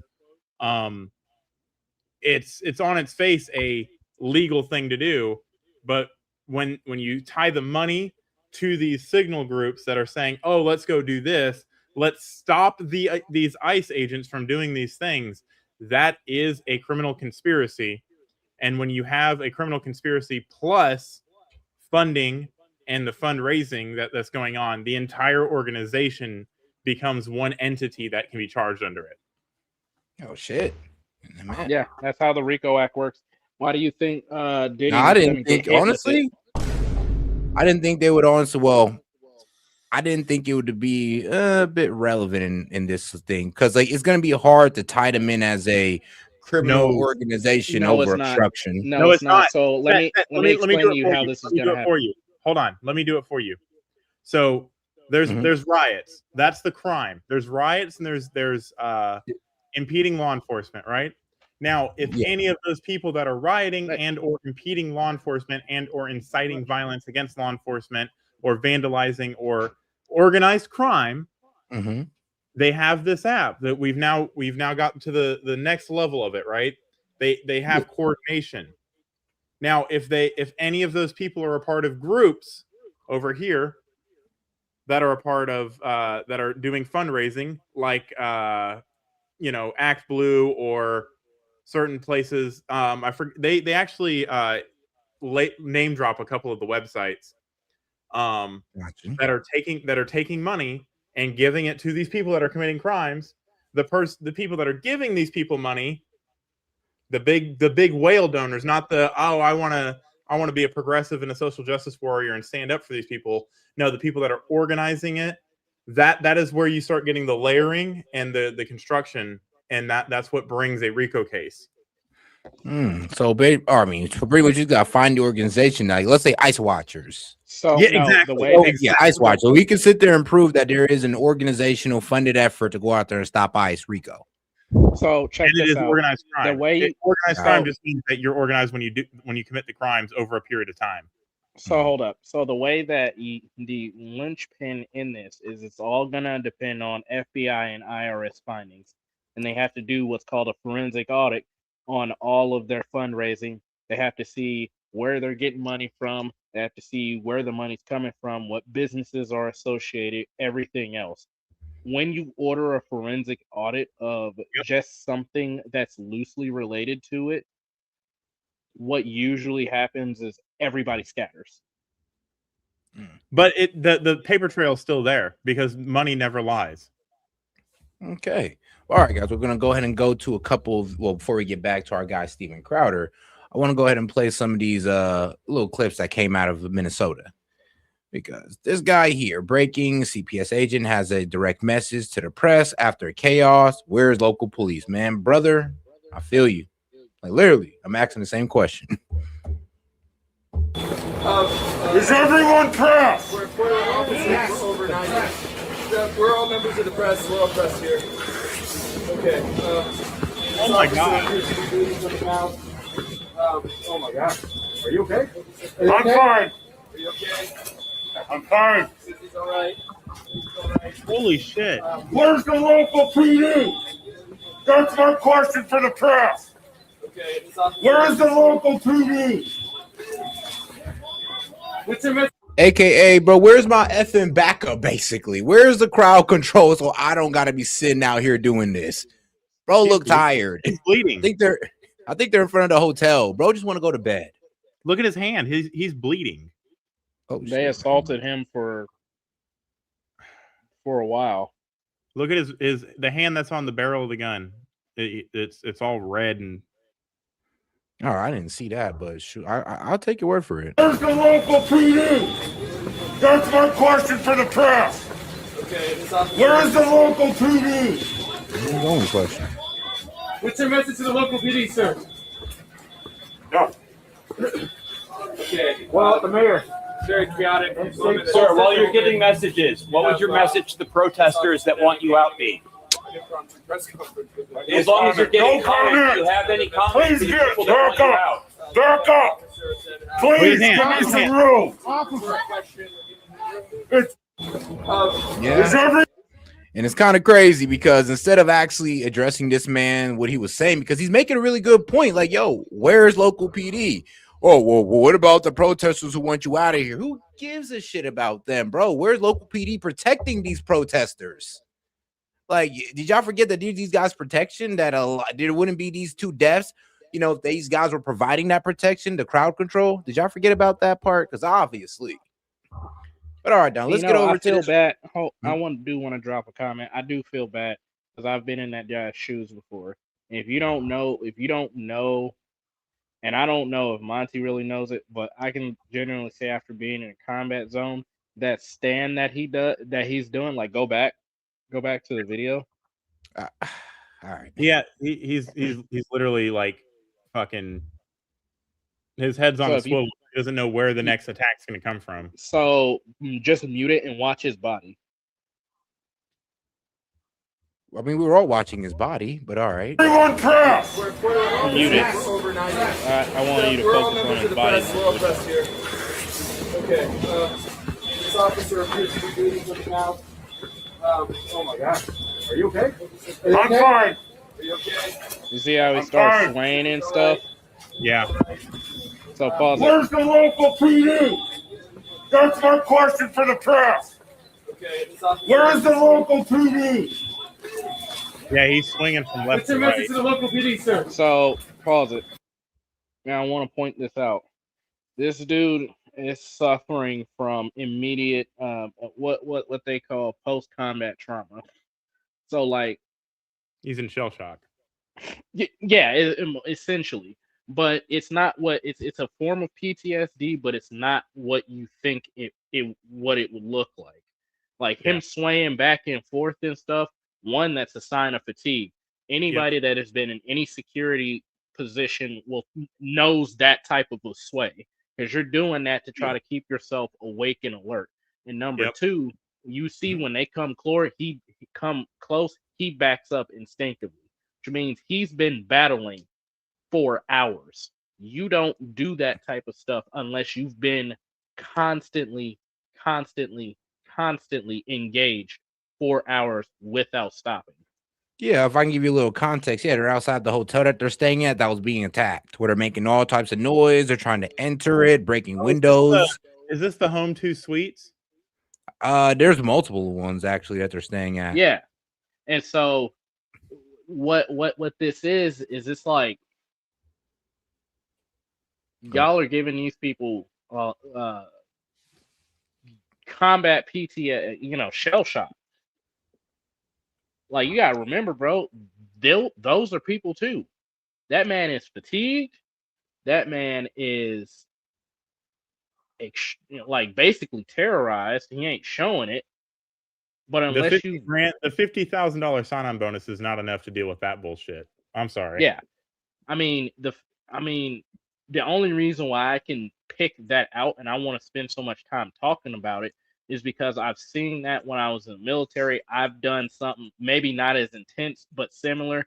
Every soldier, Marine, sailor, Air Force, Coast Guardsman, every one of us at some point starts doing that crap, especially when we've been engaged with training or in real world situations for a really long time. You do this number right here just to keep yourself awake and alert and get some sort of sensory, sensory going. Yeah. And when he's like kind of swiveling back and forth at the hips, it's not just to keep yourself awake. It's also to like scan. You scan. The dude's scanning. So I wanna, say what you want, but these dudes are really going through it.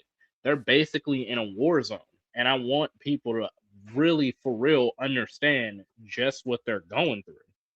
And you don't get that way dealing with peaceful protesters, right? Yeah, you don't. That comes from battle. That type of behavior comes from battle. All right, now let's go to the most recent situation where a lady tried to throw back a flashbang, I believe, and accidentally blew off her finger. Idiot. Medic. Oh my god. Oh my god. Oh my god.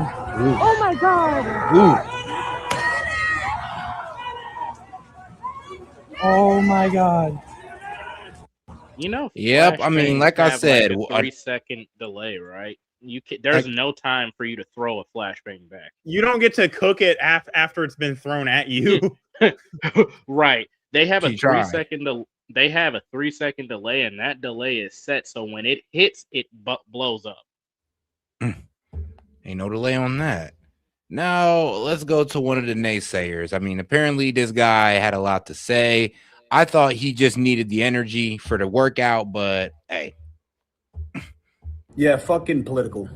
That was murder. An Oh my ICU God. nurse working for DA who was legally carrying a firearm that was fucking I like this while guy. he was filming. Who is now being painted as a domestic terrorist because he took a gun to a protest. But all these 2A motherfuckers a couple years back were screaming Kyle Rittenhouse's name from the goddamn rooftops. Oh, that was different. Yeah, you're right. He had a fucking rifle strapped to his chest. The man who was shot and murdered by ICE was concealed carrying a firearm that he was legally allowed to fucking have.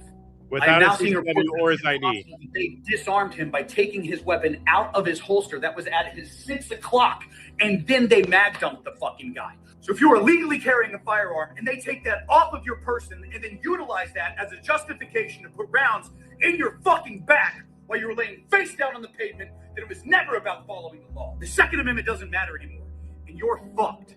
So where's all the don't tread on me 2A? Yeah, I mean, he's gonna look. I mean, hey, guys like this gonna look real stupid come today and tomorrow. Now that it's looking like that, the gun that was taken off him was a bad gun, had some defects with it, and that might have went off. And then he And didn't. that might have been the his reason why they ID. all shot at him. Also- And now guys like him also are gonna end up looking dumb because they're framing it as a straight up execution. Where's his ID? Gun-toting, boot-licking fucktards? Or is it just when it's not on your fucking side? So I'm done playing the middle ground. I'm done making first aid videos that just might help, that can be seen by both sides. So fuck it. Fuck Trump. Fuck ICE. We are not mad enough. I mean, no, trust me, bro. You're mad enough. You're mad enough for all of us, man. We should just keep it that way. He should lose his medical license. He doesn't have a medical license. He looks like a paramedic. He should lose his cert. First rule Now- of paramedics is do no evil. I mean, do no harm. That's doctors. Now, check this out because I believe there's going to be a James O'Keefe video coming out soon. And, bro, check out his experience in Minnesota. This is James O'Keefe in downtown Minneapolis. We have a team of undercover reporters still inside the mob. I was at the scene of the shooting, covering it this morning, and basically, Check the link in the StreamYard. This is the difference between Kyle Rittenhouse that he wants to throw under the bus, who's been acquitted by a jury of his peers. Here's how Kyle Rittenhouse responds when police confront him. Gotcha. No, you see, let's go ahead and do the comparison. I'm glad that you found it.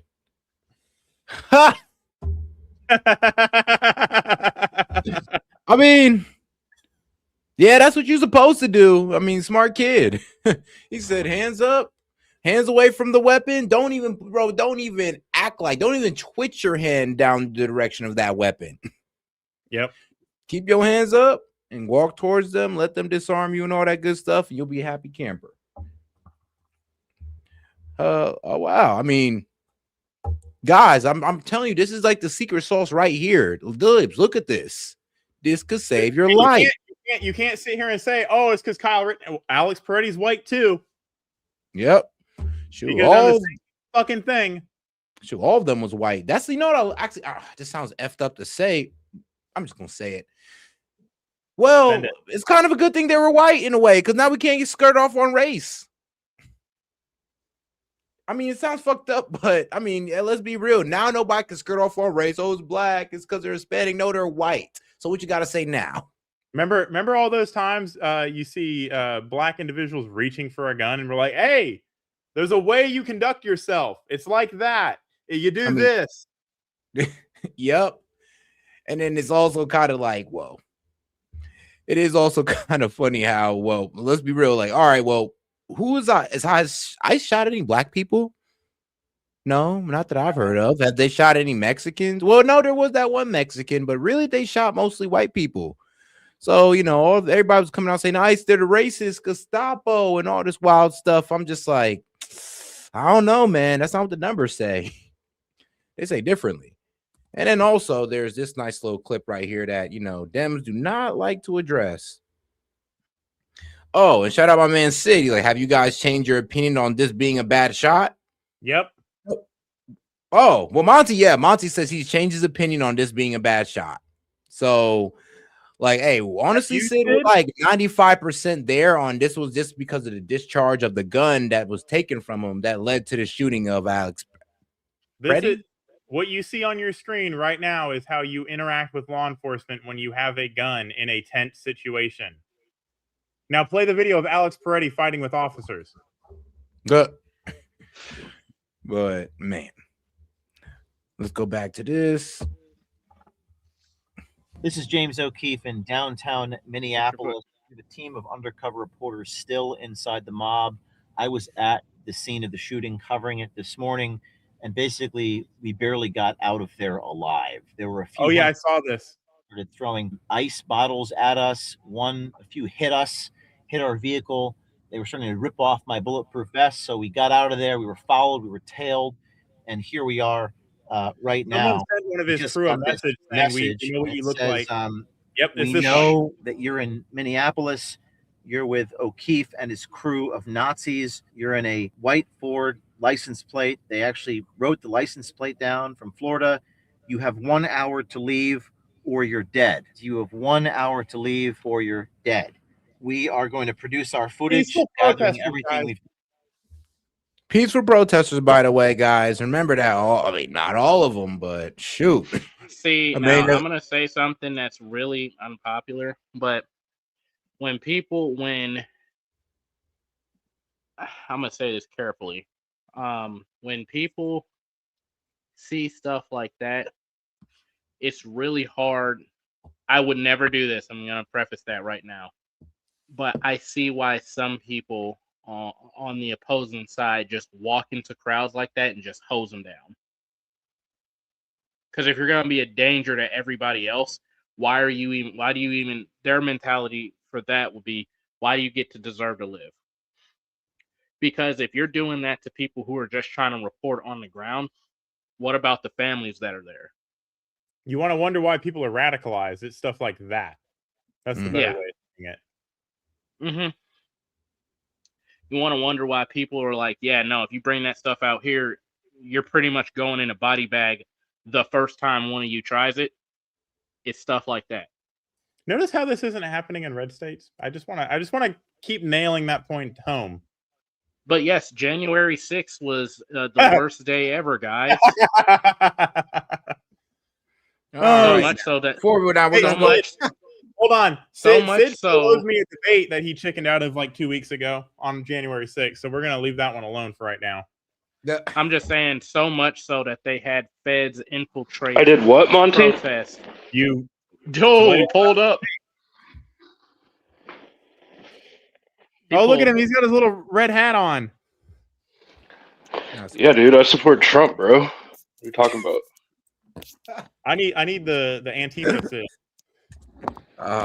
No, dude, I He love said the Antifa insurrection. You love insurrections? Yeah, dude. It's clear you do. You do Why? everything you can to support them. Huh? I said you do everything you can to support them. What? Where are you getting that from? Every comment you've made on every single one of these riots and every single one of these shootings, every single one of these ICE operations, every single thing Could you that's be done more? to, Could you be more specific? Like what comment? maybe yesterday when you said it looks like they're Gestapo and So saying that someone looks like Gestapo is being insurrectionist or doing everything I can to support an insurrection. when you give air to hateful rhetoric like that and violence ensues, yes, you are supporting an insurrection. When you make an accurate statement. That's not an accurate statement. Yeah. I mean, you look like. I mean, what do you mean that's not an accurate statement? It's my opinion that they resemble the Gestapo, secret police. Cool. Notice how we don't know the name of the guy that shot. You're allowed to have that opinion as long as you're also willing to accept the fact that you're supporting insurrectionists. How is it an insurrection? Stand by, Set. I mean, you kind of don't. Hold on, Sid. Actually, let me ask you. Like, do you want the immigration laws to be implemented? I don't find it necessary to do mass deportations. No. Why don't they so in a way, you're okay with these protesters going against federal law. Can I be a little bit more specific? I think that we should have the border closed down, right? I think we should have good vetting processes, but I don't think we need to do these mass deportation operations where we're going after literally anybody and everybody that's here legally. I think we should go after the worst of the worst and be hyper focused on that. All right, but do you think it's okay that these protesters are trying to stop this? I think some of the protests are okay. I think some of the protests are okay. I think some of the protests have gone too far. All right. Because I'll be real with you. If you'd have hit us with the, I don't want this to be implemented at all, and be like, yeah, that is insurrection. Because you're pretty much wanting them to go against the government to impose federal law, which would basically be an insurrection. But you're not saying that. What do you say about the fact that there is a peaceful and arguably beneficial to the immigrant option, such as self-deportation? If people feel like that's the best option for them, they can do that. So why when that's the option, you know what the president was elected on, you know that the vast majority of Americans support mass deportations. You're alone in saying that you don't want it. There is an option to get deported, self-deport. I'm not alone. Your party is alone. Okay. It's a very small minority, a very loud minority that is okay. That's throwing a fit, because your comment yesterday was it doesn't look good, right? It there's ways you can do it. There's Monty, ways. what would come out of me saying, oh yeah, people should self-deport? Would that result in anybody else self-deporting? Like, if people want to self-deport because they don't want to go through this, then self-deport. Gestapo because they're enforcing laws. I never called ICE Gestapo for the many years they've existed, since 2003, until they started changing their tactics and the way that they perform their duties. They do. They have. We're supposed to not even be. Just because you haven't seen it doesn't mean it doesn't happen. That is how they're they public. operate. They're public agents. They have a public-facing job. Yet we're told we can't know their name. Have you seen, Sid? How many ICE Okay, here we go. 0? Okay, thank you. Dude, you can't just interrupt me every time I start speaking and then project later on Discord that I keep rambling on. That's what you're doing. You haven't gotten to the point yet. You know what? All right, if we're gonna have this conversation, I do want to establish some type of prompt here. So what are you guys arguing about, so we can make sure we get both your sides out without interruption? Niggers. I'm not sure. Well, I'm not quite sure what we're arguing about right now. Black people. Okay, so you support insurrectionists because you don't like the orange man in office. Okay. Does his That's support the prompt. insurrection? Okay, so we're arguing about whether I support insurrection or not. Okay. All right. Well, I would like you And to go your ahead and case for that is, okay. Sounds like Monty's case for that is I said that ICE was Gestapo or resembles Gestapo. Mm-hmm. Part of it, yeah. That's part of the totality of your actions and your statements. And how is that supporting an insurrection? Because it leads to the violent rhetoric that you're echoing, because you didn't say it, Tim Walz said it, is prompting people. Oh, I said it before Tim Walz. Okay, cool. Tim Walz said it as well, and you're echoing the words that are leading to insurrectionist behavior. Set, can you pull up the thing I just sent you in the StreamYard? The definition of insurrection. Remember when you asked me if January 6th was an insurrection? I said yes. This is the definition that I was going off of. A violent uprising against authority or government. Has there been a violent uprising against ICE? Yes or no? I don't take that definition of insurrection. Okay. Go to law. Go to law. Go to the law dictionary. Hold on. You Can you go to last time? Yeah. Set. I'll send you the definition I go by. Okay. Okay. You literally asked me if that was okay the last time we were talking about an insurrection when it dealt with January 1st and or January 6th, and you were completely okay with it then. So what's changed? No, I didn't. That was literally. We didn't even have the stream. We have the stream. Yes. All right, hold on now. Let's see here. Now, an insurrection is a violent uprising, revolt, or rebellion by a group of citizens against a government's authority, its laws, and its established institutions. Is that a good definition? It's the same definition, but yeah, it's just more wordy. Yeah. No, real quick. I got the government's definition on insurrection in the StreamYard chat.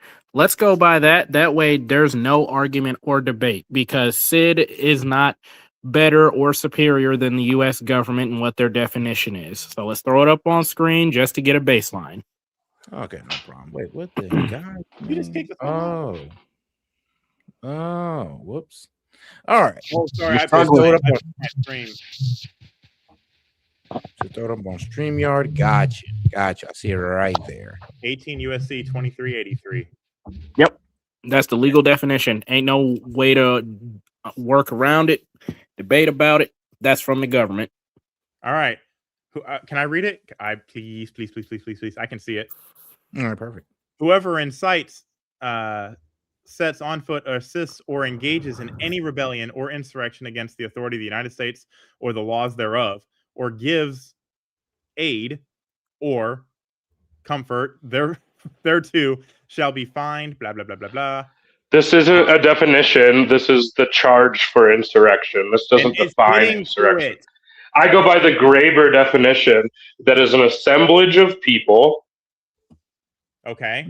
With the intention to go against or impede in a violent or forceful way federal or state law. So it has to be an assemblage of people. One person cannot be. Dude, don't laugh. I never said that. It's funny. I'm sorry. Dude, Monty, stop trying to ram your way to the end of the debate when we haven't even started yet. Okay, I never said that none of these were or weren't insurrections. In fact, some of them are, by the definition I go by. Okay. So your claim is not that they are. Your claim is that I support them. That's something you have not proven, and you can't prove. When have you done anything to denounce it, except for right now when it's convenient for you in this debate? What do you mean? When's the last time you have said anything? If I told you, you wouldn't believe me. If I told you, you wouldn't believe me. In other conversations when I've had these conversations. And everything you've said in my presence is going to support Yeah, dude, I'm not just gonna virtue signal every single time I speak and be like, guys, some of these I really don't support, guys, especially when it's never the topic of conversation.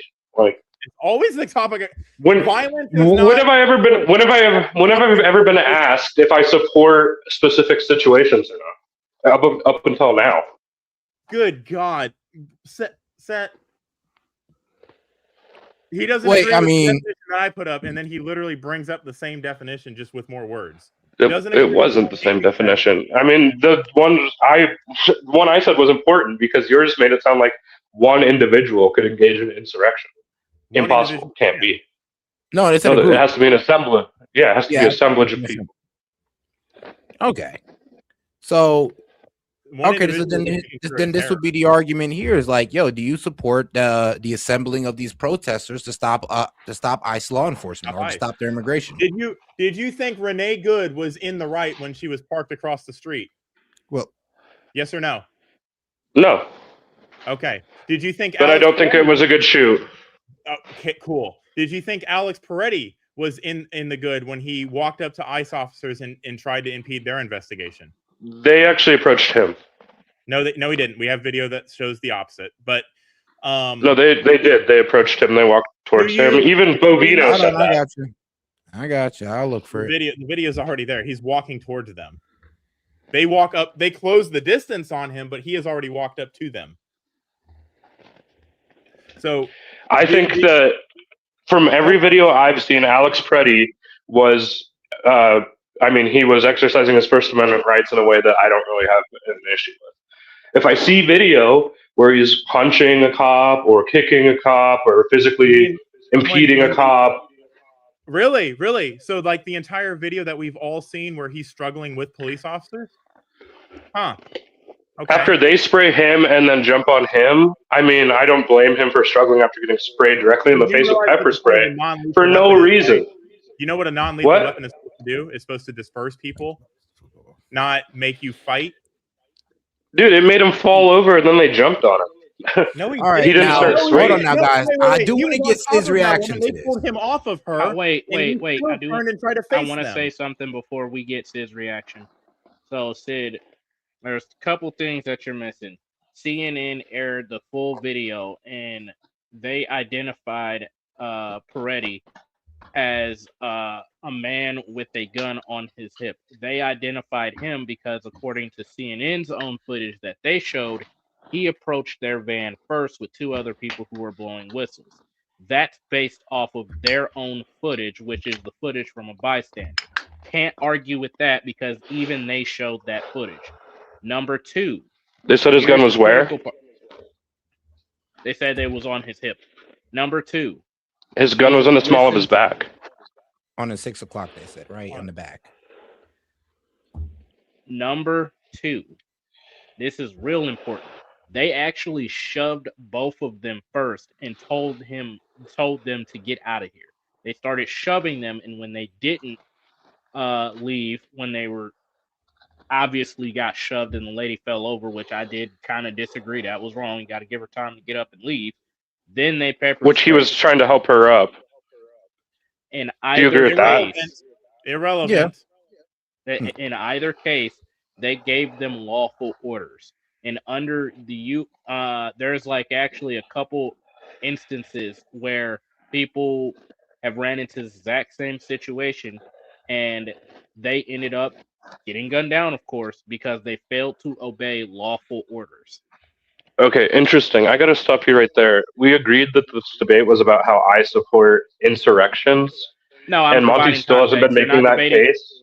You won't Hold stop up. talking. So when is Hold it up, my hold turn up. to talk? You're It's not your turn. Go debating ahead. me. I'm just laying some important groundwork. Those Okay, two it has things nothing you to do do have with- put in there. It has everything to do with it. Whether I support insurrections? No, it doesn't. But Well, when you do everything you can to defend insurrectionists, it kind of looks like you're supporting insurrections. no, I don't agree that it was an insurrection. I haven't seen enough evidence. That You would make me literally think it was just an said you insurrection. agreed it was an insurrection. No. There are What Alex Peretti was doing? No, I did not. so interfering violently is not an insurrection. I don't think he was interfering violently. Okay, so I haven't seen video that shows him interfering violently. So why is it that he has to be wrestled to the ground if he's not? I don't know. I don't think he. I don't think he did. You don't think he was wrestled to the ground? I don't think he had to be. I don't think he would have engaged. Oh. So when they if tell they you didn't- to get if back, they didn't- when they told him to get back, he shouldn't have listened to that, right? Because he doesn't have to. I don't think that should have resulted in them piling on him or spraying him, then piling on him when he was trying to help that woman up. I don't think that it's necessary. Why can you not admit that you should follow lawful commands? Why is that so hard for you to admit? Is it because you support the insurrection? You should, but I don't think that. I don't think. Okay. I don't think if you So why don't follow didn't them he? Why are immediately you like that, defending him? If we've established that he should have listened, why are you still Calm down. defending? No, I'm not gonna. I'm gonna nail you to this. I'm completely Okay. composed. Well, Why- you have to let me answer then. You can't make your question 10 minutes long. I've been able to talk for 30 seconds. So Okay. Well, Well, all answer you're that talking is asking me questions. All right, I answer. All right, guys. Just answer the because question. I'm anchoring Okay. you to something because you like to Appreciate make you, my brother. statements that you go back on and say you never said. I don't think that I don't think that him not immediately following their orders and helping that woman up rose to the level where they needed to use force to the extent where they spray him in the face, then like 8 guys jump on him. I think that was totally unnecessary and excessive. And I don't think that happens in most cases where people do a similar thing that he did. And I mean, have you ever interacted with law enforcement or seen people out on the street that are drunk that maybe don't Guess what? immediately I've also follow? interacted with law enforcement armed, and I haven't died. Okay, a lot of people have. Yeah, maybe because I don't try to fight them or not listen. A lot of people have done. A lot of people have done 50 times more than Alex Preddy ever did, and didn't die either. Cool, good for them. That doesn't mean that this isn't a justified shoot. Now you're twisting it. You're saying it's an insurrection, and I'm saying I don't know what. I am saying you are supporting insurrectionists. I am labeling Alex Preddy along with every other one of the social justice warriors as insurrectionists because they I don't fit think the definition. everyone. I don't fit think the every one of them definition that is. we've already established. Can I get my point out, or are you just going to interrupt me? They fit the definition that we have established. We went with one definition. You didn't like that one. We went with another one from the federal government. You didn't like that one. You read off your direct definition. Everybody laughed at you, including my wife across the room, and S.E.T. And so now we've established what you think an insurrection is. We point out to you how he is resisting, he is fighting, he is being violent for a political reason to defy law enforcement, to defy the authority. That is an insurrection. He is an insurrectionist, a part of a larger group that has been doing this for weeks now. Yeah, and where I'm disagreeing is that he is being violent to impede federal law from being enforced. I haven't seen that. Okay, well then your eyes are blind. You're still supporting him. Resisting arrest isn't an insurrection. We just agreed it can't be done by one person. Is a crime. Oh my gosh. Oh my gosh. The resisting arrest is the violent act while the group of people are performing an insurrection. That's what makes it an insurrection, is when people in that group become violent to impede law enforcement. I haven't seen people in that group being violent. I haven't seen that. Hold on, now in that group, you mean Minnesota protesters, right? No. I've seen that. I've seen some violence in Minnesota. Okay. But okay, so we agree. Me and Monty agreed that January 6th was an insurrection. Will you agree with me that not everyone there committed insurrection? No, they're a part of the larger group. They are insurrectionists. So every single person there committed insurrection. Every single person there was using force to stop a public or stop a federal government hearing.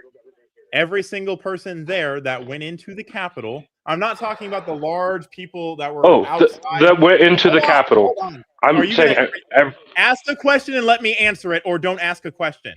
Stop asking these. Yeah, the question is everybody there. I didn't say everyone that went into the Capitol. And I'm answering your question with clarification. Yes. So let me do that, or don't ask. You don't clarify my question. I ask questions specifically. And I will now, and I will put you guys on the 3 minutes. Do y'all want the 3 minutes respond and rebuttal? Yes, I do. No, I just want him to answer that question. No. We're not doing this back and forth tit for tat where Sid just interrupts me. We can have 3 minutes. Can I get my slurs out? All righty.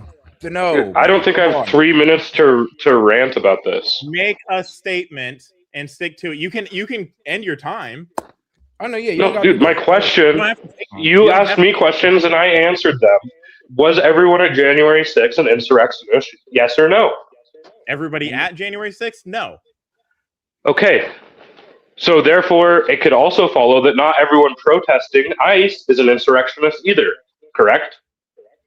Is your 3 minutes over? Are you ending? Hey, I'm going to shut that. Wait, Seth. Let me jump in here and shut that question down. Is this between me and Monty? Is this between me and Monty or me and the whole panel? Yeah. Let it be between him and Monty. Hold up. I do. If we're gonna sit up here and do you're this, distracting from my points, gamer. Like let it. No. Let me do this. If you guys are gonna ask questions, don't ask them misleadingly. And that was a misleading question. We're gonna have an honest debate. That was a fault. It wasn't misleading. You said, was everybody at January? You asked 6th? it with the intention of making a comparison. That is a misleading question. Yeah, that's a misleading question. It's not. Be fair about you can compare things. It's fair to compare things. Oh my God. Especially things that are both insurrections, right? Your framing of the question was misleading, which is why I jumped in. How was it misleading? Seth, you following what I'm saying, right? Who, me? To be honest, I thought he just was honestly asking a comparison question. I think it was a fair question to ask, to be honest. He's like, all right, well. He's asking a leading question, which is misleading. No, it's getting you to a point. That's true, because you can't really make the argument you want to make if you say not everyone at January 6th was an insurrectionist, but everyone engaging in these protests is an insurrectionist. I didn't say I said that's a problem for you. You won't let me finish anything. You want to make your point by asking questions so that I'll say things so you can hook them. That is not how you debate. Okay, take it away, Coach. First of all, when you ask, is everybody at January 6th an insurrectionist? No, everybody at January 6th is not an insurrectionist because a vast majority of them did not go into the Capitol. Everybody that did, or anybody that violently clashed with police or tried to interfere with government process is an insurrectionist because they use violence to do so. Everybody that's protesting and holding a sign in Minnesota, no, they're not all insurrectionists. But everybody that's throwing rocks or impeding or whistling is an insurrectionist. Anybody that is violating law because they don't like the outcome of an election and want to do everything they can to delegitimize the power that ICE has by calling them the Nazis, calling them the Gestapo, inciting violence against them, those are insurrectionists. Wait, so you can be an insurrectionist just by using words? Where is that in the definition? Inciting. Do you know what how inciting is that? Yeah, do you know how do you meet the legal definition of incitement? I don't know. I can provide it if you want. Definition of incitement, so we can nail this down. Wait, were you claiming that without knowing? No, I'm not claiming it without knowing. I'm not going to say things. So could you tell me? You dispute them and then you get proven wrong and then you say that's not what I said. So I want it brought up. All right. I'm not going to say anything. Can you bring up the definition? So you want to contend, Monty, that if I call ICE Gestapo, let me finish, sir. Let me finish. You want to say that I am engaging in incitement. It's not First Amendment protected speech. If I call ICE Gestapo, is that really your claim?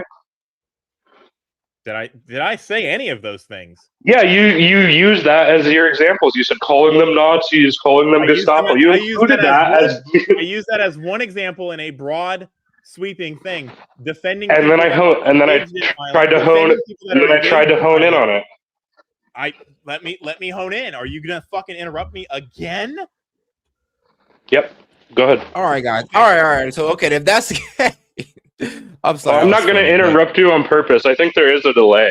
But yeah, I think there is too. delay in your But brain all right, guys. So what I'm maybe. gonna do here is now I want you guys to ask, full questions, so you guys can have at least a 1 to 2 minute response. I doubt you guys are gonna need that long. I sent in But the I do want you guys to have StreamYard. that back and forth. Hold up, Seth. I sent in the StreamYard their legal definition from Legal Institute on incitement. So, and criminal that'll law be to incite means to instigate or persuade another to commit a crime, like saying, "Oh, stop! Go resist them! Go stop them!" That's persuading another to commit a crime because it's illegal. Now, I'm pretty sure we're giving up on the whole does Sid support insurrection? So I know we're giving up on that. No. I'm still maintaining that he's supporting insurrectionists. He won't let me around the corner. Okay, do you wanna do our like back and forth and our first we're opening gonna do the statements, back and forth on that one right now. Now, Sid, I'm gonna go ahead and put you in the background. Monty, go ahead. You got a good 2 to 3 minutes. Explain to us why Sid supports insurrection. So, based off of his own comments and his own sayings, every single time one of these incidents comes up, he is quick to judgment. He does not wait for any facts to come out without labeling every single thing that happens as a murderer. He has defended Tim Walz, saying that they're the Gestapo, and he's defended other statements that Tim Walz has made. He's defending the mainstream media that's framing it in a way that provokes people to be violent. And he supports that violence. In his own words, it helps the approval rating go down. So he's supporting this violence because it helps him achieve delegitimizing the government, which on its face is an insurrection. So that's what I mean by he is supporting an insurrection. Everything that's happening because of this insurrection, he likes that it's happening because, in his own words, the other day, he said, and I quote, "We're winning this fight. We're winning." The approval rating for Trump, his best issue is going into the tank. So now he's using public support on top of the insurrection. Just because the insurrection is successful doesn't mean it's not an insurrection. All right. Now I'm going to go ahead and bring down Monty. We're going to go ahead and bring up Sid. All right, Sid, go ahead. You got 3 minutes. Yeah, I'd like to start off my 3 minutes by saying I condemn all violence committed by protesters. I do not think the best way to go about this is to commit violence. And I think that since the overwhelming percentage of these protests that are going on across the country, really, they're not just in the United States, have been peaceful, has been why, for the most part, my side is, quote, winning. I think that if they were way more violent, maybe even to the extent that we saw during 2020, the George Floyd protests, that we wouldn't win. And I don't support violent protests. I'm against that. I don't support breaking the law. I'm against that. That being said, I do support people's First Amendment rights to go protest. So I do support a lot of the messages behind the peaceful protests. Maybe I need to make that clear every time I talk about these, that every violent act that you guys have seen and have in your head isn't something I automatically support because I don't agree with you guys about ICE. Okay. And to address Monty's points there, he didn't actually say anything or provide any evidence of me supporting violence or insurrectionists or anything like that. He just made assertions and said that I descriptively said, it was a descriptive statement telling you guys that, in a broader point about how ICE is losing credibility with the American people. That is true. I wasn't saying, oh, since all this violence is going on, that's why ICE is losing credibility. The protesters are manipulating it and causing problems for ICE, and so I want the violence to keep up. I never said anything like that, and other people that were there that day can tell me if I'm lying right now about that. All right. You got 50 seconds left. You want to take that, or you good? No, I'm fine. All right. Appreciate that, Sid. Let's bring it back up, Monty. All right, Monty. So he likes to paint himself in this light now that he's under the gun about it, but every single thing he said in that opening statement contradicts everything he's said in previous statements, such as maybe, I don't know, a couple weeks ago when he said he hopes my family gets orphaned because I disagree with him on something. Every single time you nail him down to a point, he pivots. And he does this little song and dance where it's like, oh, I didn't exactly say that. No, but the insinuations, I can make assertions based off of insinuations. When you insinuate that ICE is being violent and being crude and doing all these things, and then go and say they're acting like the Gestapo and use rhetoric like that, there's only a logical conclusion to come to. If you really think somebody's a Nazi, maybe you shouldn't be peaceful. That's the broader assertion that's made, or insinuation that's made every time that kind of a comment is said, because you can say plenty of other things that doesn't look right. That, you can disagree on policy all day long, but the second you start labeling people and throwing ad hominems at people to discredit them so that it makes it easier for you to commit violence against them, or more justified for you to commit violence against them, that's when I say you are supporting insurrectionists. You are supporting violence. And the vast majority of these protests are not peaceful. Just the simple fact of impeding traffic is not peaceful. The simple fact of trying to alert other people to ISIS movements to dox them is not peaceful. The fact that you're blocking people with their cars is not peaceful. So the vast majority of protests are peaceful. We're not talking about the vast majority of protests. We're here talking about Alex Peretti, somebody who interfered with a law enforcement action, and you're doing everything you can to defend that man. We're talking about Renee Good, who did everything she can and sat in her car and beep bop booped, laughing and joking as she's protecting pedophiles from ICE. So that is obstruction. That is violence. That is not peaceful protesting. And everything he's done, every time the situations come up for him to rebuke any violence, he has chosen to insinuate and say maybe it's justified, maybe it's okay, because where's the Alex Joneses that say we need to get in the streets and blah blah blah blah blah and we need to arm ourselves. All of that rhetoric in its totality shows a broader picture other than Sid coming up here and saying, oh, I denounce the violence. No, he's happy the violence is going on. Why? Because, like I said, it furthers his movement to delegitimize a legitimate president who was elected with an overwhelming majority of the country's support on a mandate to do exactly what he's doing. And time. All right, now. All right, I'm going to go ahead and bring down Monty, and I'm going to go ahead and bring up our man Sid for a second here.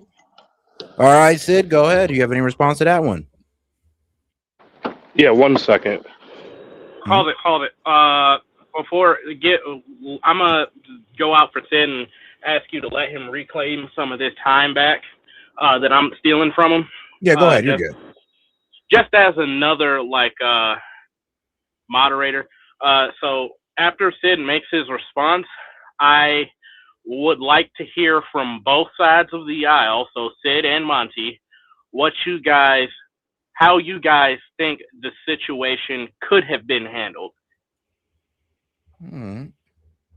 So after Sid gives this response, right, that's the next thing I would like to hear from both sides. All right. Well, I have a lot of things to respond to from Monty, but he characterized me as someone that said, I wished his children were orphaned because I disagreed with him. Apparently, a lot of people in this community have forgotten what happened that night. I have apologized for it multiple times now, but what happened was Monty was making jokes about how Renee Good's children had been orphaned and gleefully laughing about it. And in anger, to hold up a mirror to him, I said, I hope that happens to you. I obviously don't. I regret saying it. That being said, we can drop it now. I think it's laughable, really, Monty's statements about how saying things are Gestapo or things are like Nazis rises to the level of incitement or causing people to go commit violence against people. I mean, I remember in 2020, 2021, all these people that were against the mandates, the vaccine mandates, the mask mandates, using the exact same language, if not more heated. And I was principled back then. I never said that was incitement. I never said that was, inspiring violence against anyone in government that was doing these mandates, because it's obviously not. And if we asked Monty and he was going to be honest with you, he would agree that it's obviously not.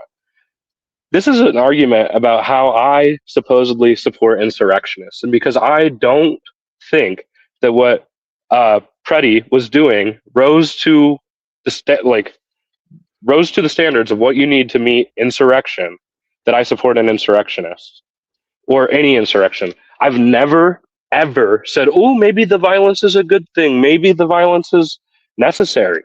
When we were talking about Alex Jones, I was saying, isn't it funny that this guy warned us all about militarized police in the streets, facial recognition, FEMA camps, all this stuff. And now he's literally saying, trust the government. I was pointing out that's just kind of funny. I wasn't saying, oh, Alex Jones was actually right the whole time, and I'm actually the new Alex Jones, and I think that we do need to get in the streets. And if I did, all of this stuff is recorded, and I have a lot of time tonight, and I could wait for Monty to go and get all the clips he needs of me supporting violence, or he can appeal to S.E.T. S.E.T. might agree with him, but I think S.E.T's an honest broker, and if he has any memory different than mine about what I said, what I've supported, what I haven't supported, I think it'd be worth hearing because he was there for all these conversations. All right. Well, I will give you this one, my friend. You did come in and apologize, and I have not heard you support any form of violence. So I will give you that. But all right, let's go ahead and bring down Sid, and let's go ahead and bring up my man Monty. So why is it that after Charlie Kirk shooting, everybody on the right was told to bring the temperature down, but now it's not beholden to anybody on the left to bring the temperature down in this case, after the constant barrage of violent rhetoric that Sid has not done anything to condemn. Maybe he hasn't outrightly gleefully supported it, except for wishing death on my children. And to make a point, I was not laughing gleefully. I said that she fucked around and found out, and these are consequences, and now her kids are orphaned because of her bad decisions. That is what I said. So let's not twist it, because there's a whole short on YouTube. Maybe that's why set shadow banned right now, but that is not what I said. And to twist it to make yourself feel better about wishing death on somebody, not really cool. I get that you've apologized, but there are things that when you inspire violence or wish death on people, you don't just get to shrug that off and not have it used against you. With regards to you've never outright supported it, every single thing you have said has been, oh, they're justified. Renee Good was justified in running away from the police officer because they were big and scary. Alex Peretti was just filming. He wasn't standing in the middle of the street trying to stop vehicles and waving people on. He wasn't doing any of that. He didn't go to a already hostile situation armed and then resist arrest and resist detainment. He didn't do any of those things. So it's almost like through your actions of not condemning it, you are supporting it. Because when I see a violent act, the first thing I said is, that doesn't look justified to me. Now that I've had more time to look at it, it is reasonable to assume that officer feared for his life. Sid can't take the intellectual honesty because it won't support his point. He's more than happy to take it when I say it, that, oh, it looks like a bad shoot, and give me kudos.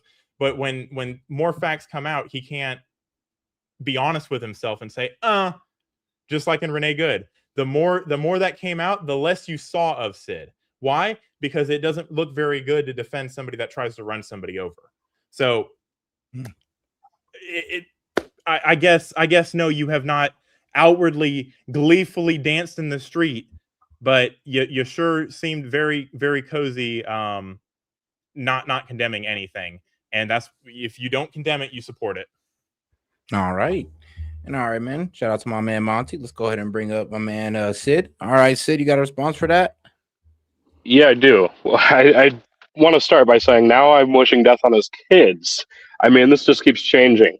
I never wish death on anyone's kids, and that's just absurd. But he also said a few other things I never said. I never said it's okay for her to try to run cops over, try to flee cops because they're big and scary. Never said that, and we haven't even gotten into the real debate on whether or not these are good shoots, because the conversation never gets there. And I will say this right now, even if I come to the determination that Pretty or Good were actively engaging in an insurrection, I still hold that these were not good shoots and these were not valid uses of force. We could get into that, but that is a separate debate. Monty is here with the positive claim that I support insurrections. He has not represented me in good faith one time at all. He has not gone back and taken any time or asked for any time to get my exact words. He's paraphrased. He said that me expressing myself, my First Amendment right to describe ICE as Gestapo, or compare them to Nazis, or say that I'm fine with what Tim Walz said, or I'm fine with some of the rhetoric I've heard, is rising to the level of supporting insurrection, despite me saying that I don't support the violent riots or insurrections. And he could win this by, getting the things that we have recorded, that we have video of, and just showing it to my face. And he's not doing that. Instead, he's relying on paraphrasing. I know his wife's there. She could be his debate partner and go through the transcript and find me saying, oh, Renee was in the right because the cops are big and scary. And the last thing I want to contest, you didn't just say, oh, she made a bad choice and now her kids are orphaned because of it. You did make some jokes about it. We both got reprimanded that night. And I think I remember S.E.T saying that a lot of people felt what I said when I said it in the moment, because you did seem kind of gleeful about it. You did seem kind of happy about it. You did the Charlie Kirk thing. That was an individual, non-state actor gunman that every prominent Democrat and person on the left condemned. And I myself condemned it. And the right was saying, oh, you took out the debater. A lot of people on the right were saying, you took out the good one. You took out the moderate. Now get ready for the radical. And they were being very violent with their language about how they were going to start interacting with the left, the general left. And it was absurd because you know what? Charlie Kirk's killer got found and brought to justice. It wasn't a killing executed by the state where they don't even want to give out the name of the person that did it and just assign him to a different state and nobody knows who he is or where he is. And time. All right. Shout okay, so now that we are done with all of the hold on, gaming. He said I don't want to keep harping. No. I don't. He said a whole lot of things to say a whole lot of nothing, and basically admitted that he said it, and it's on me to prove that he said it, because I don't have the clips right in front of me, and I don't have access to him saying that he wished death on me and hoped my kids were an orphan, or that he has supported he calls them protests.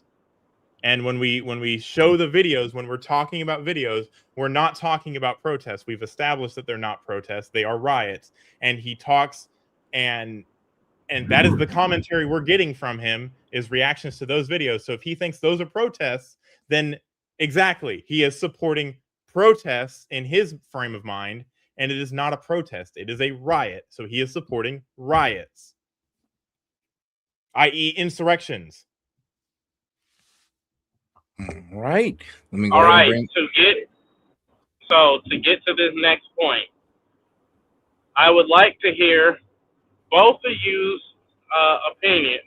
all's opinions on how the situation could have gone if the ICE officers had a bit more physical information, meaning information like what they could see with their eyes.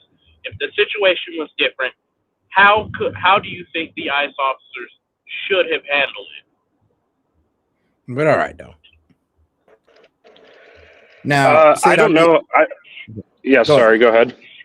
Oh no, I was about to say you could either respond to Monty or respond to Gaming's question. Well, all respect to gaming, I don't know how that's relevant to the specific debate we're having. Just because, and I don't really want to debate about the debate, but it's about whether or not I support insurrection or not, and that doesn't seem relevant. But all right, go and respond to Monty. Yeah, to go to what Monty said, I'm not admitting that, oh yeah, I did support it. You just have to have the clips. I'm refuting that I've ever supported or made any of the claims he's making, and saying that he could catch me in a lie right now by grabbing them or having a direct quote from me. I appealed to S.E.T once about what I said or didn't say, and he kindly, confirmed that I was accurately describing what happened.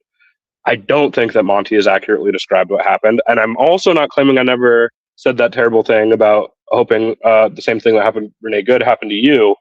You came up the time before your last time and said, I said that I hoped your kids died, which never did, never would do. And I shouldn't have done the other thing either. But we need to stop talking about that because that's irrelevant. That doesn't go into how I support insurrection or not. So, yeah, I think the onus is on you to come up with me supporting an insurrection. You chose the parameters of the debate. You didn't have to choose such a hard debate where you have to get inside my head and you don't even have clips. You don't even have Discord logs. You don't have anything. You're coming here with nothing. That's pretty much it, man. I don't even know how much more there is to say. All right, I'll give you that one. I'll go ahead and let Monty explain that one then. All right, Monty, go ahead. I don't think S.E.T just slammed the door on anything you've ever said, personally, but it's kind of ill-fated of you to expect someone to go through a 6.5, 7 hour, 8 hour, 12-hour live stream just to clip out what you're doing in a 3-minute response window. And it's disingenuous. I can't do that while preparing and listening to the garbage you're saying. I have come with plenty of things. I have stated plenty of things. You can refute any of the things that I have said by doing the same thing you're asking me to do, if it's that easy to do. Everybody in the chat has heard you say these things. If we run a poll right now, everybody in the chat is going to hear my side of what happened and be like, yeah, that's more likely what happened. If it's not for the fact that anytime we have a conversation, it's just you and me screaming at each other. So when you do get a breath of air, you say the most radical and ridiculous fucking offhanded things. So it's really hard to nail down every single thing you say and serve it to you on a silver platter. If you'd like me to embarrass you that way, trust me, I'm petty. I will spend all night long and go look through all S.E.T's clips if that's what you really, really want. But everybody has a short memory span, and Sid's gonna say he never said any of those things in this debate, because that's what he always does. He moves the goalposts, he throws red herrings into arguments, he goes with whataboutisms, and he generally supports anything that will do. And I can go find this clip. Nothing can be done in the positive for this administration. It can the only evidence Sid will look at is evidence that is damning. There is no redemption for the Trump time. All right. Shout out to my man Monty. Let's go ahead and bring up my man Sid. All right, Sid, I'll give you an extra 20 seconds on that one. Yeah, go ahead. Yeah, I heard a lot of bitching, quite frankly, about the debate topic Monty picked. You don't have to go sit through the thing. I mean, YouTube has transcripts, man. You're saying I said these things. Type in those words. See if I said those things. Simple as. I don't know what else I have to do. I don't have much more to say. I don't need all this extra time. All right, then. Hey, man, I'd love to hear it. All right, Sid. Well, Sid is pretty solidified in his position right there. I mean, go ahead, Monty. What's up? Oh no, Sid's already he's already done. Oh Sid yeah, was already. I mean, it's really hard to defend it when the evidence is there. So of course he's done.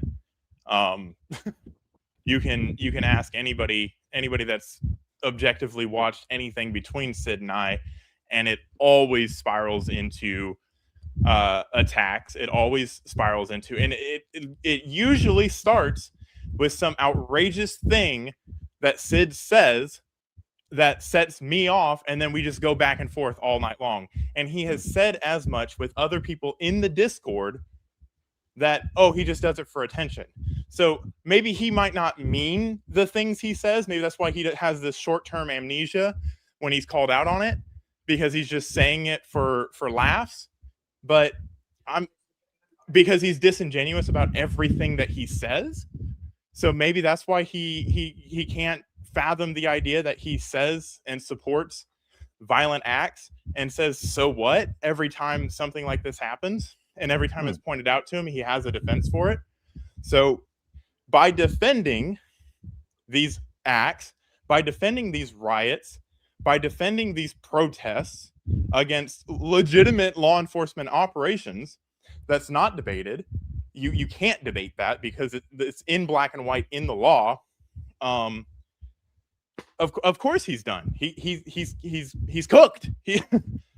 If he would like me to actually close the casket on him and throw the dirt on top of him, then meet me back here tomorrow, and I will bring up all the clips and I'll share them with you.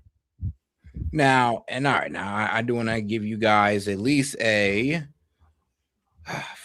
we give it an 8-minute back and forth. An 8-minute back and forth. Can I do one more? Can I do one more reply with him muted real quick? Oh, sure. Yeah, I got you. One more reply. Got you, dog. Yeah. Okay. I've never said in the Discord, I just do this for attention. What I said in the Discord is that private chats on the voice chat there will be a little bit more nice because I'm trying to be less entertaining. I don't think appealing to Set's audience, which is disproportionately right-leaning and agrees with your points generally, is a good metric for whether or not you're right. I'm just going to say that right there, and I hope you don't disagree. That being said,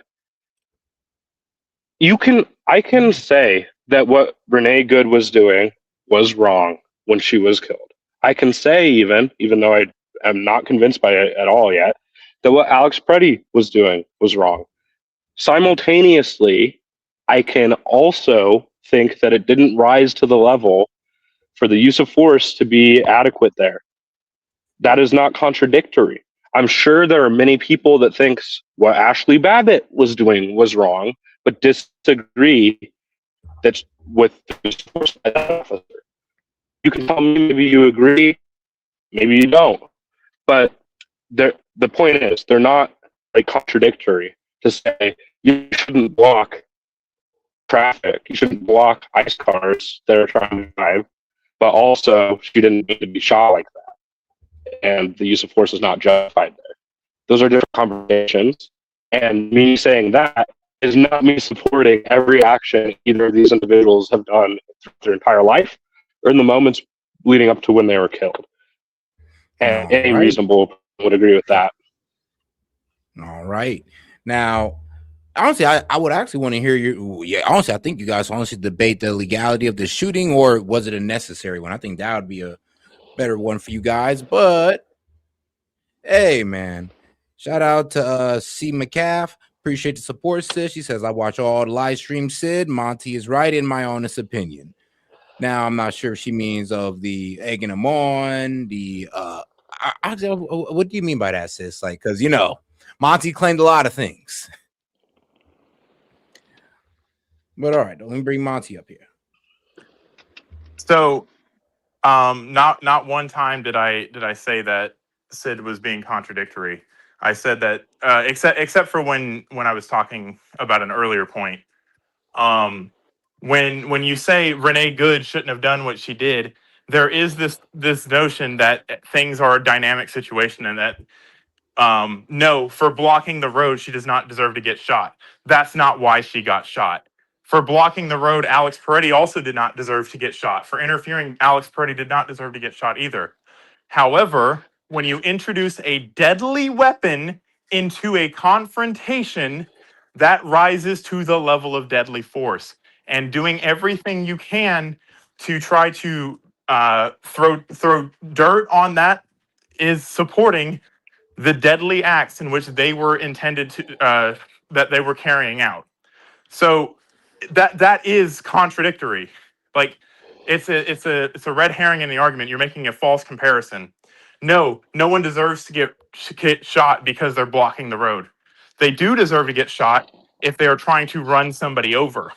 They do Well, deserve to get shot. you're assuming a point I haven't made. I never said for blocking the road. That was what you responded to me with, though. So that is No. the point you made. I never said. I said I don't think either of them were good shots. I didn't say, oh, what is blocking the road capital punishment? I didn't say either of those things. Actually, yes, you did. You said she doesn't deserve to get shot because she's blocking the road. What she did was wrong. She doesn't deserve to get shot for it, though. And I said I don't believe they were good. I said I don't believe they were good shots. Well, you don't get to determine that. What are you talking about, dude? Neither do you.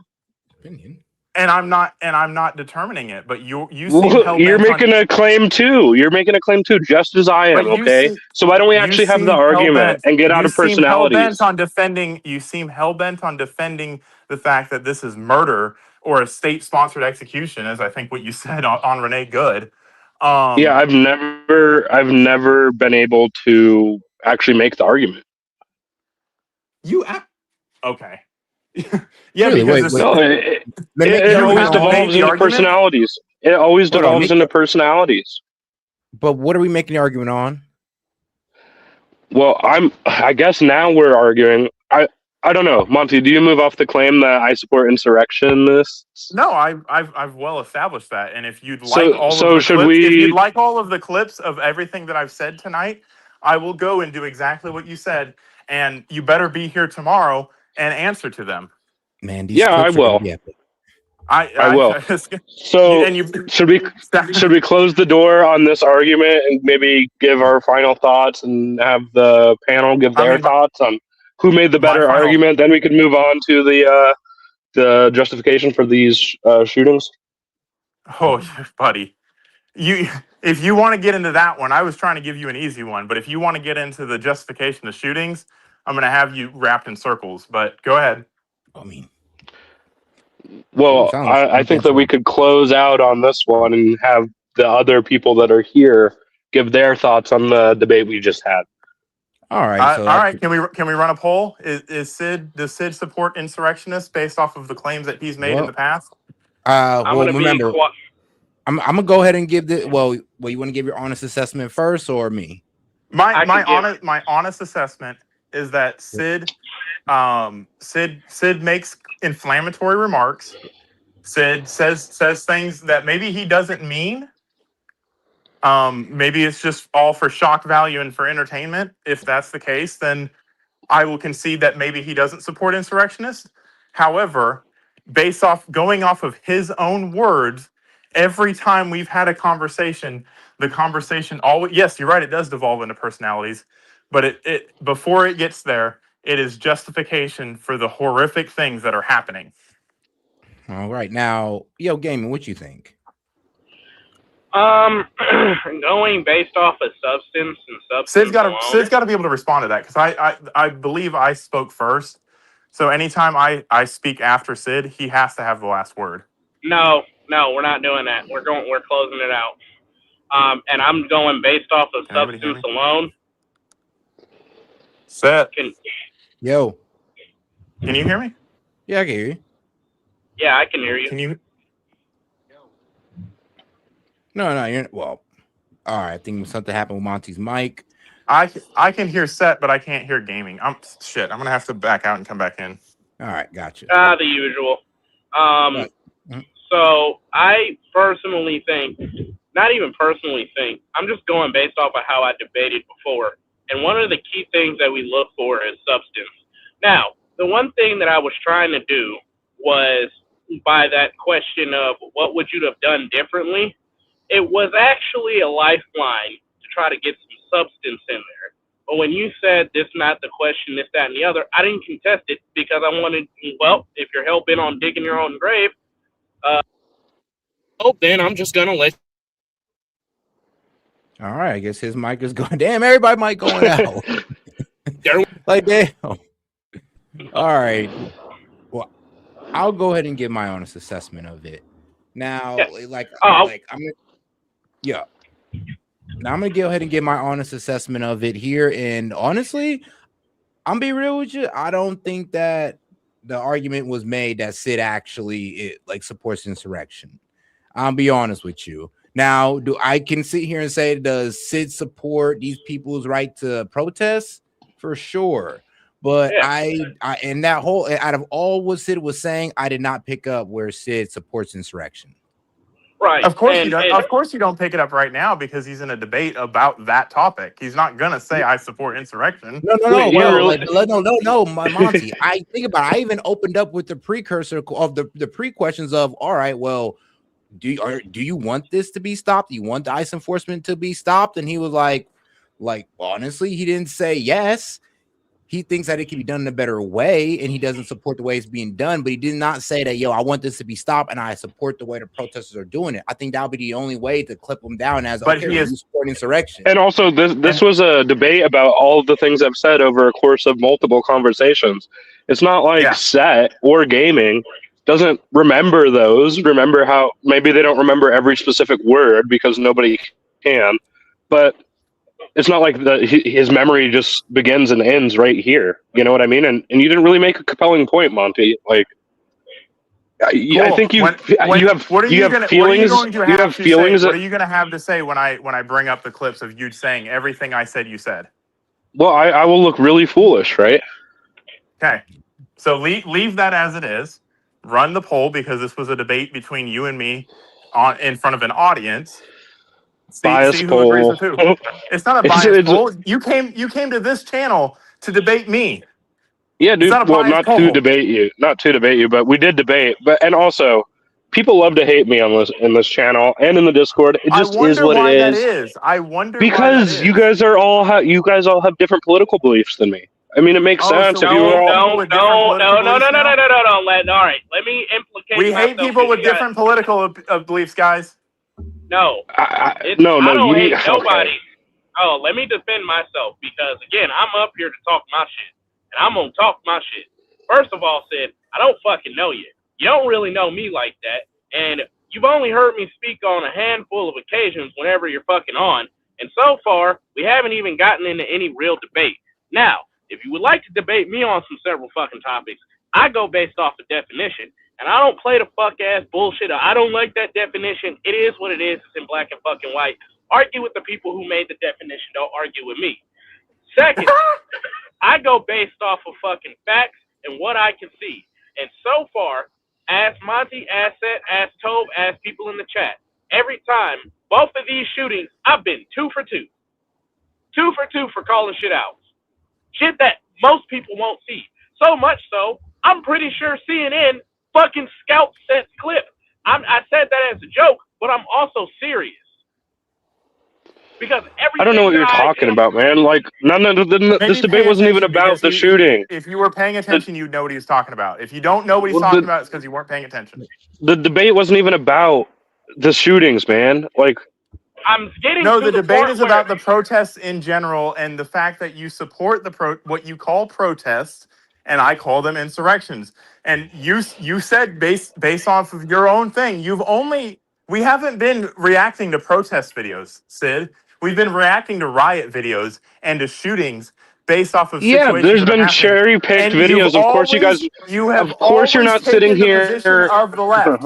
You've always. Of course, you're not sitting here watching people. Of course, you're not sitting here watching people just walk with signs. Of course. So how entertaining would that be? You're getting cherry-picked clips of the worst events, worst of the worst situations, and you're watching those. Why is it the worst of the worst happening every single day? If it's not over 50,000 people came out last Friday. Over 50,000 people came out last Friday. Cool. Not one window broken. Well, not one car 50,000 vandalized. people. So let's ignore the FBI vehicles that got broken into that you had no comment about. That was a different Let's day. ignore- That was a different day, and my comment was I don't support that. Now it is. Now that you've been called out, of course it is. Now that I've been asked about it, I've been asked about it. In the moment, I wasn't sitting there saying, "Oh yeah, this is based. I hope I don't have to get into a debate where I have to say I didn't say this." And you're not going to be able to find that. I mean, you could look all night long for it, bro. Okay, bud. Yeah. Okay. All right. I don't. Hold up. As I was saying, the poll isn't fucking biased. Okay. I got into it with Seth. I've got into it with Monty. I get into it with you. Hell, I even disagree with Toad. The point is, the poll is based off of what you said. Who brought a if more it had compelling value. argument? If it had value, if it had substance, and going off of that criteria, I'm gonna be honest, I didn't really hear nothing of substance from either side. It was kind of like soft personal attacks. But on the front of, like, did you say this or did you say that? A couple of things I heard, and my mom even, she goes, who the hell is that talking like that? So yeah, you were heard by a couple of people. Okay. All righty. Like I said, I already gave my honest review. I don't think we was able to sit down on the whole he supports insurrection point. So that's just where I stand with it. Obviously, everybody else stands somewhere with it. Now, as far as running a poll, run the poll. I would like to. That's not going to do like anything, to be honest with you.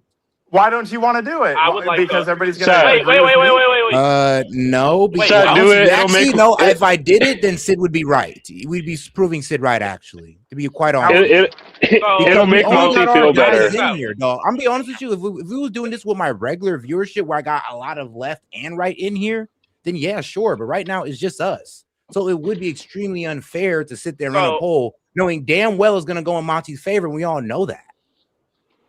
I mean, every other poll. Hold on, Seth. Every other poll with your viewing audience that you've run has overwhelmingly been 90% in my favor. So, and that's with left, right, and center. So that's not really. I get what you're saying. Monty, I get what you're saying. No, it is like mainly my group is right wing. So you know what, when I put in this, and when I put in this, and when I put in those, I'm gonna be honest with you, it is mostly right people voting on it.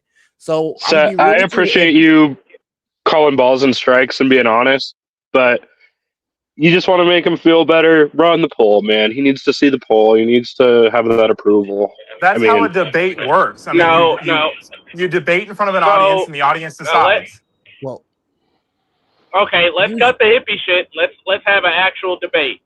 All right, on balance, was this shooting justified? Why or why not? No personal attacks, no ad hominems, straight facts. If you have a definition, you better go by the governmental definition, meaning you need to make sure it's consistent with what's written in fucking law. I will be fact checking. Okay. I say both of them are completely justified. Your turn, Sid. I say neither of them are justified. You can push me. Okay, you can put. And now you need to respond. So push me in the back, Seth. All right, man. We're gonna go ahead and give the first 3 minutes to my man Sid. Sid, go ahead and explain to you why none of them are justified. Okay. No, give him 4. Give him 4. I'm weak. It would make more sense to go one by one.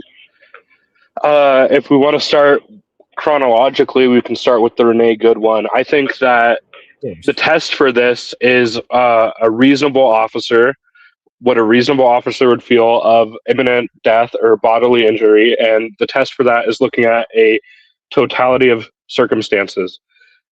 According to the totality of circumstances in this case, I do not think any reasonable officer would find it, one, that Renee Good was intending to kill him, given that from the plethora of videos we saw from the officer's perspective.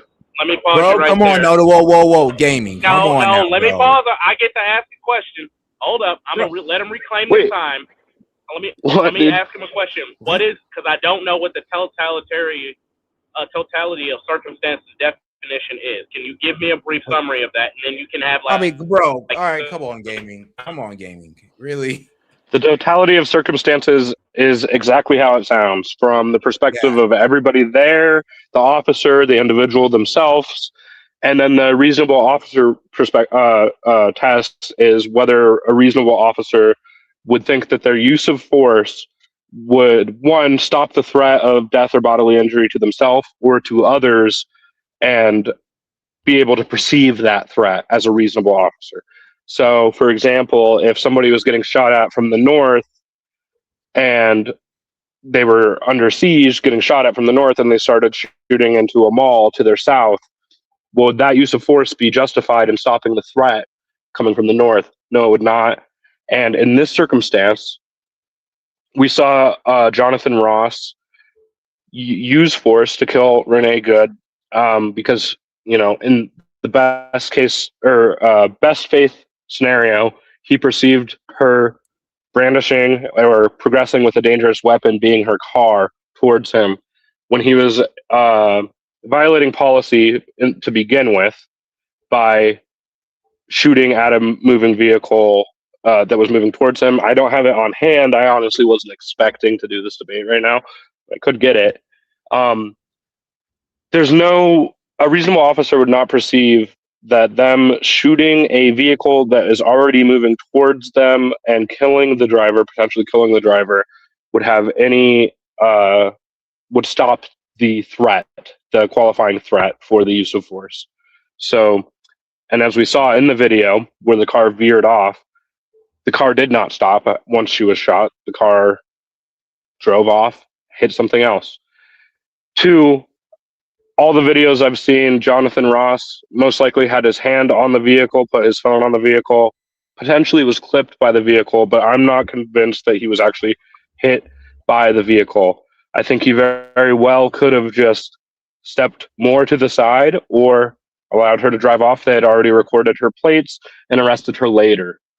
To that end, I think this was unjustified and doesn't meet the standard for self-defense or use of force.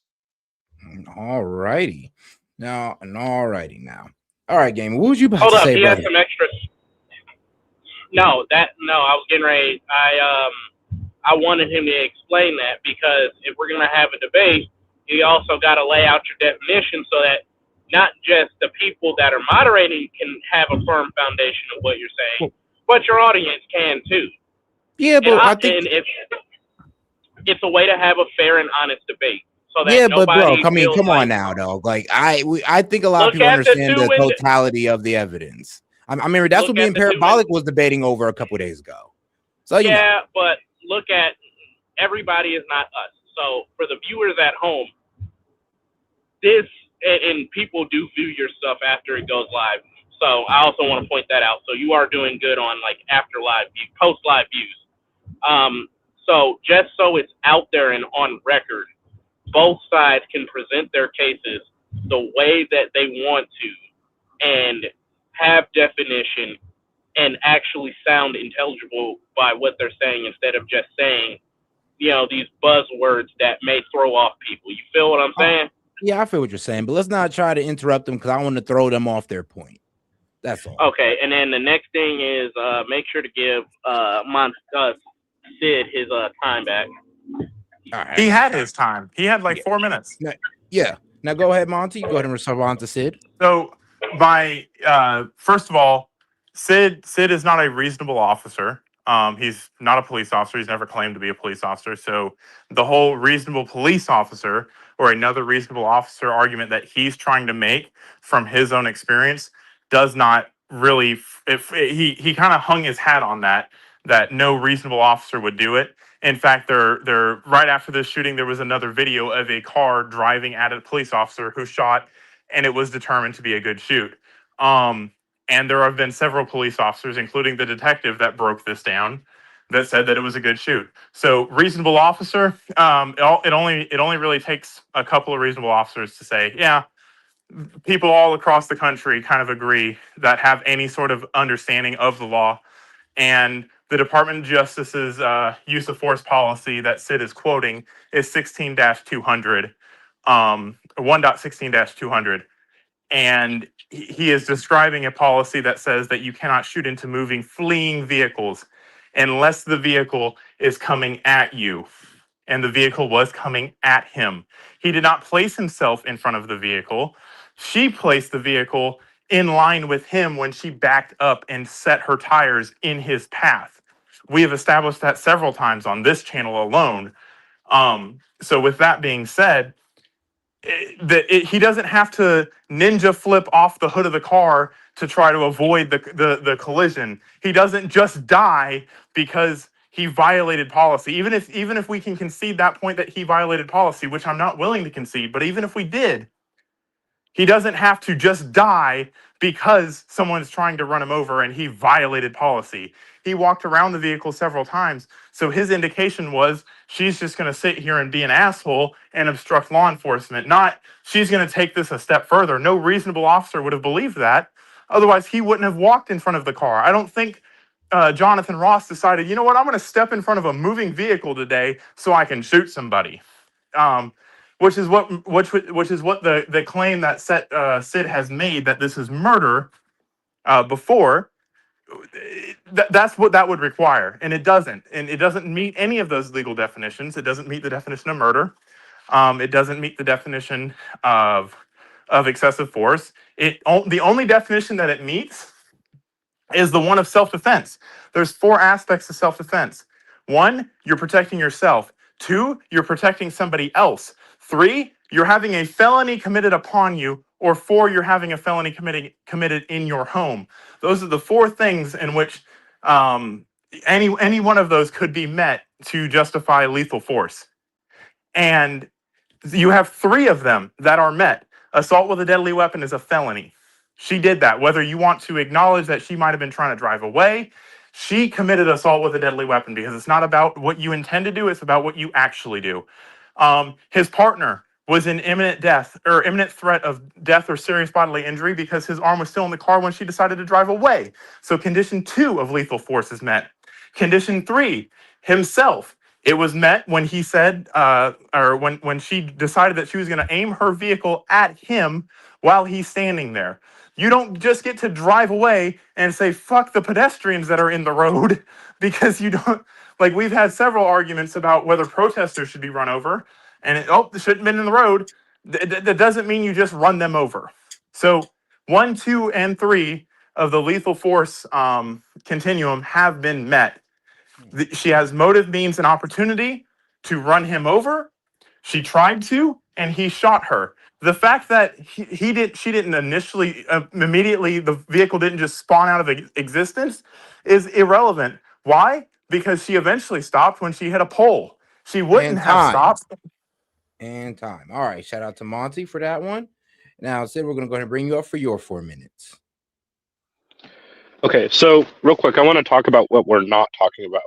We're not talking about what a jury is going to find. We're not talking about,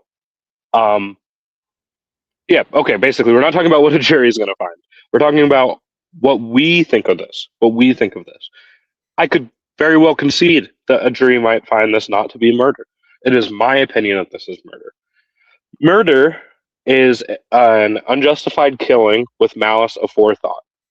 Malice can be established in a split second. Doesn't require premeditation for a day, anything like that.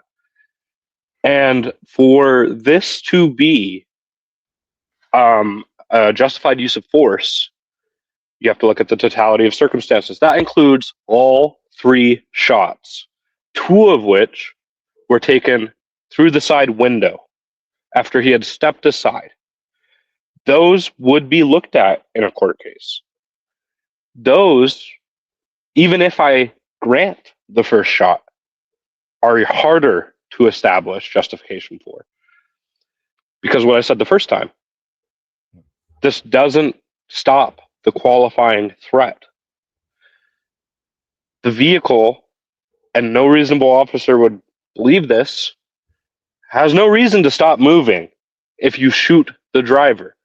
It has no reason to protect him or his fellow officer if the driver is shot, because Their foot is on the gas. They can now not take their foot off the gas. They cannot press the brakes. They cannot stop the car. They cannot turn it off. That is why the policy exists. The policy wasn't created out of thin air.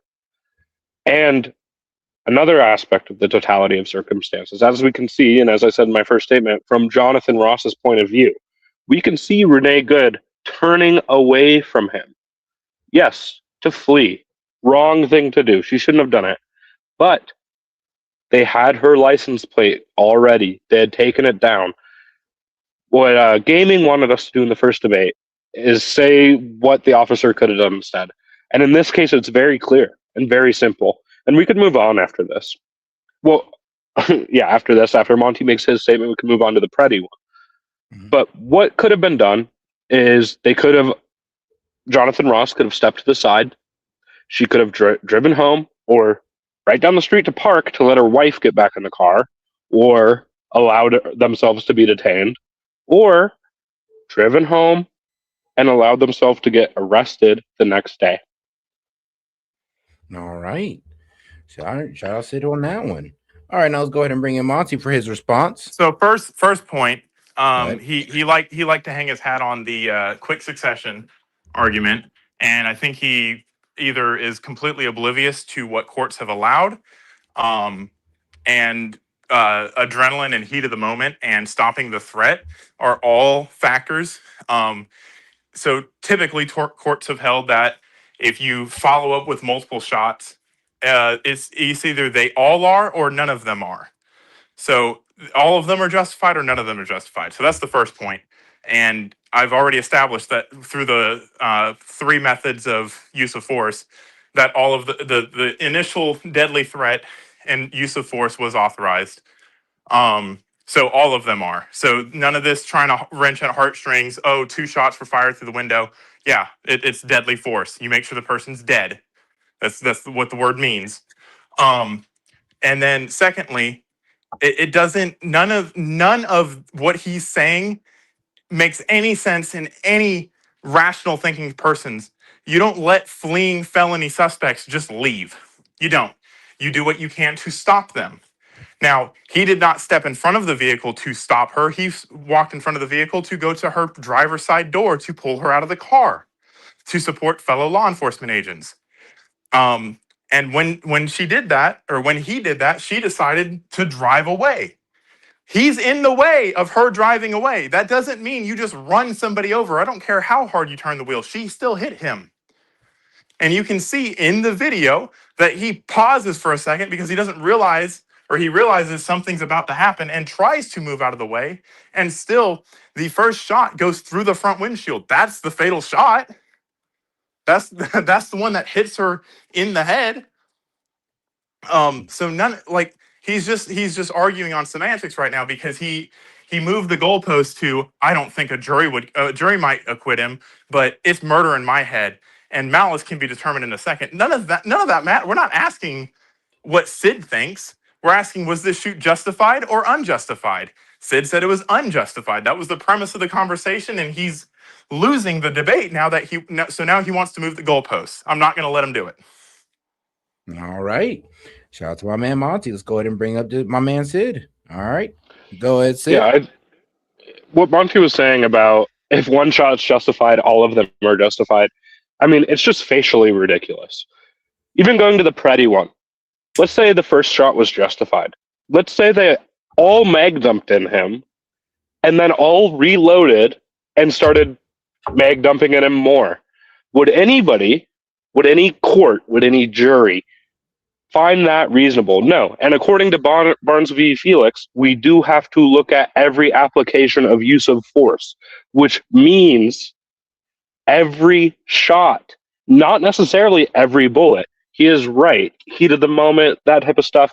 But if the qualifying threat is eliminated by the first shot, the second shot, the third shot, or you stepping out of the way simultaneously with that, then those shots come into question. These things are analyzed and have been analyzed at the Supreme Court. And it's just absurd to say one shot's justified, anything after that is justified. That is not true. That is not true whatsoever. And he didn't prove that and he's not going to disprove it when he gets his turn again. I think we've run the course on this, and we're not making any ground on it. We can stay on this one, or we can move to Preddy. I'll let him decide when he speaks again. All right. All right, then. All right. So Sid is wait, up to Monty. Wait. Intermediate. Since Sid actually performed a good clash, I'm gonna ask that Monty, at some point, it doesn't have to be immediately now, but at some point he bring up some type of evidence to support his accusation, because Sid made a valid point. He didn't have any proof to prove that one shot. Well, I mean, any real proof that if one shot's valid, all of them's valid? Yeah, that's a fair argument. Yeah, I'm gonna give it to you. That is all right. Then let's go ahead and bring down Sid and give it to Monty. So first of all, I did not say that you can mag dump somebody, reload and mag dump. So the barrier to that test, forgot what the case was, but I believe it's a stand your ground case. You do not get to mag dump and then it's a reasonable force to stop the threat. The threat being a motoring vehicle barreling down a slick road towards protesters now. So that threat hasn't been eliminated. He fires 3 times and then stops shooting. He has 17 rounds in that gun. He didn't even mag dump. He shot 3 times in quick succession. And so the fine motor skills that require you to shoot versus did I hit them? Did I not hit them? Have I stopped the threat? Have I not stopped the threat? As soon as the vehicle is pulling away from him, yeah, he fires 2 more shots into the vehicle and then stops. So obviously, I wasn't speaking on if one shot's they're all good. I'm speaking in a totality of the circumstances. She is now driving away. He's not continuing to throw rounds through her back window. So we're talking about reasonableness. It's reasonable to come to the conclusion that either 1, you got the threat, or 2, they no longer meet the force triangle. And once they don't meet that, he stops shooting. So, what is it that I haven't proven? That is a matter of interpretation and subjectiveness. So, the subjectiveness shows that he did not use excessive force. He shot 3 times. Maybe the first shot missed. Maybe the second shot missed. Maybe the third shot missed. We don't actually know. But so the laws specifically require so you cannot have follow-up shots when you have a fleeing suspect, when the attacker has surrendered or the threat has ceased. So when the suspect became a fleeing suspect, he stopped shooting. The attacker never surrendered, and the threat was never ceased until she hit the wall.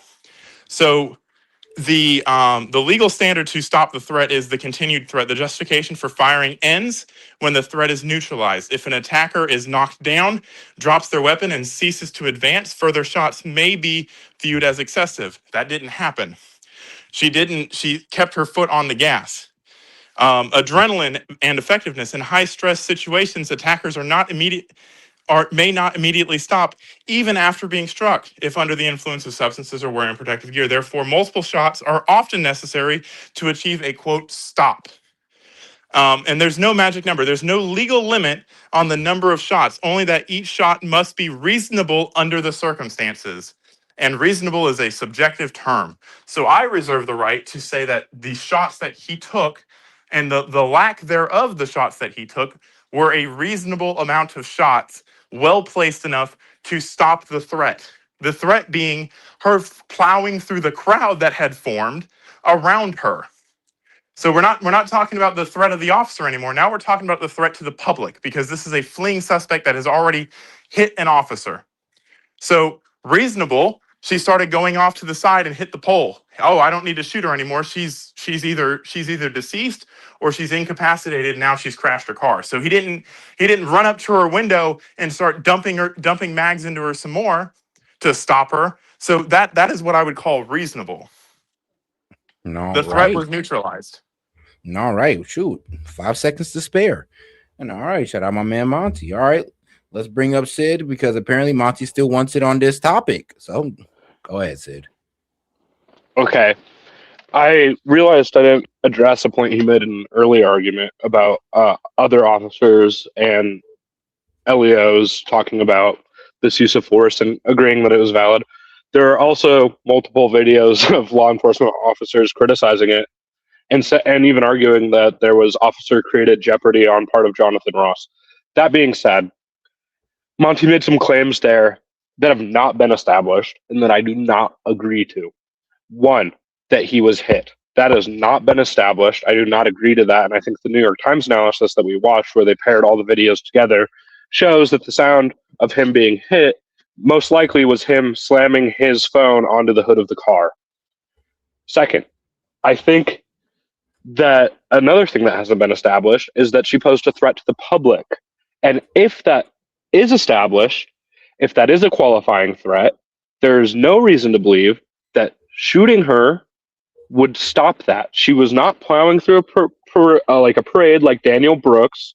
She was not doing that. She was leaving the situation. There's no indication that she was going to plow through a crowd or that she was going to run people over and start driving recklessly, and no reasonable officer would believe that. She backed up and started turning her wheels away to drive away, not in any radical way, not in any rash manner.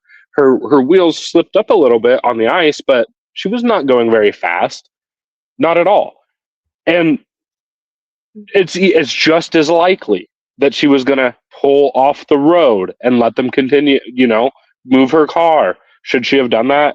We could get into that. No, she shouldn't have. She should have turned her car off and got out. That's what she should have done. But what should Jonathan Ross have done? I've already made this case. He should have stepped to the side if he felt he needed to. I don't think he needed to. At most, he got clipped. I don't think that's been established, though. And then went and either arrested them later, charged her later, or waited to see what she would do next. You can't say that he thought that there was a qualifying threat to the public to the extent that he has to shoot her, which doesn't remove the qualifying threat. In fact, it creates like a torpedo, a 4,000-pound torpedo that is driving off without any control. And he had no reason to believe it would drive off and hit a pole. Luckily, it did. She could have slumped over and turned the wheel towards him more. That's why a reasonable officer would not believe this would eliminate the qualifying threat. All right, now quick question here, and then I will go ahead and bring in Monty. And I'm not going to give you any pushback on it. But did you hear about Jonathan Roth being hospitalized for internal bleeding? I think that is bullshit. Just to be quite honest, I think that is a cover up. Internal bleeding is a bruise. We saw the video of him after. He was walking fine. He wasn't limping. You could say it's adrenaline or whatever, but I think that was a cover up to say, oh, look, this guy was actually hurt because Trump came off, firing off the hip, saying it's amazing that he's even alive, which is it's just absurd. All right, I just had to get your thoughts on that one. Go. I have another fair question in the same spirit before he moves on to before he moves on to Monty. So, taken into the totality of the circumstances, couldn't have been that in the moment he and Renee were both experiencing an adrenaline spike, and that he probably wasn't aware of his injuries until after the fact, because that has a medical documented record of things like that happening. By could, do you mean is that likely or is it logically possible? Because if that is that logically possible, yes, it is. Do I think it's likely? No, I do not. Okay. All right. I just wanted to get your thought on there. All right, now let's go ahead and bring in Monty. All right, so we don't get to what we don't get to do is disagree with facts. The fact is that he was hospitalized. No. Oh, but his mic turned off completely. Monty, like your mic turned off completely, brother. I don't see no sound coming from it. While he's doing a technical glitch, can you go ahead and resend the StreamYard link so I can join from my laptop? Sure. And Rumble. I got you. And Rumble. Oh yeah, I got you. But okay, Monty's back. Perfect. I'm gonna bring you back in real quick, my brother. Can you hear me? Yes, you were at 3 minutes and 30 seconds. What? Okay. So I don't know what you last heard, so I'd like to start over. Oh yeah. Oh well, yeah, that's absolutely fair. Actually, go ahead. So I'm just going to reiterate. What we don't get to do is we don't get to dispute facts. That is a matter of fact. You can dispute opinions. That's what a debate is. But the fact is, he has been reported to have internal bleeding. I don't know what Sid's medical expertise is, but internal bleeding is not a bruise. Internal bleeding is organs or blood vessels that have ruptured. A contusion could be considered internal bleeding if you're really trying to stretch, but internal bleeding actually has a definition. So all of that to say, you don't get to argue with facts. And if he had any sort of even just a hematoma, that indicates he was hit by a car. So you don't get to determine that he wasn't hit by a car because we have proof that he was hit by a car. Now the shots in quick succession, we can beat that to death all night long, but the Supreme Court and lower courts have always held that multiple shots are authorized, especially in a heat of the moment situation, which was what this is, especially after there's an adrenaline dump, which is what happened because he was hit by a car. Just because you don't like the fact that it looks bad for you doesn't mean you get to dispute facts. That's all that I have to say about that. All right. All right, shout out my man Monty. All right, Sid. Yeah, I think that I will totally concede if they, and maybe this has happened and I haven't seen it, but if they show his medical records, if they show the visit, like that's all they got to do. But I'm not just going to go off claims from CBS News, Barry Weiss News, and the Trump administration. I mean, I'm sorry. You can say that's bad, that's wrong, but it's not a fact because we haven't seen any proof. We've just heard assertions of it. And I made a lot more points that Monty didn't address in my last time talking. So I'm assuming that means we should move on to the Pretty one because I don't know that there's more to go on this. We're beating this to death. We've heard this debate a million times at this point. So yep. All right, then I agree. We can go ahead and move on to the Alex Petty one, and I will go ahead and do you want to take the opening statement on this one or give it to Monty? I'll give it to Monty. All right, because you made the opening statement if he wants it. All right, Monty, you want the opening statement? Gotcha. So when he loses the debate, we've beat it to death. Got it. So I'll take the Peretti. Peretti was not lawfully carrying a firearm, was engaged in hostile acts towards law enforcement. He wasn't, brandishing said firearm that he was carrying unlawfully, but your chances of dying in a situation like that go up significantly when you have a firearm on you. Not saying that he deserved to die. With the benefit of hindsight, which is not the standard that you apply to situations like that, with the benefit of hindsight, no, the officer should not have shot. But that's not the world we live in. You live in the officer's perspective based on the totality of the situation. The totality of the situation is you have a violent person that is resisting law enforcement, that has obstructed law enforcement. When attacks on law enforcement are up 1,300%, when you have people like Sid that will say everything that happens is murder, yes, that is the totality of the situation. The totality of the situation doesn't mean you get to just cherry pick all the facts and say, oh, he didn't have the gun, so let's base all of our assertions on that fact. That's not how it works. You have to look at everything. You have to look at the officer's, try to understand the officer's state of mind. Is it reasonable to say my fellow officer has yelled gun, and now there's a gun in the situation, I'm going to shoot because I just heard a round go off? That is completely reasonable, and it has been held that it's been reasonable in prior cases. All righty. And shout out to my man Monty, leaving at least 2 minutes on there. All right, we're going to go ahead and bring up Sid for the response. Yeah. So I'll actually make one last point on the good situation. It's not totally substantive, but something I hope we all can agree on is that there should be full, independent investigations into both of these two things. Today it came out that there was body cam footage that the CBP officers have. They were wearing body cams. And I think we should all demand that be released to the public because it will give us much more insight into what happened. If we can agree on that, that is the main point I would like to drive home in this debate. This impromptu debate, by the way. Second, I don't consider from the video I saw Alex Preddy to be a violent person, to be committing violence against the CBP officers.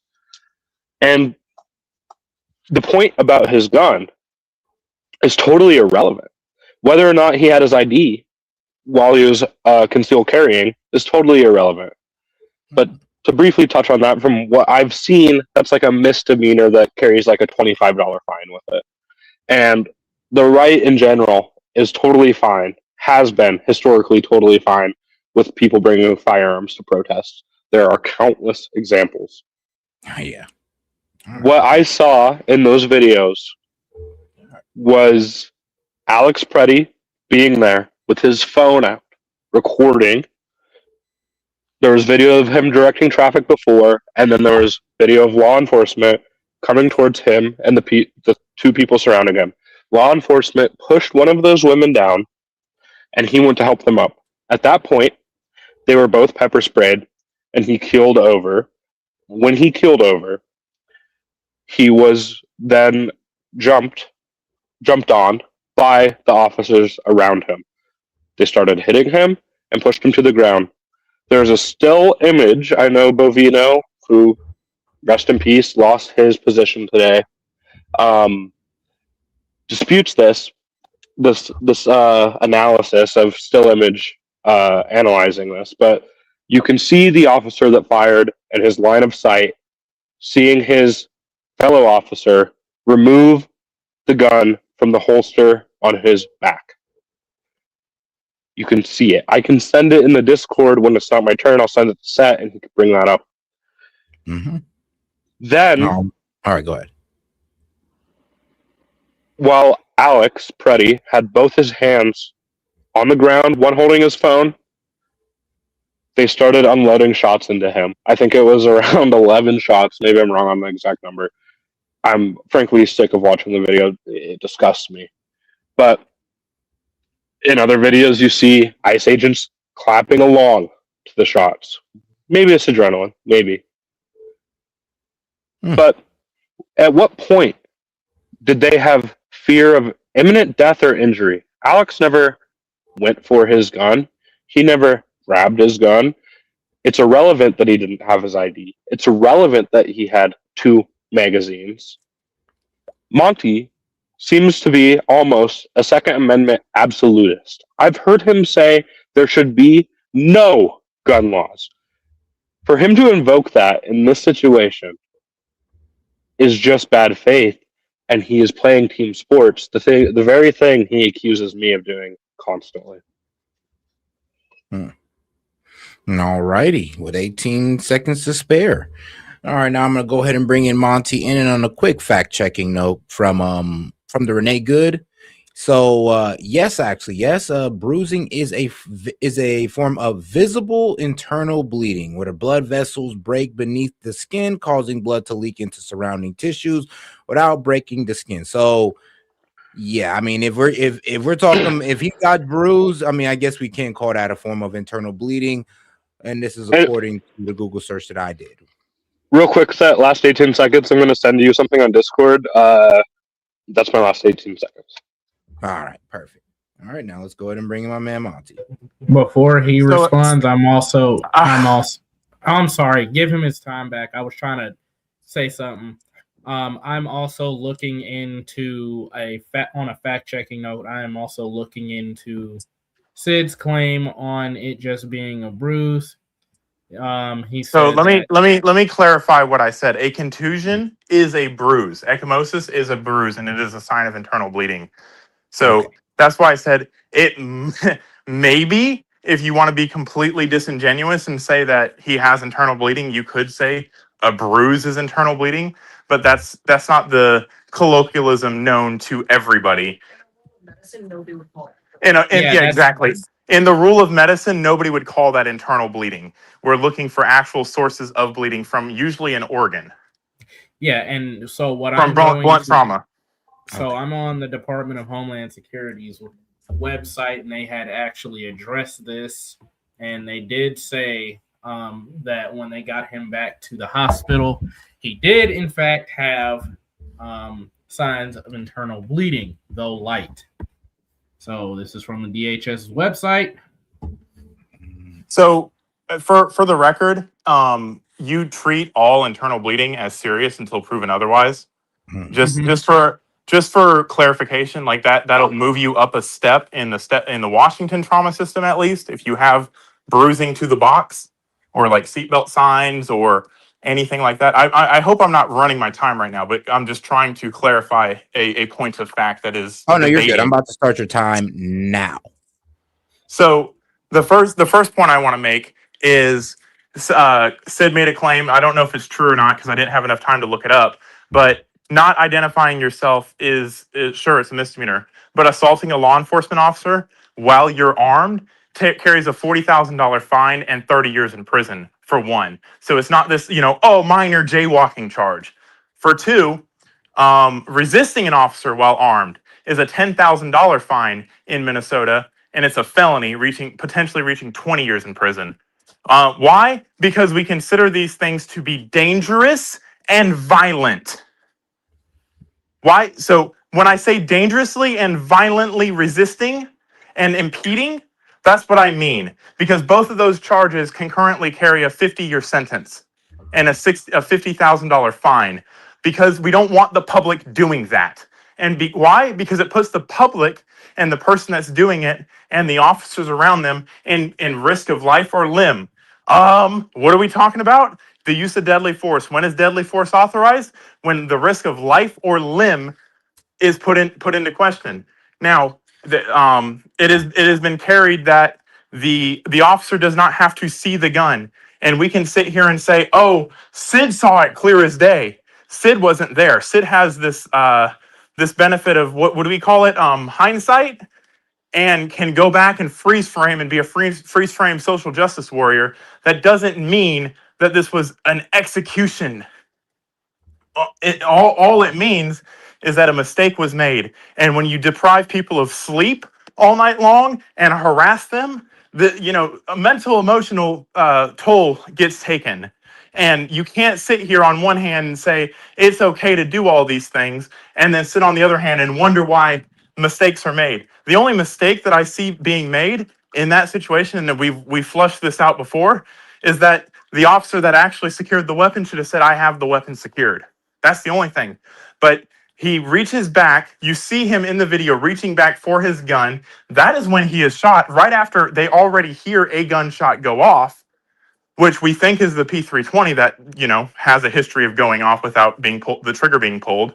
So it doesn't, it really does not matter. Like all of these things that Sid wants to do and look at all these different angles, the cop only had one angle. He has depth perception and straight on vision, not an aerial view, not a lateral view, not a left lateral view. He has what he sees in front of him, and what he saw in front of him was a man reaching for a gun that is being violent. We've already established that those two things are violent crimes: resisting and assaulting with a weapon. So you have a violent suspect that is now reaching for what you think is a gun because a gun's been yelled, and then you hear a gunshot go off. That, in its totality, the totality of the circumstances, including ICE officers being attacked at an alarming rate, gives reasonableness to the use of force. End of story. And I'm done debating it. All righty. All right, Monty. Okay, so let me get some clarifying points in here. I am on the official Minnesota State Legislature right now. 2025 Minnesota statutes. Gonna read them off. I'm gonna skip one of them because it's about like people in the DMV and stuff like that. But I'm gonna read out the penalties. So this is Minnesota State Legislature 609.50, obstruction of legal process, arrest, or firefighting. Subdivision 1, crime. Whoever intentionally does any of the following, any being keyword, of the following may be as provided in subdivision 2. So subdivision 1 is what it is. Subdivision 2 is what you're going to get if you do it. Subdivision 1, obstruction. Subdivision 1 obstructs, hinders, or prevents the lawful execution of any legal process, civil or criminal, or apprehension of another on a charge or conviction of a criminal offense. This keyword being any. That's 1. Number 2, obstructs, resists, or interferes with peace officer while the officer is engaged in the performance of official duties. 3, interferes or obstructs firefighter while the firefighter is engaged in performance of official duties.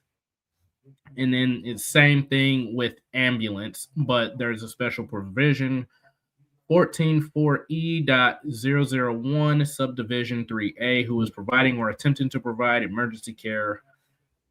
And now you're starting to see where it gets in like the other aspects. Now, subdivision 2, penalty. A person convicted of violating subdivision 1 may be sentenced as follows.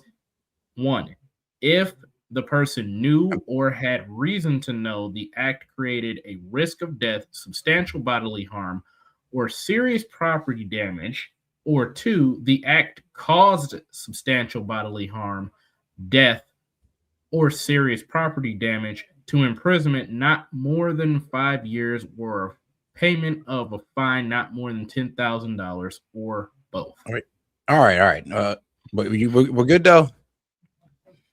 Yeah, so that was the clarification. So yes, by Minnesota legislature standards, the ICE law enforcement, and that's just a state one. The actual federal one carries a multi-year sentence with a $25,000 fine, and they do stack.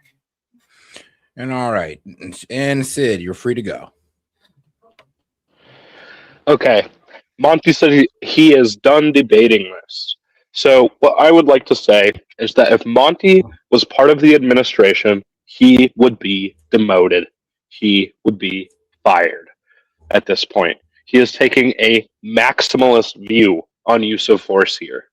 He is taking a maximalist view that Greg Bovino took, that Kristi Noem took. Greg Bovino has now been sent back to El Centro, where he's the head of that command center, what he was doing under the Biden administration. There's been internal reports from DHS agents themselves that they are unsatisfied with the claims made about the situation by Kristi Noem.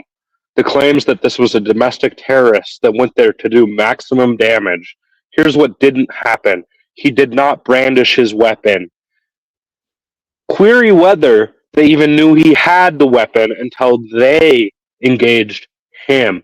He was not being overly aggressive. He was not assaulting law enforcement. He put himself in between a law enforcement officer and the woman they had just pushed down, who was not clearly under arrest, who was not being detained, who was being pushed back and fell over. He was helping her up, and his last words, you could say this is pulling on heartstrings, but his last words were, "Are you okay?" He was then engaged. He did not engage these officers. And yeah, I challenge any of you guys to act perfectly after just being sprayed directly with pepper spray. That fucking hurts. I've been sprayed with bear spray on accident, albeit, but yeah, you don't really act in a rational way. And especially when you're getting punched in the face, you're getting tackled by 7 guys, and if S.E.T pulled up the the still that I sent him. The officer that ended up firing did see. You would say that reasonable officer saw his gun being removed. He was not reaching for it. He was not saying, I'm going to shoot you. He was not threatening these people. And after he was prone on the ground, he was shot repeatedly by these individuals. This is not a good shoot. Most people don't think it's a good shoot, and heads have rolled in the administration because even Donald Trump does not agree with this. Last thing, I want everybody to answer. Should there or should there not be independent investigations and hopefully court cases about both of these incidents so we can get all of the facts? If you're not scared of the facts and you're assured of your opinion, you should say yes, of course. Not just they're investigating themselves, but full independent investigations. Can everyone get on board with that? Yes or no? And if the answer is no, I submit that you are not so sure about your stance. I gotta admit, that's a pretty good way to put it. Yeah, I'll give it to you. Yeah, I would rather an independent, non-biased side, so we're not getting a biased perspective, so both parties can be satisfied. Because if it's the FBI's doing it, the Dems won't be satisfied. If Minnesota does it, the Republicans won't be satisfied. So you're right. For both parties to be satisfied, it got to be a fully independent, unbiased investigation. So I give it to you. Yeah. Good to hear. Damon? All right. Well, I guess Game might be away for a little bit. I do think there should be an unbiased investigation. However, at the same time, I do think that this investigation should also, there should be a secondary investigation. Actually, let me stop. I just remembered something. Hold on, before we move on, because I just kind of got kept in the background. So what is the definition of an independent investigation? Border Patrol did the shooting. The FBI is investigating it. Border Patrol is not investigating themselves. The FBI, the premier law enforcement agency in the world, is investigating this. An unbiased, unfucking adulterated source. So a prosecutor doesn't investigate. A prosecutor prosecutes. No, you need an investigation into the case for a prosecutor to press charges. So, so that's what's happening. The FBI is investigating the premier law enforcement agency in the world. I think FBI, you could appoint a special counsel or a prosecutor. You could even have a special counsel that is federal. I would accept that, depending on who it is. Let the investigation happen first. You're literally sitting here acting like an investigation isn't happening, and you're trying to frame it, even to S.E.T's credit, literally said, "Oh yeah, I guess you're right about that." The FBI is not ICE. The FBI is not the Border Patrol. No, but Monty, you might be missing my point there. I'm talking about for both parties to be satisfied with the results of the investigation. It doesn't. They're not going to. No, it does. It does. Because if it goes with the FBI, the Dems are just going to say, "Oh, that's just Trump," and they're going to feel like, yes, federal agents are. So who is qualified under the same? Who is qualified? No, who is qualified to investigate it? Then if we can make some special counsel of Republican and Democrats, this would be the best way to go about it to make sure that we're talking about an investigation, gathering evidence, not fucking asking questions. We're talking about. I think there should be. I think that the federal government has every right to investigate it alongside the state. That's what's happening. Alongside the state, you should have. Yeah, it's not the state's jurisdiction. That's not how this works. Just because you want it is. It happened in the state. It happened in the state, man. With federal law enforcement officers. Where does that quick Google search that? Quick Google search. When a federal law enforcement officer is involved in a shooting, who investigates it? There's public interest in this enough for there to be dual investigations. You don't get to argue with facts. I'd like S.E.T to look that up. Oh, okay.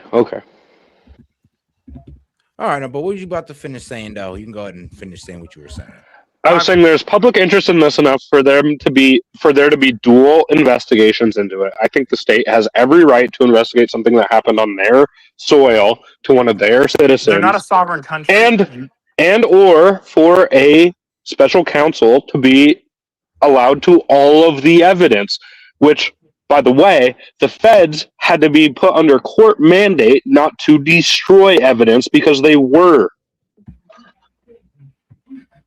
Cool. All right. So, hey, so wait. a quick Google search. No. This is a no. Stop Monty, no. I wanted him to talk. Shit. I've been quiet listening to y'all. I'm going to go ahead and actually try to help you with a legal definition, because that is exactly what Sid, he made a claim. I'm going to answer it for him. All assaults on kidnapping of and murders of federal officers will be investigated exclusively by the FBI. This wasn't a kidnapping of or murder of a federal officer. There's more. How about you shush up and let somebody? You can't. That's why I want to engage this, because I have it pulled up in front of me. The FBI does not, at the request of the Treasury, investigate an assault on or kidnapping of. It has a list of things that they don't do. This is cited in the criminal manual of.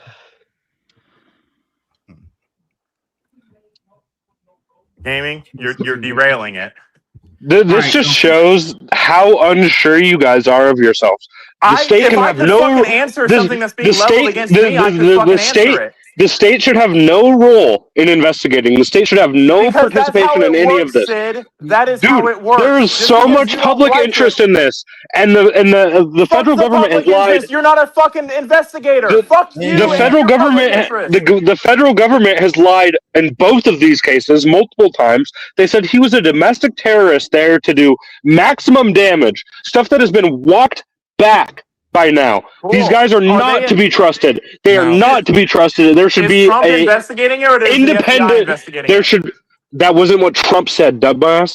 This needs to be independently investigated, and the fact that you are so hesitant to that. Mean to you? What does independent? I've already said. We're actually getting what we want. Guys, we're getting what we want, honestly. The federal agents are investigated primarily by federal entities, specifically the FBI for criminal matters, and independent office. Exactly. OIJ. If I could actually make that point. Misconduct, fraud, and abuse. So this is going to go to the independent office of the Inspector General. Now, I can't be sure, but he's not going to like that. He's not watch. He's not going to like that. No. Trump.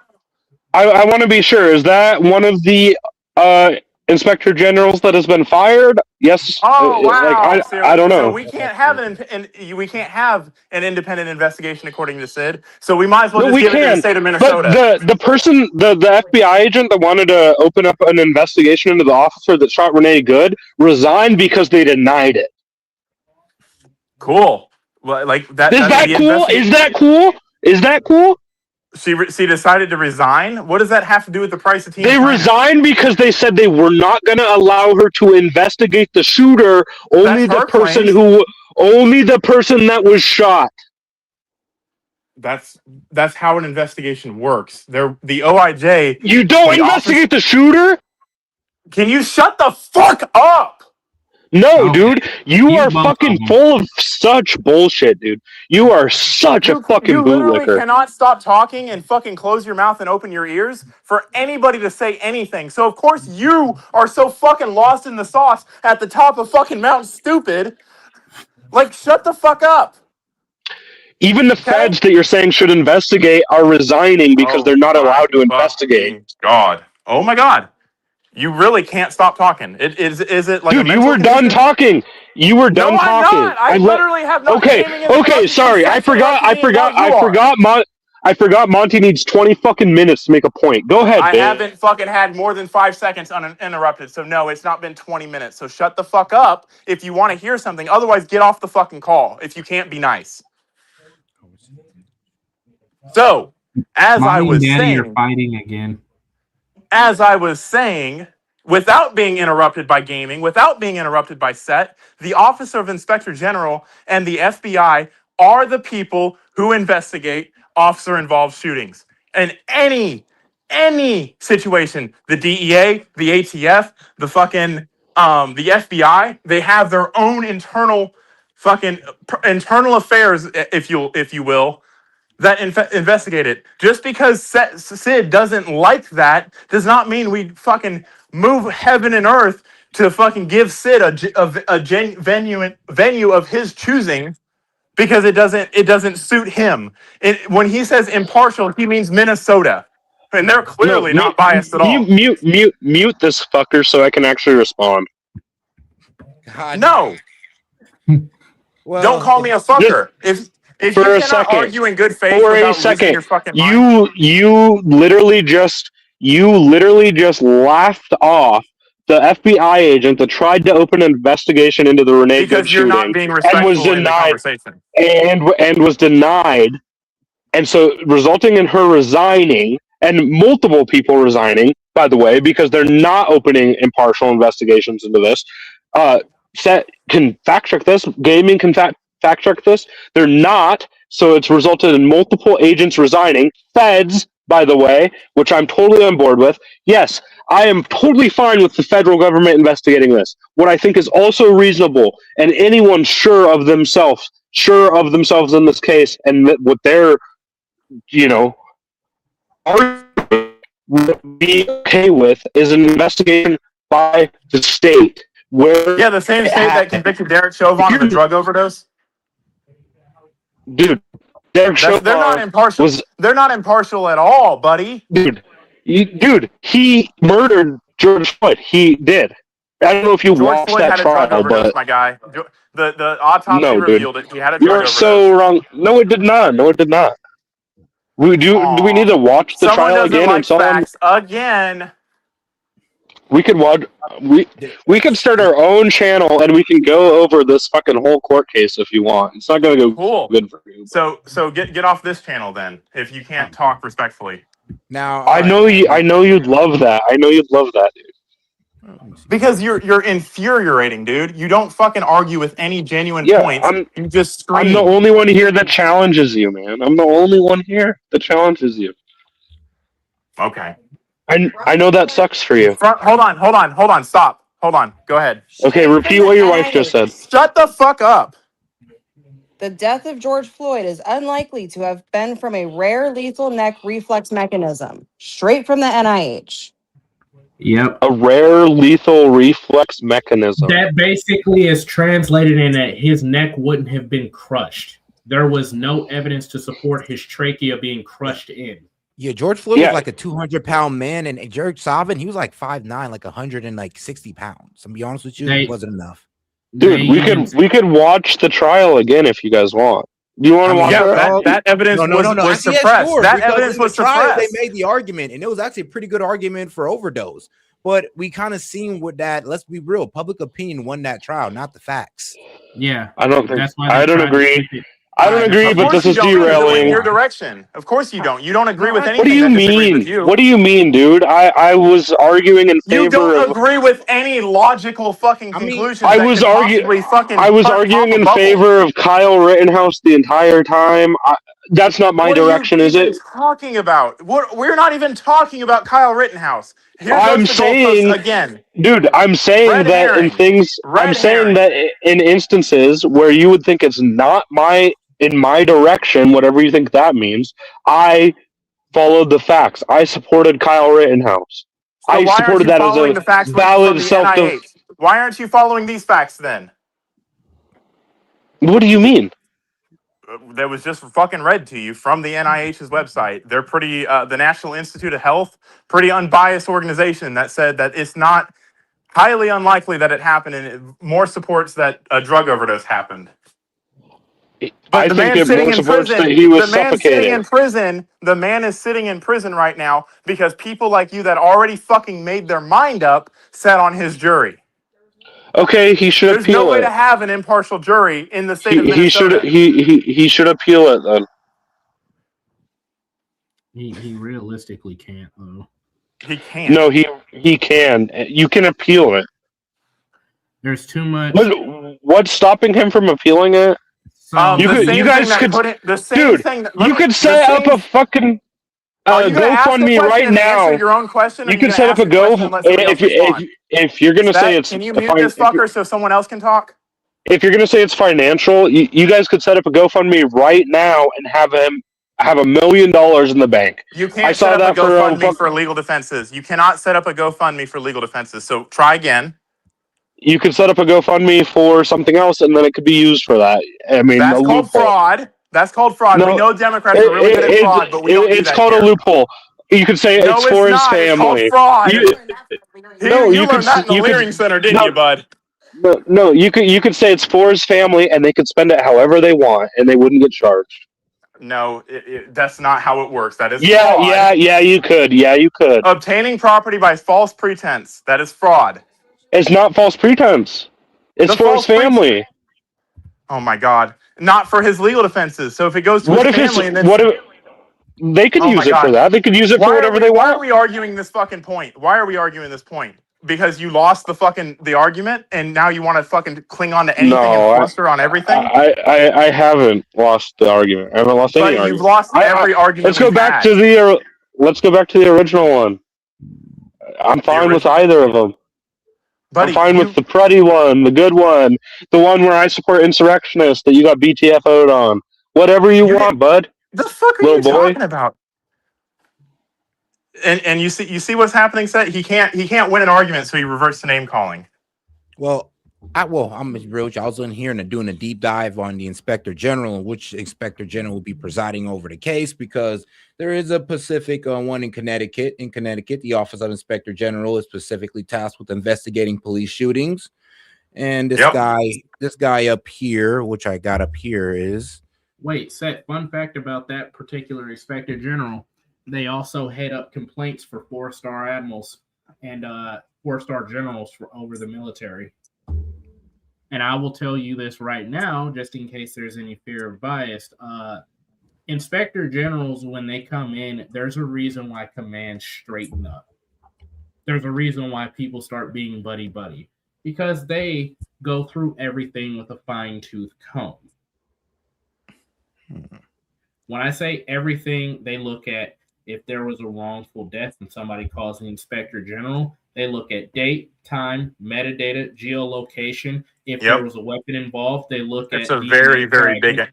Yeah. Oh, they go deep dive. They can tell how old the blood is based Hey, off... Seth, when this happened, I want to get off of the fucking minutia for a second. Mm-hmm. When this happened, what did I say was likely? Did I say it was unjustified and probably a wrongful death, but not a homicide? Yeah. Is that not a reasonable take on the situation, considering the totality of hindsight, not the shooting itself? Yeah, it's a reasonable take. So why do you think it's unjustified? Why is it? That's what justified or unjustified means. We're talking about use of force versus a justified killing. I got a question. Do you think it's a justified killing? No, I don't think it's justified, but the use of force is. Do you not understand the difference? Wait, before anybody responds, Seth, there's a guy in your chat or a bot just trying to get you to spend money and do some other crap. It happens all the time. Just ignore it. Yeah. Can I remove it? Oh, I do have a yeah, go ahead. I don't know how to End of statement. I like Inspector Generals. I'm not casting doubt onto them. What I was saying was, is this one of the ones that was fired because when Trump got in, he fired like 14 Obviously, he Inspector wasn't Generals. fired because he's in the fucking position, my guy. Well, no, I'm not sure that this... What the fuck, my dude? Pay attention. Keep up. You done? God. Well, I wasn't sure if this was one that was fired or not. So that was my original question. Then Sid's not going to trust it. In other words, No. Elliot D. Prescott. Yeah, he's going to be the one looking over this, since it's the Inspector Generals in Connecticut that handled these cases. So yes, Elliot D. Prescott. He's going to be the one doing this. His political affiliation does seem to be Republican, from what I can see, since he was appointed by, or he got high remarks from a Republican. So it does. I mean, but he's that an means inspector Sid's not going to general. trust it. No, it doesn't. No, It doesn't. It doesn't mean I'm not gonna be. Okay. Shut the fuck up, Monty. The goalposts are going to move again as soon as he says it's not. Hold on, It's a give him a justified chance. shooting. Give him a chance. Dude, you are It so happens every pathetic. time I read Sid like a Sid, book. you He are- doesn't like it. That's what it Oh my is. God, you are Sid, so Say pathetic. what you gotta say, bro. Say what you gotta say. No, I don't think if he's a Republican, then that makes him unqualified. My question wasn't to cast out into inspector generals. I like inspector generals. I don't think they should be fired with no reason, which is why I said, was this one that was fired? If he wasn't, fine. If he was, fine. How would he be That in the being job said- if he was fired, Sid? Well, he could be a replacement for the person that was fired. Oh, But, so if he okay. was, then you're going to try to cast out on that, right? No, not Then necessarily. what's the point of the question if not to be disingenuous? To see if this was. I didn't even know if this was going to So go you're to an trying to be inspector general or disingenuous. not. Yeah, You get didn't it. either. Buddy. You didn't know either. You didn't But know if you it was going wanted to to go to know an so you inspector could make an general opinion either. before he even did a fucking thing. No, I wanted to know so I could know. Yeah, why do you need to know? Why do you care? Why do I care if it's going to be investigated by an inspector general? I mean, shouldn't we No, all? why do you care if it's been a recent hire as an inspector general? Why does that matter? If not to cast out and be disingenuous, because you said you made a statement. Well, no, you made a statement. You I- made a statement. Now you're walking it back. I wanted to point out that it was like 14 inspector generals that were unjustly fired by Trump when he first took office. What does that have to do with this? What does that have to do with this? Nothing. I was wondering. Right? I was wondering if it was one of them. What's Why? your deal, bro? Because you're being disingenuous. That is my deal. How? I'm tired of you being. Because I think he's just being curious. No, Seth, come on, really? Yeah, I mean, he honestly asked a question. I He mean, I asked- don't know. what I is- don't take everything Sid does for like as I don't know an offense or he's just trying to be duplicitous with everything. I'm be honest with you. That's just not how I like see Sid. You're giving him way too much fucking credit. He's shown time and time again that's what he does. Why is that? Can you tell me why that's Does he? relevant, Seth? What do you see why that's relevant? If not to cast it out on the inspector general himself, It will be it's Trump's casting out pitch. on his Remember- competency. Remember what he did? Yeah, and that's my point. But my point is, if anybody in the federal government does this, Sid's not going to be happy because the goalposts are going to move. It's not true. I don't think Sid said that. Like I said, hey, That's man, me look, saying we'll that. see. That's We'll me see, though. saying that. Because I get what you're saying, but we'll see because the inspector general, the ones in Connecticut, are going to be the ones taking this up. And if Sid has a problem with it, I mean, he can sit there and try to point out that he's a Republican and all that, but he'll just be proving us right. Well, proving you No, right. Seth, here's what I'll do. I'll look at the facts of their investigation, and that's what I'll go off. And try to armchair quarterback it like he does everything. I think shoot, I honestly can't blame you for wanting to look through it and make it and see for yourself and come to your own opinions. But I'm gonna be real with you, Sid. You're gonna be putting yourself right in a crazy position if you kind of say, "Oh, I'm not trusting what the inspector general said," and this is supposed to be the most independent investigation we can get for police shooting. Well, no, if we have access to their investigation, we can look through it. Oh, now there's qualifiers on it. First, it was they need to do an investigation. Now Sid wants to be the judge of it. You just want to take the government's word without knowing what they found? Is that what you want to do? That's what you want to do with Minnesota. No, I would want to see everything that Minnesota You found already too. did it with George Floyd. You literally just did it with George Floyd. No, that wasn't Minnesota. That was a jury. The state of Minnesota prosecuted Derek Chauvin for the murder Yeah, of George Floyd. Yeah, and a jury found him guilty. Based off of a trial that was fucking a kangaroo court and done in public opinion. This is okay. In order to be convicted of something, you have to have an impartial jury of your peers, not, oh, we're gonna fucking sensationalize this for 3 months, then pick a jury. That's called a contaminated jury. They've already come into that with preconceived notions. You don't know And that. ignored, and they were not allowed. Have you ever had jury duty? No, I've never had jury duty. So you don't know how they go through the picking a jury. Buddy, have you ever heard of jury nullification? Do you know how they go through picking a jury? Yes, they ask you a whole bunch of questions that you can lie about. And I've all right. tried. I will say this. I've tried to lie to a jury. I got jury that victimized people that What I knew the hell personally. is happening with your sound? Going all over the place. Me? Yeah, your Is sound it me? real crappy. Yeah. Yes. Is it better now? Yes, yeah, it is. now it is. But whew, boy. All right. Something I was trying to go through a while ago. I want to do like a final wrap up on the good and pretty debate that we had, where everyone says their thoughts. Is that something we could do and just wrap that up, tie it up? The chat wants Tove up here, by the way. Summon Tove. All right. Now what was I? Oh, well, first off, now Sid, you're gonna get what you want with the Attorney General because eventually the records will be open once the case is closed, of course. And shout out to my man Zoloff. Don't worry, bro. I seen you. I was just running a lot in the background. He says, "Hey, Sid, I see the ass kisser. Sid is back. TDS incarnate. This guy has to twist himself into knots to cope. Good to see. Things never change." Well, It's almost like he has a reputation for fucking moving the goalposts and coming up with crazy contorted arguments. Wait, and wait, was there something going on Rumble that I'm? Well, I don't know. all right. We got like 14 viewers on Rumble right now. So hey, man, people Shout on out Rumble loving Rumble. y'all conversation. Like I'll tell you that right now, they liking it.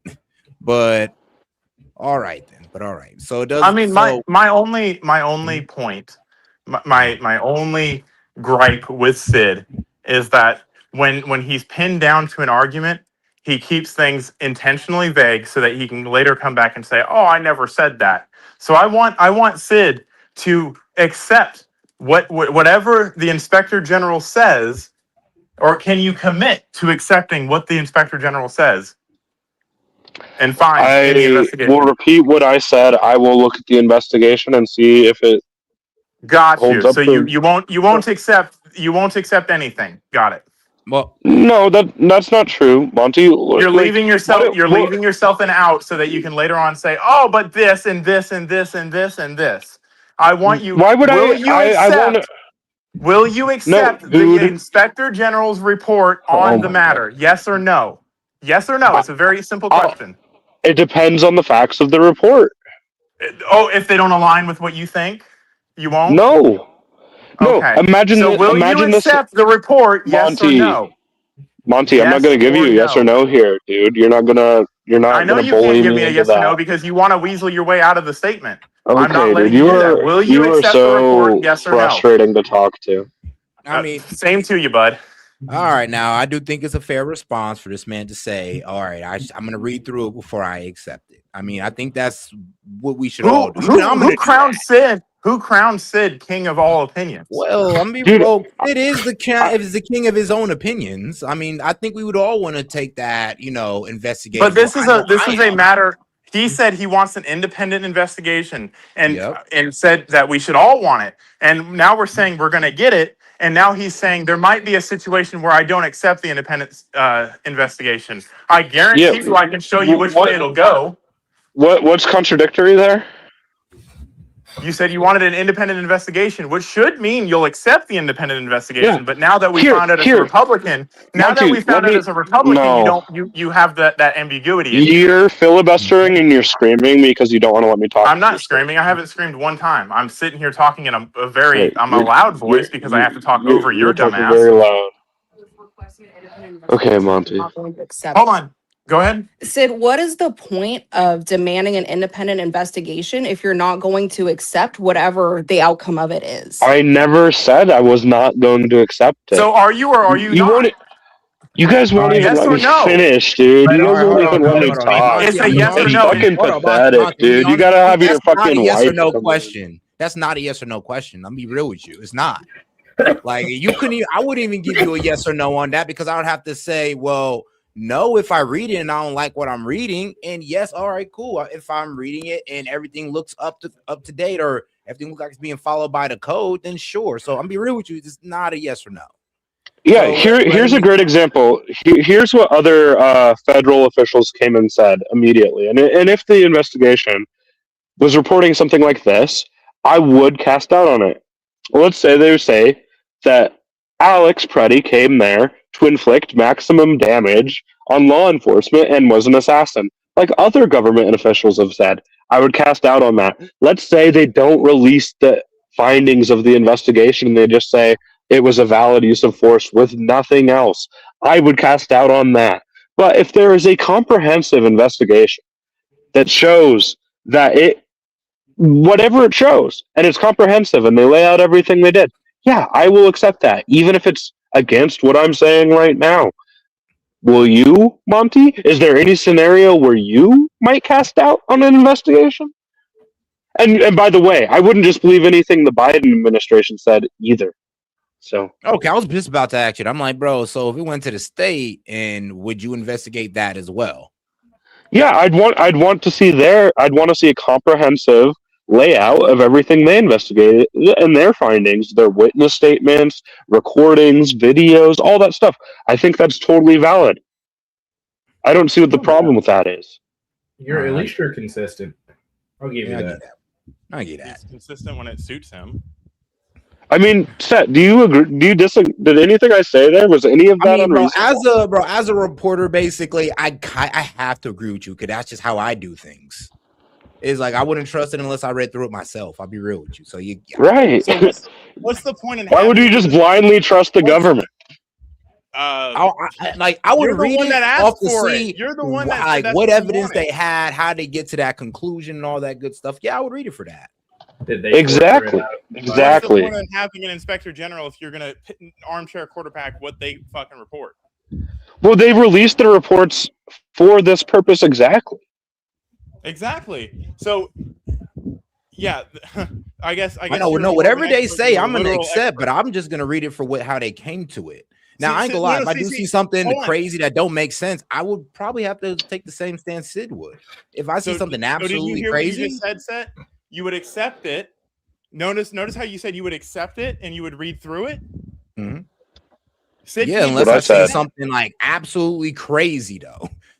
Like it would have to be something like, I'm gonna be real with you. It'd have to be something like what Sid said. Like, yes, he was a domestic terrorist linked to Al Qaeda or something, and something crazy like that. I have to be like, all right, bro, what y'all? I mean, if they proved that, then why wouldn't you agree with it?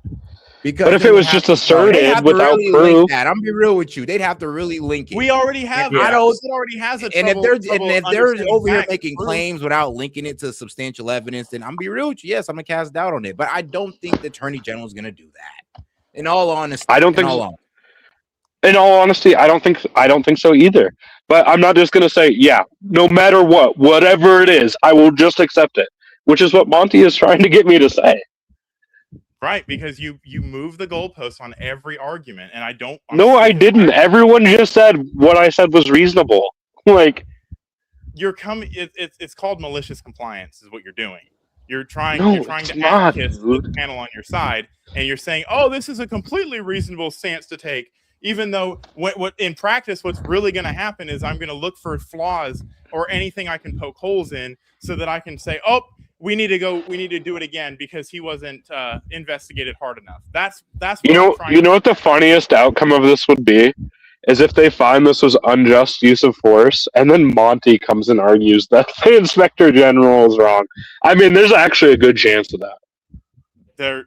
Sure, but I'm willing to accept the results. You would argue with the inspector general?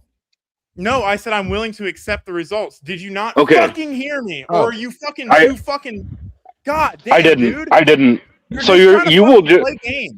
No matter what the inspector general says, even if they say, "Oh, I think he was came here as an alien, was riding unicorns," you'd accept that, huh? You just accept whatever the government says. Are you fucking serious, dude? Yeah, dude. I mean, you're the one arguing that you're gonna accept whatever the government says. I wasn't the one. Are you gonna fucking shut up? I wasn't the one that inserted impropriety by saying, was he one of the fired ones? You're already trying to cast doubt on it before it even happens. That's why I'm fucking. I was asking a question. I'll look it up on my own next time. Yeah, there's no reason to ask the question. It's irrelevant to the subject. No, except to be disingenuous. We know what it is. We know what the reason you're asking the question is. It's to be disingenuous. No. You would do the exact same thing if President AOC came in and fired every inspector general and put fucking sycophants in. Whoa. You would. Oh, got it. Here we go. Now, this is why I held him to it. That's why I held him to it. He said it. He said it. President. It was a hypothetical.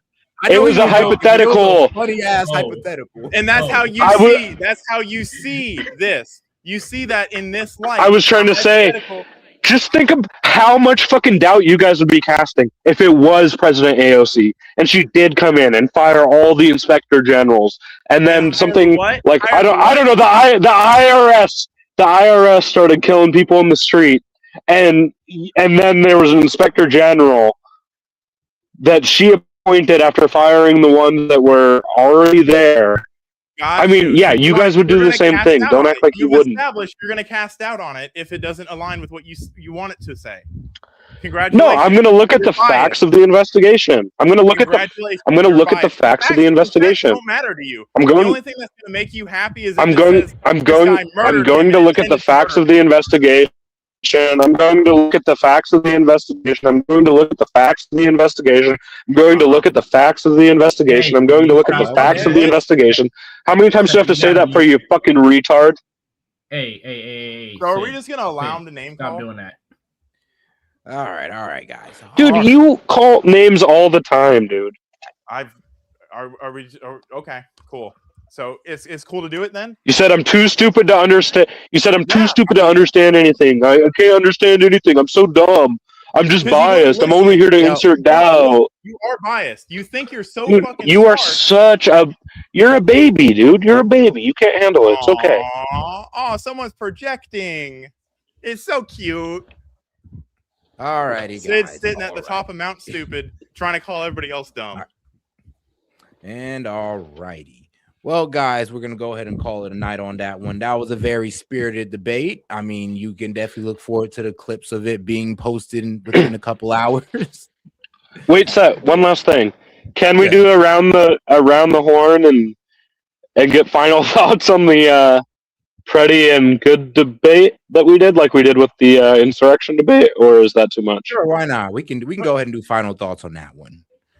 Now, okay. I do want to leave final thoughts to first you guys, and then we'll go ahead and then we'll, as me and Gaiman as the spectators, we'll go ahead and give our final thoughts. So, who want to go first between either you or you, Sid, or you want to give it to Monty? I'll give it to Monty. No, Monty, go ahead, Sid. Me? Right. Oh, yep. Monty got completely BTFO'd in all three debates we had tonight. I don't think any point he made was compelling. I think he just wanted to get into personalities and insults, and then got offended when I started doing the same thing. And I think it was entertaining nonetheless. I love talking to Monty. I love the back and forth. And I commend him for being willing to do it all the time. Even you need to stand next to your Wi-Fi, bud. All right. Well, as far as I understand, pretty much that cut out. Oh, you pretty much said on your commending of Monty. Yeah, no, I commend Monty. I like having debates, even if they are toxic and unproductive sometimes. I think the muting thing was pretty good. We actually like had a real discussion for a minute there, three separate times. And so thanks, Monty, for debating, and have a good night. All right. And Monty. So I think Sid, when he loses debates, he starts screaming and he starts yelling and calling people names. He doesn't like when his points are nailed down. He doesn't like when anybody holds him to something. He does that intentionally so that later on he can say, I didn't say that, or blah, blah, blah, blah, blah. He does it in a good-spirited manner, which appears to be good-spirited. That is called passive-aggressive. Just because it on its face, it doesn't sound too ridiculous to claim that you hear later in his statement, if President AOC elected or appointed a bunch of sycophants, that's very telling in his perception of what's going on here. A sycophant of Donald Trump is going to be investigating this. So he's already trying to cast doubt on something he said he wanted and we should all want. And when we say, okay, this is what's going to happen, now suddenly he wants to start poking holes in it preemptively before it even happens. So I didn't get cooked on any of the debates. It's I guess time will tell what's actually justified and what's actually not justified. I will accept it. I don't think Sid will, because it's not going to go his way, and he doesn't accept anything that doesn't go his way, as clear by his reaction and every other leftist reaction. When they lose, they get violent. When violence doesn't work, they get even more violent. So, I mean, only time will tell if I'm right. But when I am right, I hope to hear all of the same things that are being said right now. Oh, it's an independent investigation, and that's what we wanted. But if that's not good enough for you, then I don't know what will be. The only thing that my personal opinion is, the only thing that's going to be good enough is a public execution of these ICE officers and this Border Patrol agent, and for Sid, because he thinks that's what happened. All right, Gaming, you want to go ahead and give your final thoughts? Final thoughts are, well, while there was some structure, it kind of disintegrated at the end. Going forward in debates, how I like to always debate is purely off legal definition, fact, and stated objectives. No name calling, no none of that. We're gentlemen. We represent ourselves as well as our significant others and those around them. So even though we joke and may have coarse language from time to time, if we're having a debate and we want to be taken seriously and not just a voice disappeared into the background noise, we ought to carry ourselves with the utmost dignity and respect, especially when we're having a good spirited debate. There was not much of substance, to be honest, on either side. It was mostly personal perspective opinions. I'll leave that there. In terms of the Paredes situation, I'm still unsure, looking at all the facts and the data that we looked at today. I'm still unsure. It could go either way for me. Like, yeah, it can be ruled as justified because they heard a pop, but at the same time, the weapon was off of him. I do want to point out that CNN better run me my dang money, because they scout 100%, not 100, 100% of S.E.T's video. I called it Sunday. All right, guys. I'll go ahead and I'll give my personal opinion on this debate. To be quite honest, I think honestly, I like both of you. I like both of y'all. So honestly, my eyes, both of y'all came up here. Y'all also said y'all points out pretty well. I know both of you guys disagreed, but I honestly think you guys tackled each other's points pretty well. There were a couple points, of course, where I disagreed with both of you guys on, but in all honesty, I think if we do with the 3-minute reply and rebuttal and all this good stuff, you guys can have a real structured debate. People understand both sides. And I believe it's a little bit more entertaining. I mean, because trust me, you guys still go at each other regardless of the 3 minutes. So we still get the action with the structure. So I'm going to say it was a pretty fun debate. You guys definitely laid out your points. You guys are both well-spoken men, and I appreciate you guys coming up on the platform and sharing y'all opinions with everybody. So I also want to say one more thing. If CNN or any other news outlet suddenly draws attention to the bullet casing that I pointed out, I'm gonna say this. If CNN try to look for Sid as a correspondent, Sid, I'm your manager, bro. Sid is a correspondent. I'm telling you, Sid is a correspondent for CNN. Like, bro, I'm your manager. I'm telling you, he's getting paid. That's why it's so funny to him, because he's getting paid to do this shit.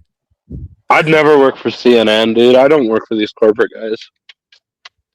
I can understand That's what a shill would say. You think they'd want a guy going out and getting angry and saying the stuff I've said? No. What's that stuff? What's the stuff that you've said? I thought you didn't I say said no. I said it. I admitted it. No. I got you. You're good. You're good.